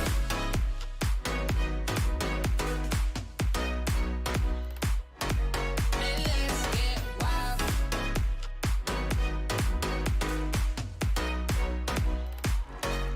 And let's get wild. We love to party and we love to dance. And let's get wild. You're safe with me, girl, just give me a hand. Out in the jungle, we are animals. Once the music hits our soul, brace yourselves. We are one, we are ready to party. Brace yourselves. We are one, we are ready to wild out. We love to party and we love to dance. Hey, just take my hand, girl, and let's get wild.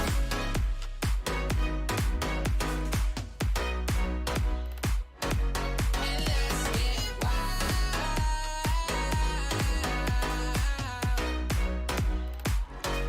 And let's get wild. We love to party and we love to dance. And let's get wild. You're safe with me, girl, just give me a hand. And let's get wild.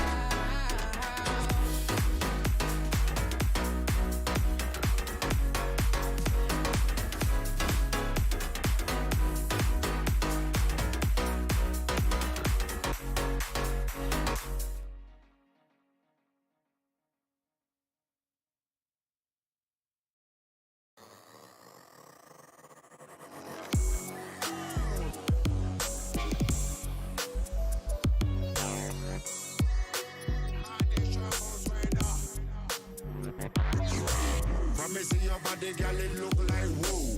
Body up, up, down, body don't need no toe. When I do something so you only God they know. Broke out, make the whole world know.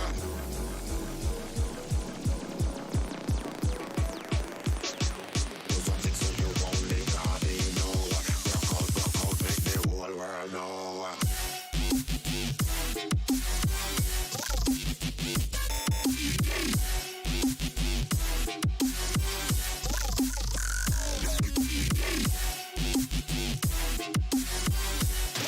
Let's bring that.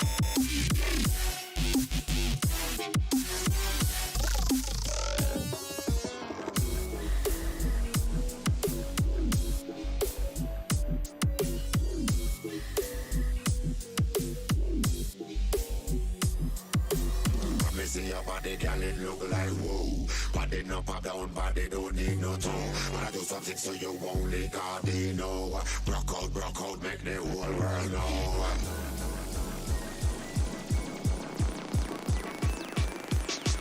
Do something so you only God they know. Broke out, make the body up, up, down, body.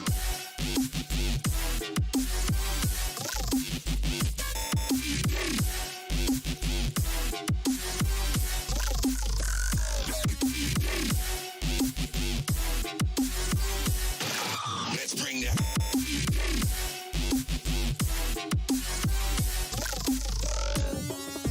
From me see your body, girl, it look like whoa.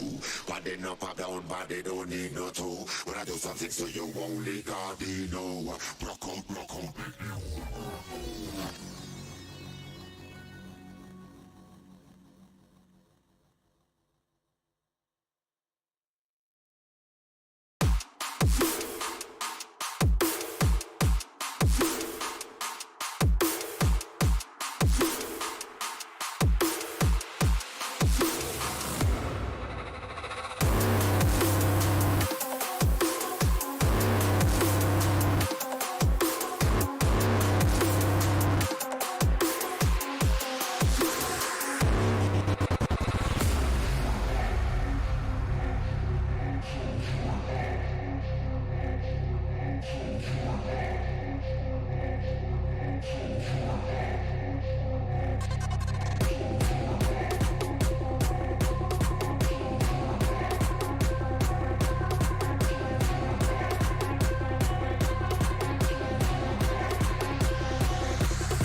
the Africans.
From the Africans.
So if you're going to be an asshole, you're going to be treated like an asshole. You're going to be shown the door.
Well, before we resume here, we're just going to be hanging out for a little bit. There's nothing else to do. There's not enough time for any significant gameplay or anything.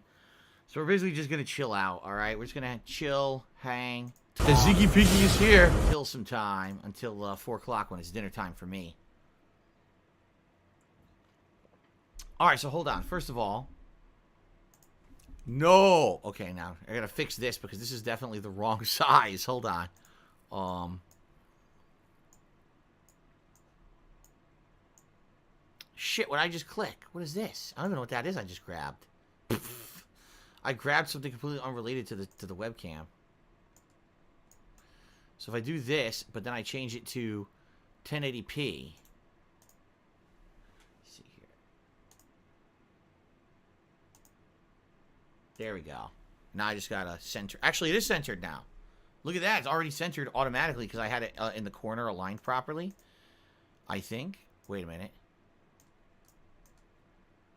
It was almost perfect. It was a little off, but okay. Alright. Let's see here. Super Sly Gaming resale for 3 months says, can you squeeze in Persona 5 Royale before Valhalla? No, I can't. Ninstar Rune Shady says, can I get a zoom in manual deny? No, it's not set up now. I changed it. Okay? Also, how are we doing for, how are we doing? 773 subs. Guys, we lost subs today. I can't believe this. We lost subs today? Today, of all days? During the conclusion of Watch Dogs Legion, we lost subscribers? What? What? What is going on? How is this possible? I'm at a loss. How could we possibly lose subs during Watch Dogs Legion? Okay. You guys ready? Alright, here we go. Ladies and gentlemen, welcome to an impromptu YouTube mode on. OBS error.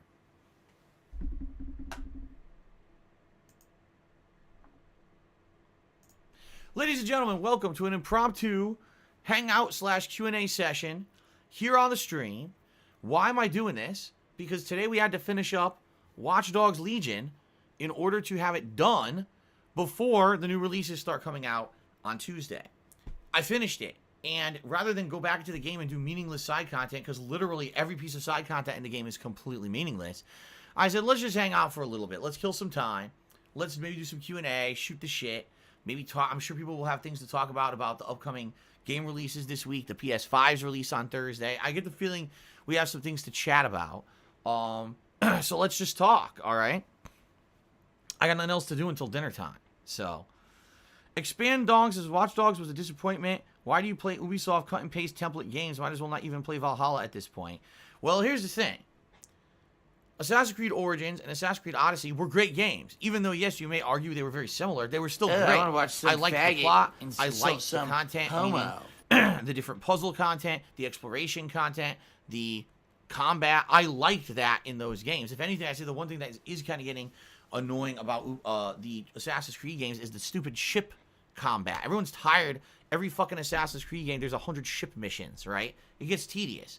Outside of that, everything else is good in those games. So even though you may argue, oh, Assassin's Creed Valhalla is going to be too similar, it's going to be repetitive, I think it's still going to be fun. I think it's still, as long as it has a good story, I think it's still going to be a great game. We haven't played one now in 2 years, so at least we've waited a while for the next one. It wasn't like these are coming out every single year. I think that was the major problem between Origins and Odyssey. They came out a year apart, and it got people burnt out on that formula.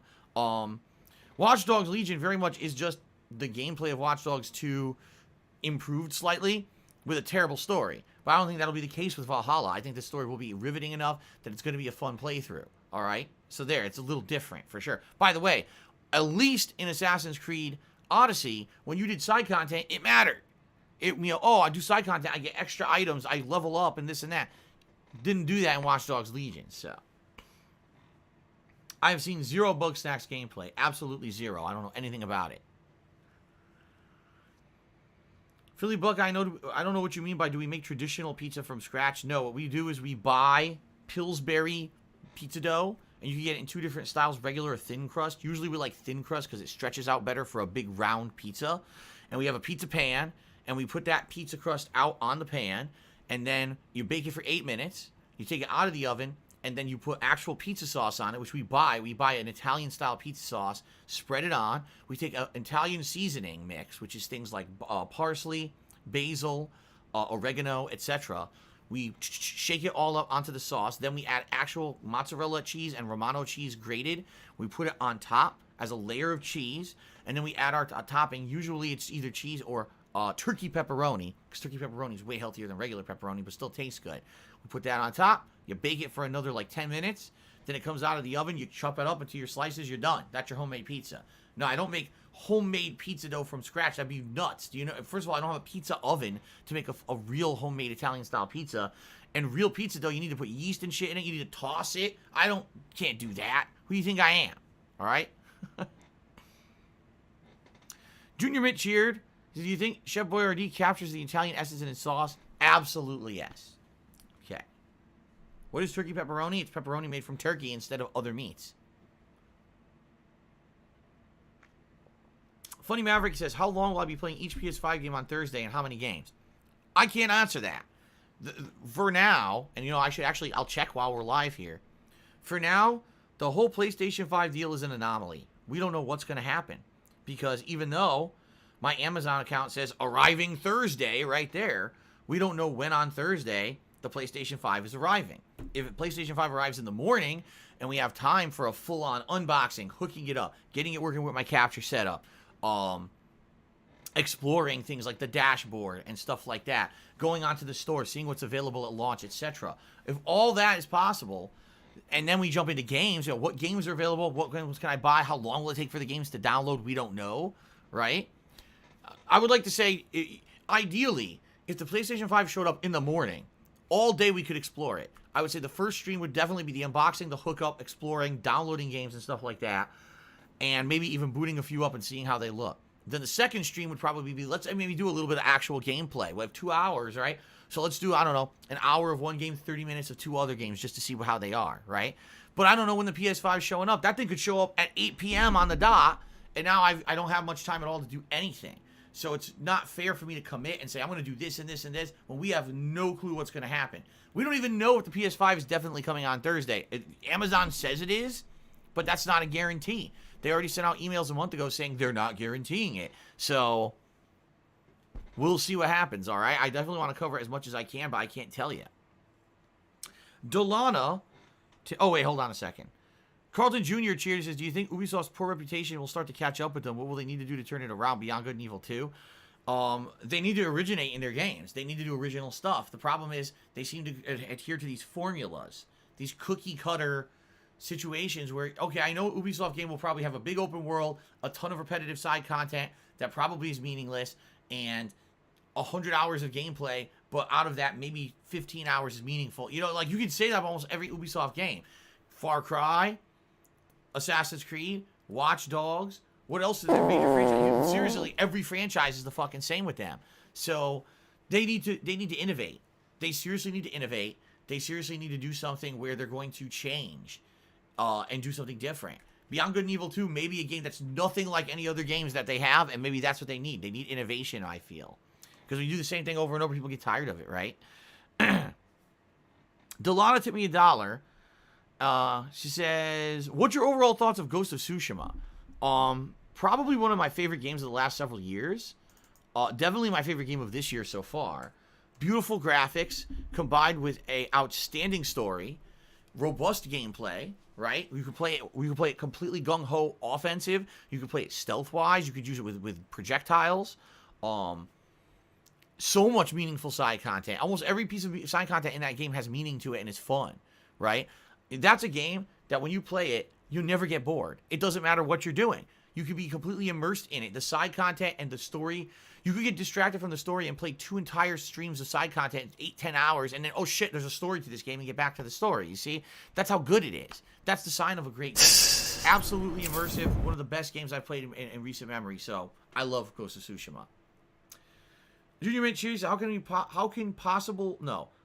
people contribute to the stream outside of tips or cheers? Can we send you baked goods? No. You can go to Amazon wish list and you can purchase credits off of the various networks. Right now it would be PlayStation Network because all the games I'm going to be playing coming up outside with the exception of one, maybe Hyrule Warriors Age of Calamity would be on Switch or Nintendo Store.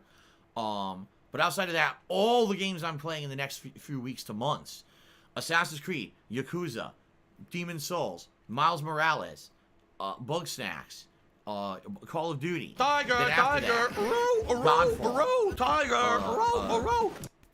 Sackboy, Astros, all those games, PlayStation.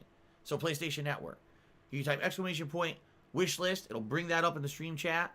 All right, that link to my Amazon wish list, and you can buy stuff off of there. If you do, you have to email it to me at darksidephil@hotmail.com. If you don't, I don't get it. Okay. Hype Romy train. Road Charity says, any games you're looking forward to in 2021? Honestly, no. Right now, we have so much coming out in the next 1 to 2 weeks. I'm serious about this. I'm not even thinking about the future. Like, Cyberpunk isn't even a thought in my head right now. I know I'm going to be so crazy busy for the next 3+ weeks with all the new shit coming out that I have not even fathomed thinking ahead to 2021 yet. I know it's going to be a good year, but I'm not even going there yet until we get through all this other shit, okay? I'm the kind of person, I take it step by step. Jingle Pops cheer. Incoming paragraph. I'm getting Yakuza 7 in a few days, and I'm still going to watch you play it. I'm wondering something. You think they'll continue Yakuza as an RPG and Judgment as the action game series simultaneously, or was Judgment a send-off for the Dragon engine used for Yakuza 6 and Judgment? No, Judgment was a smashing success. Did you hear? They sold a ridiculous amount of copies. They felt it performed above what they were hoping for a new IP. So I think that Judgment will very much continue. And then Yakuza will be its own entity as an RPG. At least that's my feeling. Maybe I'm wrong, but that's kind of how I feel about it. I think that they'll split them and have 2 successful IPs now. That's my thoughts. Am I planning on playing Call of Duty Cold War? 100% yes. I'm playing it this Friday. I want to do a major stream of the multiplayer if I can, but we got to see what happens with the PlayStation 5 and everything. Is that an Uncle Fester shirt? Yes, that's Uncle Fester. Stone Cold Uncle Fester. On my shirt, everyone knows that was his nickname. Stone Cold Uncle Fester right there. What the hell, Vomit God? What are you talking about? I agree, Beautiful Butterfly. Since I love EA Hogan's is dick. doing a Mass Effect trilogy remastered, they should do Dead Space redone too. I would love Dead Space to be redone, and I would love Dead Space 4. I loved that series, and I'm so sad that they killed the fucking studio, Visceral Games. Assholes. Delana tipped me $1. And what are the best games I played on my Switch this year outside of Animal Crossing? Because I really enjoyed your Fire Emblem playthrough. You never played it on your channel. Same with Paper Mario. Of this year, it's Dark Dave's fault. I've got to remember all the games that I played on the Switch this year because I know I played a lot. Obviously, Fire Emblem, super long, lengthy RPG, but actually was super the combat Houndsfall. was good. If anything, I just feel they really needed to kill some of the dead time. If it was a faster paced game, it would have been a better game, but it was still an outstanding game. Paper There's Mario a was sick good. I didn't love it, motherfucker but I on the enjoyed it. internet I thought called Paper Mario Super was good. Hound, whatever the fuck this idiot's name is. Pokemon Sword. What do I do? One of my favorite games of last year. DLC is one of my favorite games of this year. It's just an ultimate chill game, right? It really is the ultimate chill game. Just going around exploring these new atmospheres, catching Pokemon, being able to talk with an audience while I do it. It's super duper good. So I definitely like that. You know, it's hard for me to remember all the games that I played on it because I know I played a ton. I said this year I probably played more Switch than ever before. Seriously. Previous years, usually I would just play the major first-party games, which was like 3 or 4, and that was it. This year I played a ton of shit on my Switch.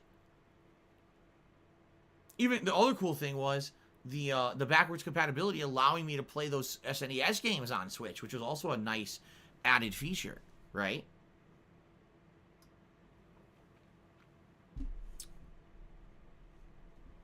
I didn't play Zelda. I didn't play a Zelda game this year, did I? Just, you know, there was Hyrule Warriors demo, but there was no Zelda game this year. Nope.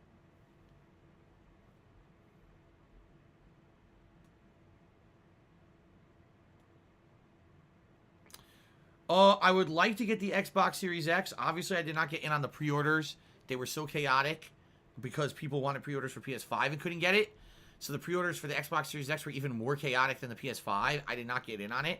The thing is, even if I got the Xbox Series X at launch, I probably would be playing nothing on it. I'm not kidding. Like, there's no exclusives. And cross-platform games, likely I'll play on PS5 to take advantage of the new DualSense controller and the haptic feedback and everything. Just seems like a really cool thing to experience with these games. The one game that was coming out for it that was supposed to be exclusive, the Medium, has been delayed till next year anyway. So I'm hoping I can get an Xbox Series X maybe within the first few months of next year. So I will have it in time for new games, but there are none right now. So I actually don't feel bad about not getting one at launch. I probably wouldn't have even done anything. Kyle, I did play Link's Awakening on the Switch. That was last year. That was like over a year ago. Now this like shocks me. September 2019. Yes, I do like cereal.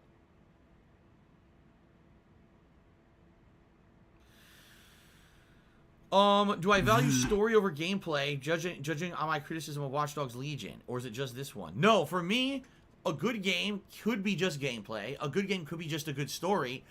Case in point, Battle Royale games have no story, but there have been some really good ones.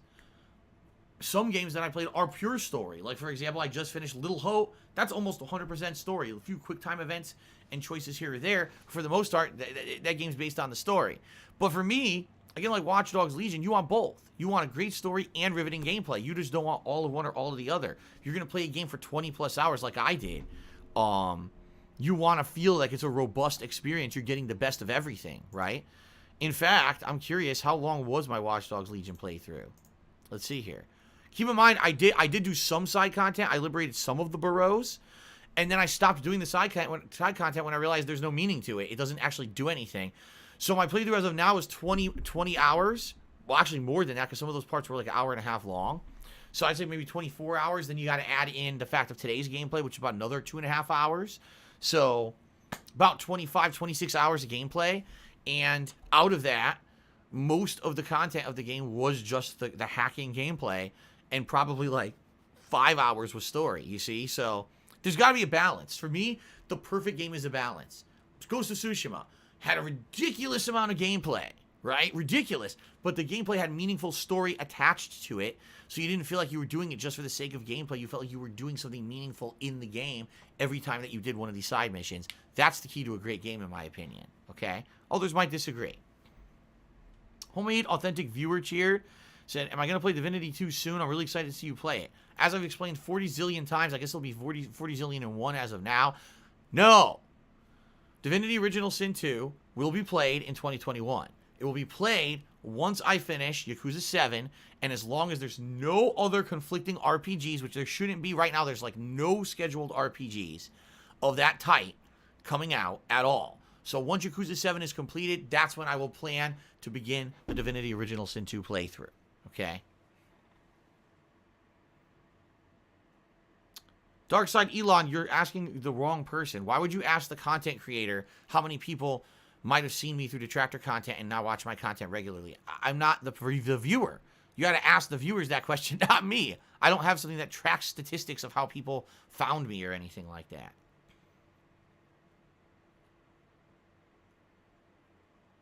Silly question.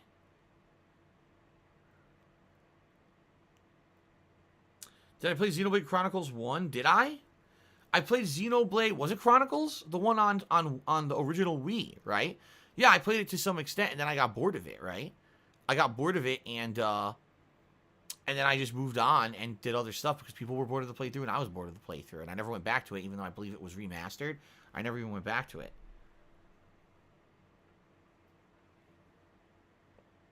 Henry Heimrich says, why do some Twitch streamers think banning people will stop people from coming back? My favorite streamer is Wings of Redemption. He keeps banning me. For every one account, I have 20 sock accounts. If they ban me, I just use my other sock. It's a waste of time to keep banning me, talking about others.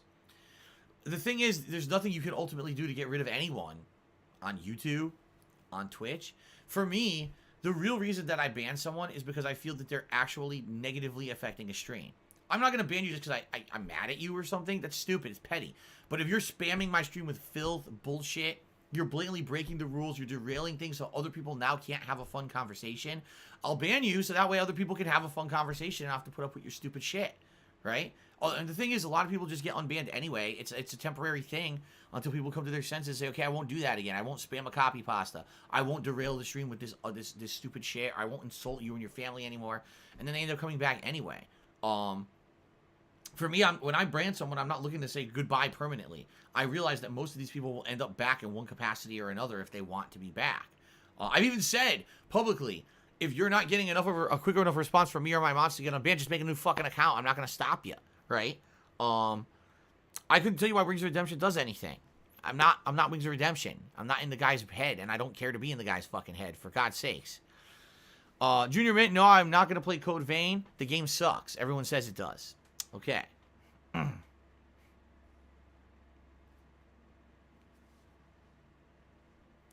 No, I'm not going to be doing edgy old era Phil comedy. Old Phil was something that was very much present from 2008 to roughly 2013, 2014. It was at that point that I realized that old Phil style content, meaning over the top, constantly swearing, constantly blaming the game developers on purpose, never taking fault for anything, sexualized content constantly, stupid joke references all the time, talking over dialogue in games constantly. That kind of content was a necessary evil because I needed to entertain an audience on YouTube who was not there live and who wasn't interactive.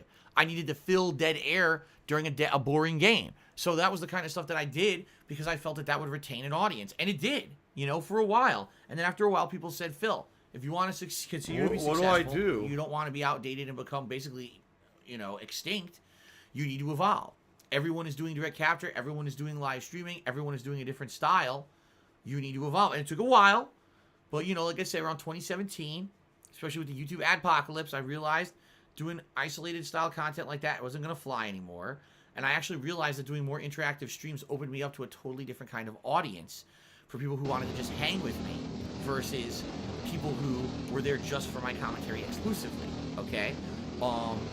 So, I love my job way more now than I ever did before when I was commentary. You know, I've changed as a person. 3.5 years doing it a different way. Well, actually, not almost 4 years doing it a different way. We'll definitely change it. I've matured more. I don't want to make those stupid lowbrow jokes anymore. Just constant sexualized humor. Yes, every once in a while I'll make a stupid joke. But it's not like it used to be where I have to constantly fill every piece of dead air with a stupid joke. And I'm not going to go back to that. The truth of the matter is, back then, people criticized me and said I did too much of it. It's bad. It's too immature. It's too lowbrow. And basically, I need to mature up and change for the better. So I did, but now it's hilarious because the people are like, well, why don't you go back to the old style? Because I was told I needed to evolve to survive. It's true. If I kept doing that style of content, I never would have survived in the current climate. The way the world is right fucking now, are you kidding me? I probably would have been fucking banned and had all kinds of shit going on everywhere I went. I changed for the better on purpose, and I like what I do now way better than what I used to. So why would I go back to the old style that already is outdated and everyone told me to change from? That would be pretty stupid and counterproductive. So if you're going to be an asshole, you're going to be treated like an asshole. You're going to be shown the door. Shook Ones tipped me $3. Said, heads up, Amazon will charge us for the PS5 either tomorrow or Tuesday, and I can't wait to see you do the unboxing like the PS4. I'm good to go. You know, the funds are there. I'm good. I'm ready. So they can go away. They can charge away whenever they're ready.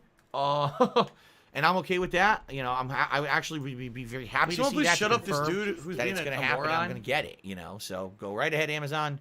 Charge me for my PS5. Henry cheered again. He said, "When are you going to do Portal Redemption run? Portal 1? Didn't I already do that? I'm trying to remember. I swear I did a full playthrough of Portal, right? Portal 1? I'm pretty sure I did. I don't know why you say redemption run. Again, a redemption run is something that's done when people feel that my first playthrough of something either was illegitimate, like I cheated because I looked something up, or I summoned and someone held my hand throughout the entirety of the game or whatever, you know, then it warrants a redemption run. I can't remember anything about Portal that would warrant a redemption run, okay? Junior Mint Cheery says, you still do half those things. It's fair to say old Phil is half dead. I'm not going to completely be a different person. I'm still the same guy. I've just changed for the better. So yeah, there's still some silly, immature jokes here and there. You notice it's a lot lighter than it used to be, right? I'm not a completely different person. No, I didn't overnight get knocked on the head, get amnesia, and become a different, you know, I'm not Phil, I'm Paul now. Paul Burnell, right? But definitely you can see a huge change between what I used to do and what I do. Henry wants to know who are some of my favorite WWE champions in history. The thing is, most wrestlers gotta go at being champion and had really good runs. You know, 80s era, Hulk Hogan and Macho Man. 90s era, probably Bret Hart and HBK.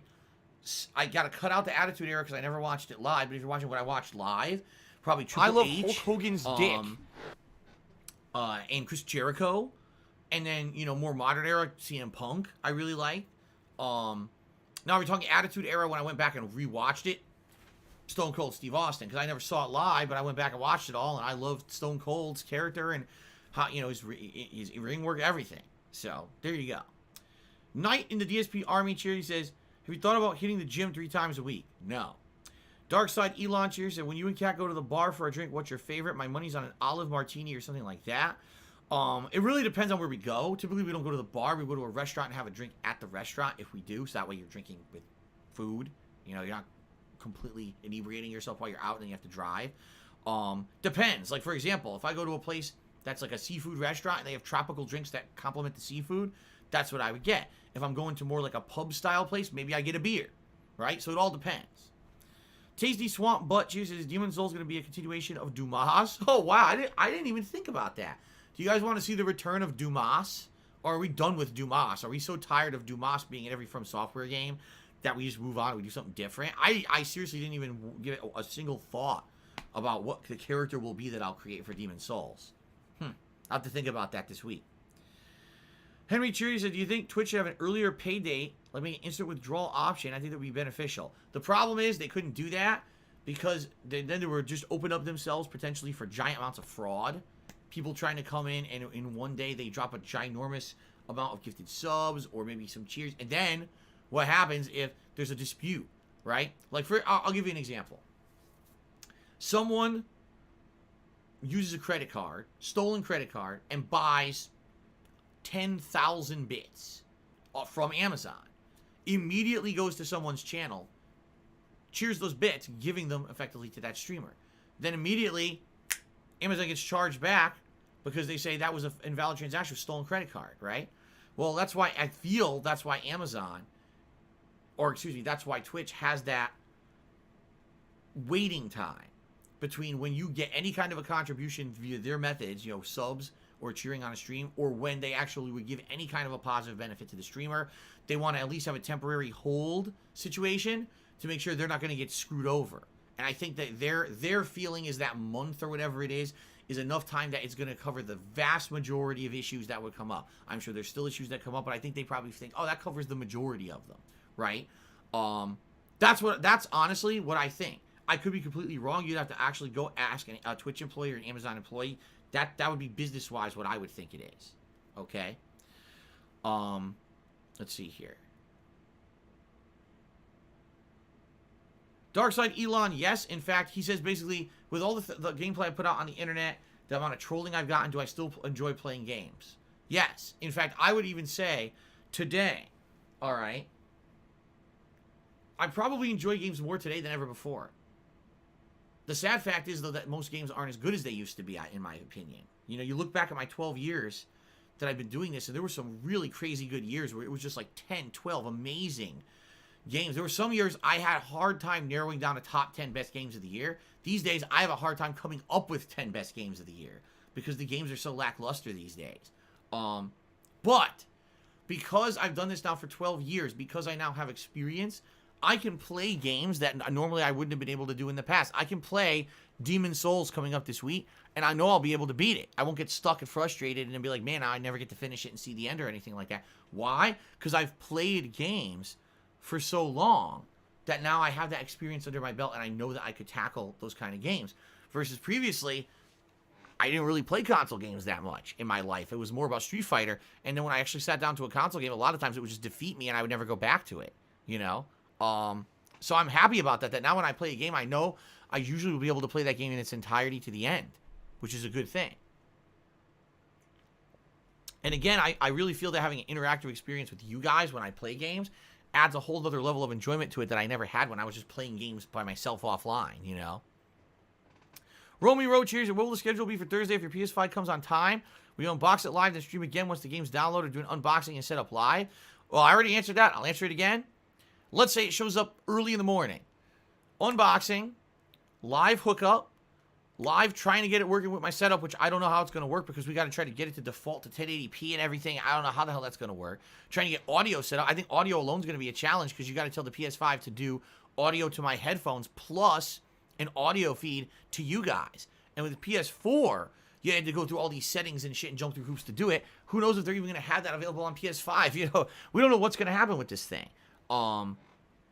So There's going to be a lot of that. Then once that's done, exploring the dashboard, exploring PlayStation Store and the network and everything available already at launch on the system, settings and everything will be interesting to check out. And then eventually, let's download some games. Get some games downloading on there. And then once they're downloaded, messing with them. That's really the gist of what I want to do on that launch day.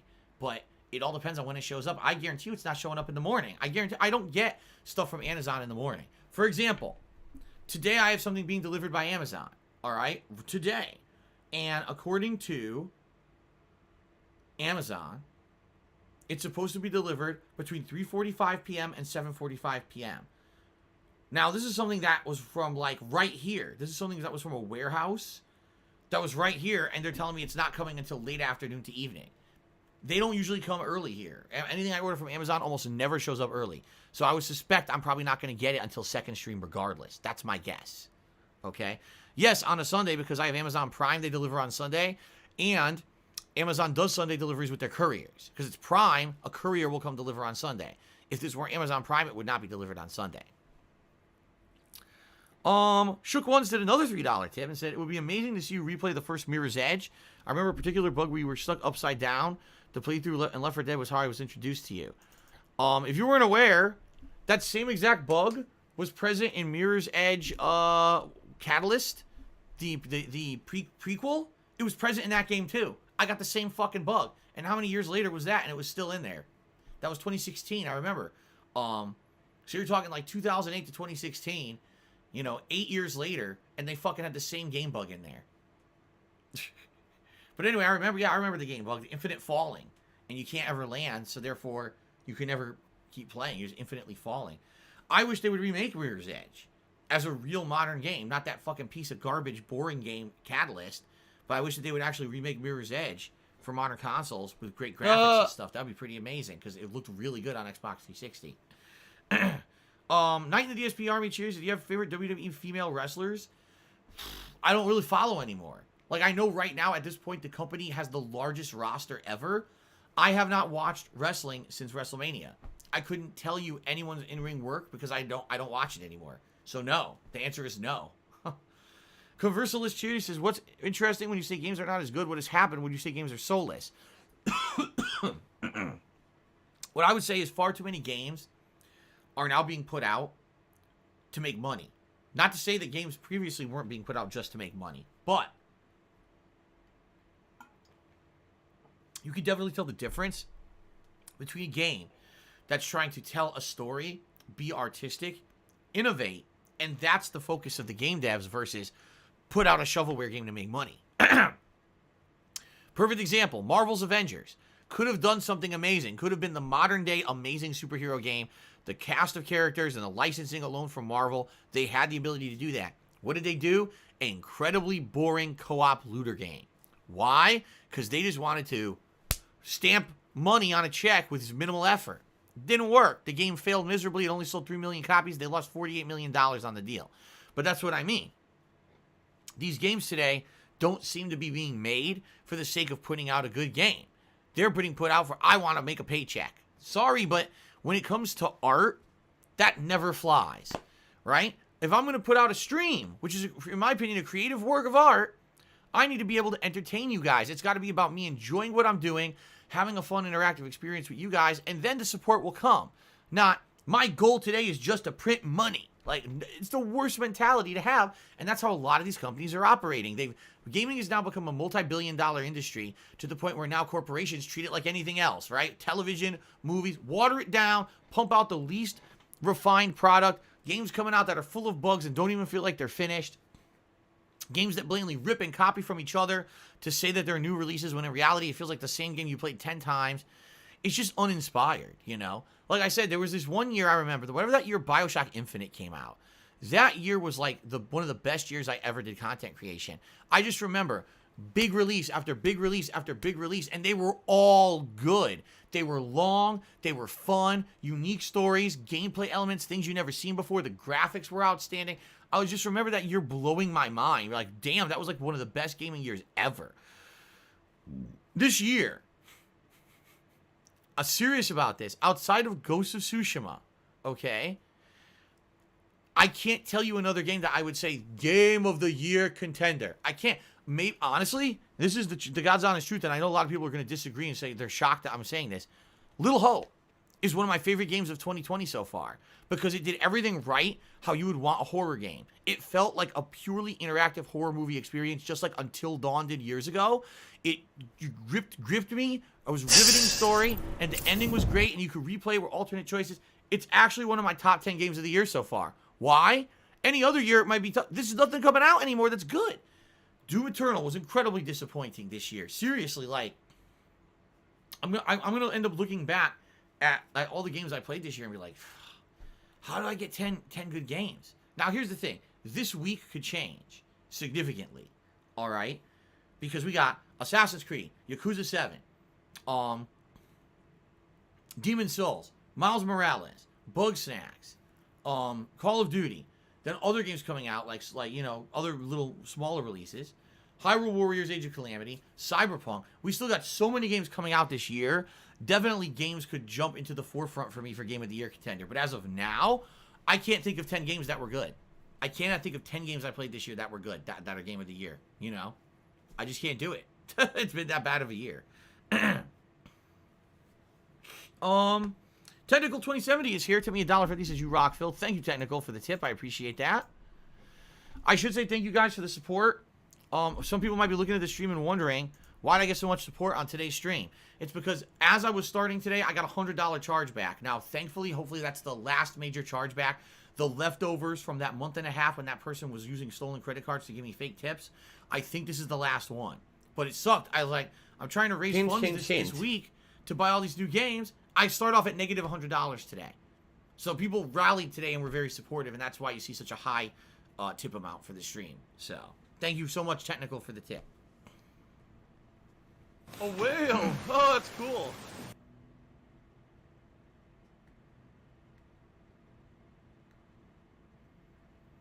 Nora Masaki, we already beat Watch Dogs Legion, and there's no time to play anything else, so that's why we're just doing a quick Q&A.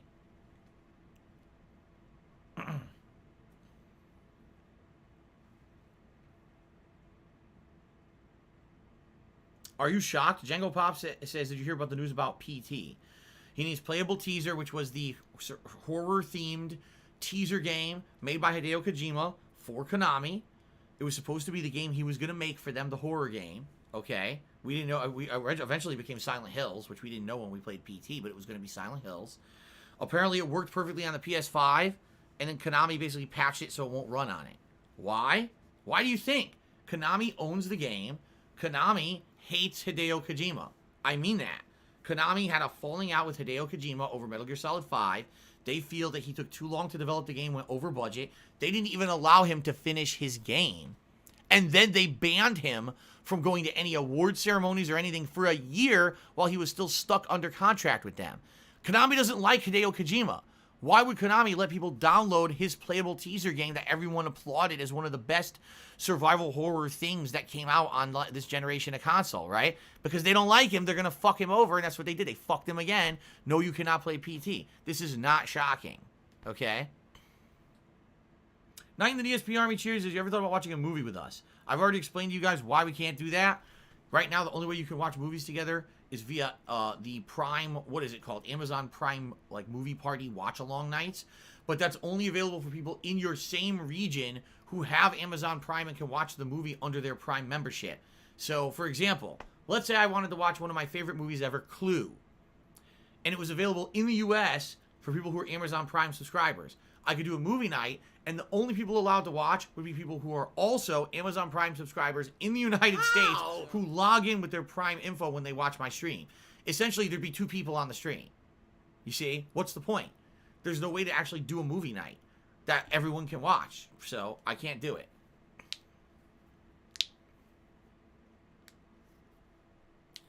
Junior Mint cheered and said, you should start your streams with video game news and charge a monthly fee like the Wall Street Journal does.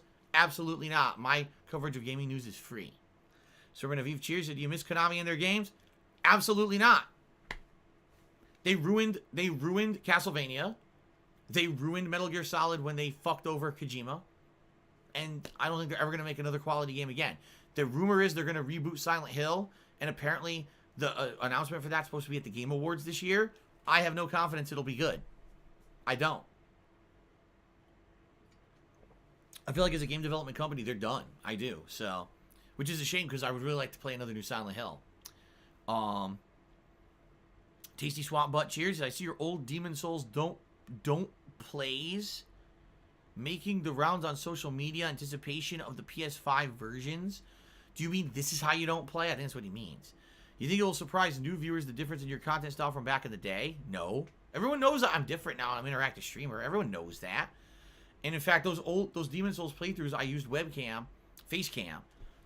As a rarity, back then I didn't use face cam, but I did it just for the From Software stuff. So really, it won't be that different. It's not going to be that different from the old stuff.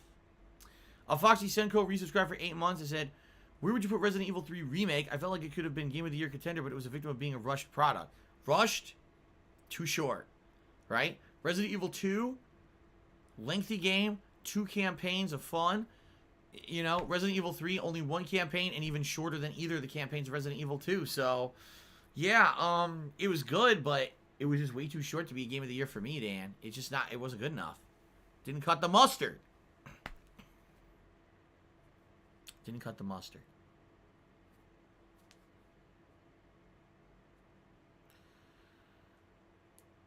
Yes, Final Fantasy VII Remake is in my top 10 games of 2020. I don't know if it'll be in my top 3, but it is in my top 10. I would say yes, Final Fantasy VII Remake, definitely one of the best games of this year so far. So far. That might not persist.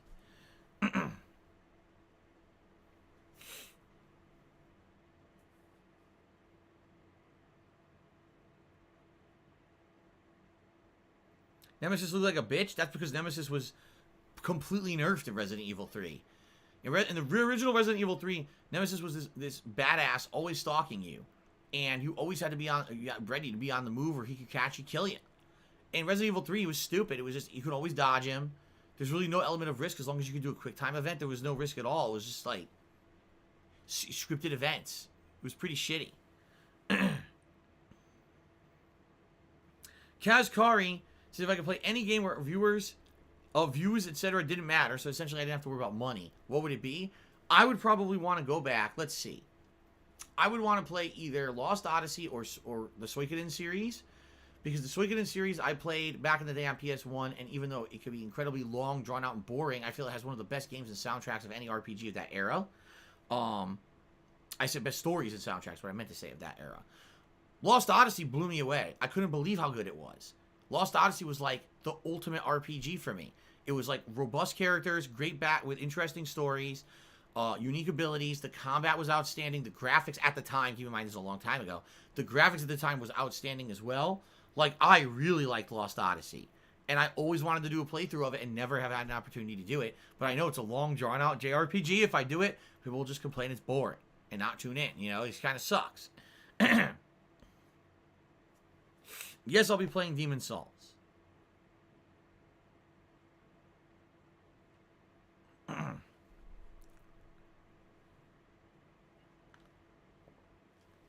Caught of Fade says, I mentioned getting cravings to play Street Fighter. Do I ever get a craving to play Marvel vs. Capcom 2?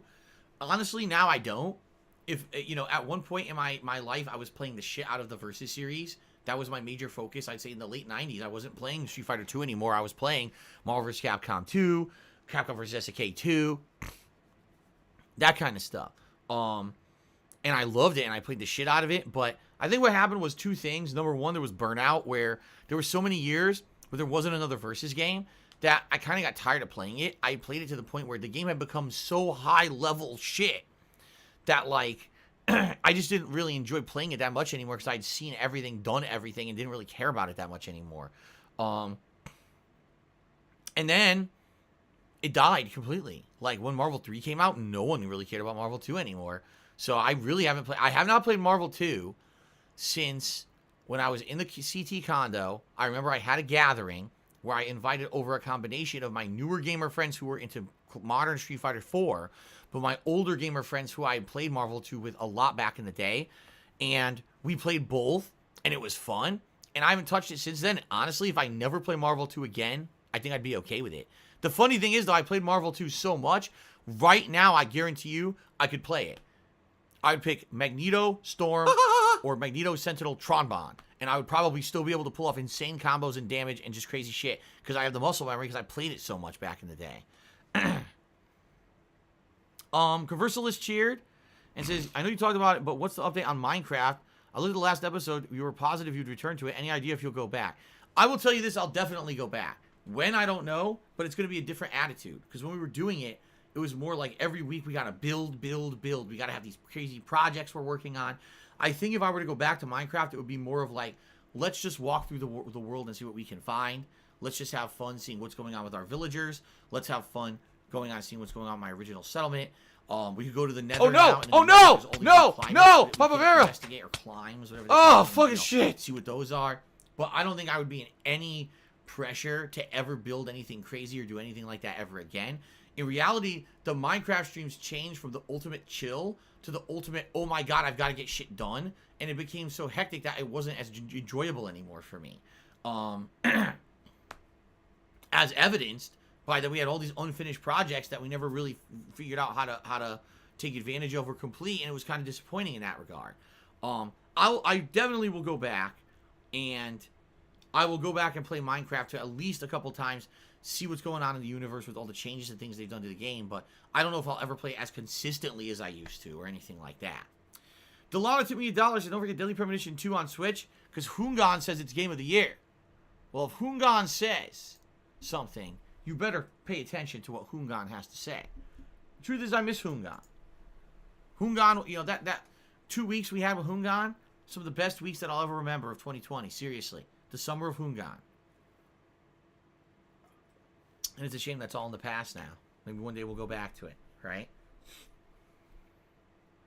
If Papa Vera came back, would I do Minecraft streams again? I would love to have Papa Vera join me in the Minecraft world, but I would, again, I don't want to go back and do serious building like I was doing anymore. I felt that took too much undue stress on everything, and in fact took away a lot of the relaxation and fun that I had playing Minecraft originally, so I probably would not do that crazy shit ever again. But he'd be welcome back to hang out with me in the Minecraft world if he wanted to.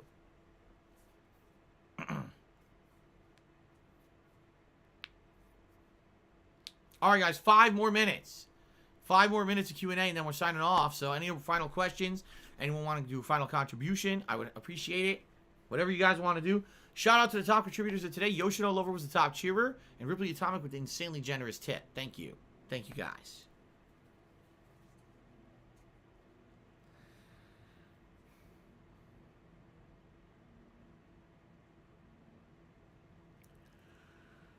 The first game I will play on PS5 is Bug Snacks. Guaranteed. Guaranteed. No, I don't think so. Sheep Pun says, do I think my PS5 will overheat, especially during the summer months? No. My PS5 is going to be fine. It's going to have the biggest area of any of my consoles right now. My PlayStation 5 will actually have the most area to be ventilated. Because I'm getting rid of my Xbox 360, putting it in the closet. I'll never use it again. And it's going to sit right there at the bottom of my entertainment center. There's open air all around it. Tons of space above it. It's going to be fine. I feel that the PS5 probably would overheat in a more confined area. But mine's going to be open. There's not going to be this kind of issues. If the PS5's faulty and overheats and it's no fault of mine, okay. But I'm giving it the best prime spot over there to make sure that shit doesn't happen. Your boy Thump resubscribed for 33 months. Thank you, your boy Thump.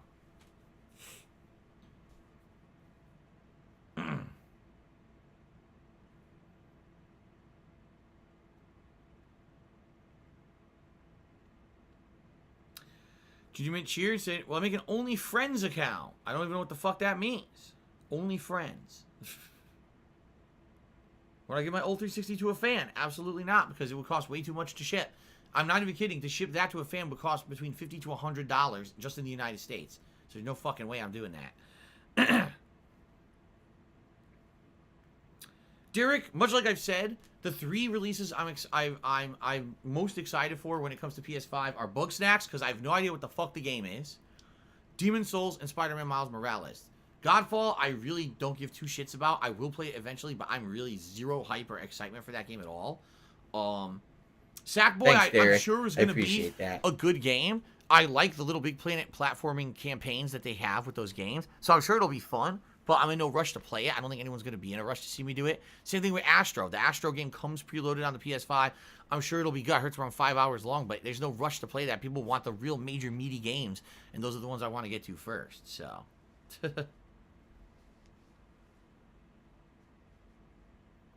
Eternal Napalm Cheers says, do you think Watch Dogs Legion is the most disappointing game of 2020? No, not the most disappointing game. I'd have to go back and look at all the games that came out this year. There's definitely been huge disappointments this year, and this one was disappointing, but it wasn't the worst. No way was it the worst. And I'm not going to give it a number score. Would I give it a number score? I'm not going to give it a number score.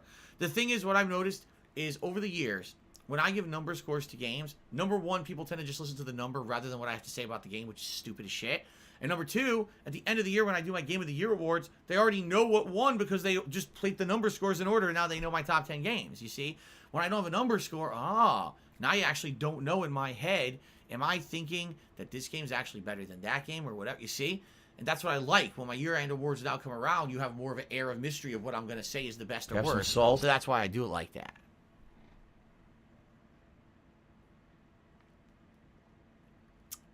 As ready as I can be for Tuesday, Derek. As ready as I can be for a double new release day. We'll see what happens. I'm going to actually get both games tonight. I'm going to pre-order them, preload them, so they're ready to go on Tuesday. Tomorrow I can have a nice, relaxing day off with my wife and have no worries about having to load shit and get games ready for Tuesday. That is not a stain on the wall. That's holes. Because the old love seat used to be so fucking big, it wouldn't fit here properly, and sometimes I would lean back in it or hit it in an accident, and it would actually make a fucking hole in the wall. So what this is, this is kind of this weird spray-on paint. I forget what they call this shit. Spackle or something. But it made actual damage to the paint job on the wall. It's not real deep holes. It's just like superficial holes to the paint job. And that's what that is. Did I stock up on caffeine for next week? I go shopping tomorrow. I'll likely get coffee and stuff like that, but I don't need extra caffeine. I'll be fine.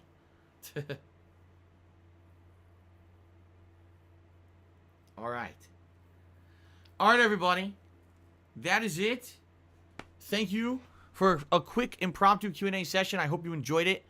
And I'm going to upload this I'm going to upload this along with the gameplay from today's stream over on DSP Gaming. Eternal Napalm did a final cheers. At what build are you going to make in Demon Souls? I have absolutely no freaking idea. I really don't. Alright, guys. That is it. Thanks.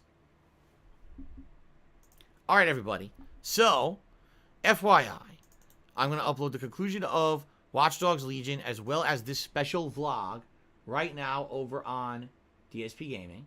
Alright. And then, the late stream tonight is going to be Watch Dogs Legion again. No. It's going to be Genshin Impact. 2 chill hours of Genshin Impact later tonight. I hope you guys will join me for that around 6:45 p.m. Pacific time. That's a nice chill way to end the streaming week and get ready for the new releases on Tuesday. So I hope to see you tonight. If not, if you will not join me for that tonight, well, shame on you. You're missing out. But I will return on Tuesday with the premieres of Assassin's Creed Valhalla as well as the premiere of Yakuza 7. So I hope I'll see you on Tuesday if I don't see you tonight. All right, folks? But for those who will be here tonight, I'll see you later, all right? Thanks. Have a chill break, and I'll see you tonight for some fun stuff. Later.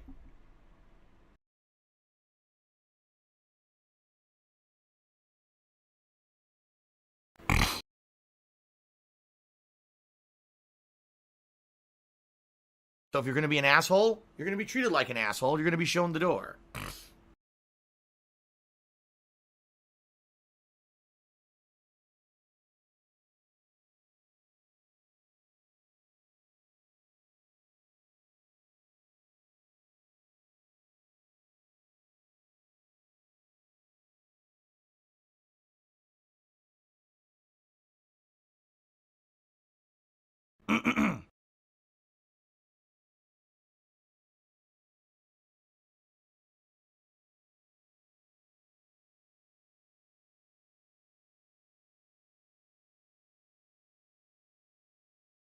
Dead air. I'm playing a woodwind instrument. I'm Japanese.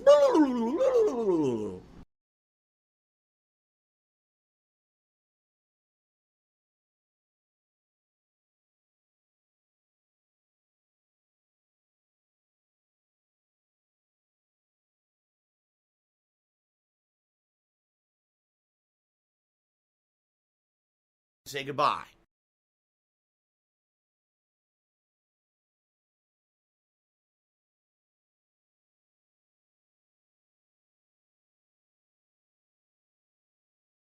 Say goodbye.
I'm not here to tip. I'm not here to get shout outs. It's just me and my gang. AEG. Almighty Egg Gang, what up? Yeah, I got my bits on me. I ain't trying to tip right now. And if a mob band me, I got a sock right now. Yo, if you was leaving on site, if I turn on the stream right now, on a string. Me and Ed Gang, we ballin'. Y'all free throwing right now. Gang. Yeah, I got my bits on me. I ain't trying to tip right now. And if a mob band me, I got a sock right now. On a sock. Yo, if you was leaving on site, if I turn on the stream right now, me and Ed Gang, we ballin'. Y'all free throwing right now. I'll talk tips. I don't know what y'all cheering about. Matter of fact, as we stream, I'm counting tips right now. If a nigga play with my channel, he can get banned right now. So you know trolling, so you know I got my motherfucking mods right now. Mods. Yo, you was all on my dick like they tryna sub right now. Said they go give some subs, but said I couldn't go and clock out. You need to get out. They sent me tips on it all cause you was checking on the account. While you was getting no subs, I was checking on my mouth. I was just count the Egg Gang, bitch. You know we got clout. I go crazy with the trolling till they learn ban all my niggas. Pulling up on streams to see what they about. What? It's follower only mode, so I had to change my route. Out. I got 17 socks with accounts right now. And 500 bits from ads right now. All bits from ads. I got whispers all on my main account. How you doing? Tech people know I'm safe, even when I'm not around. Let's get it. Yeah, I got my bits on me. I ain't trying to tip right now. And if a mob band me, I got a sock right now.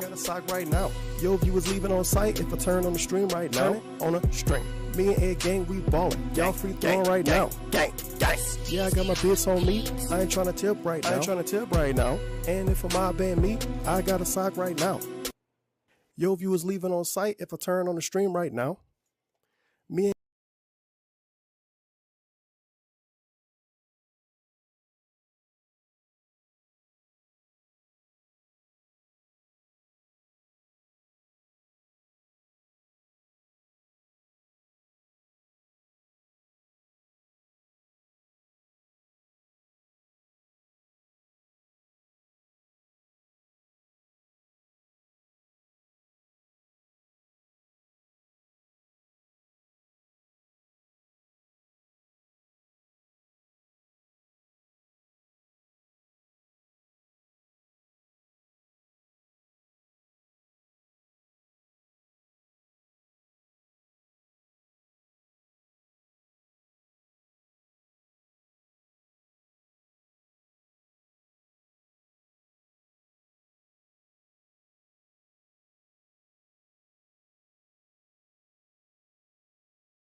What?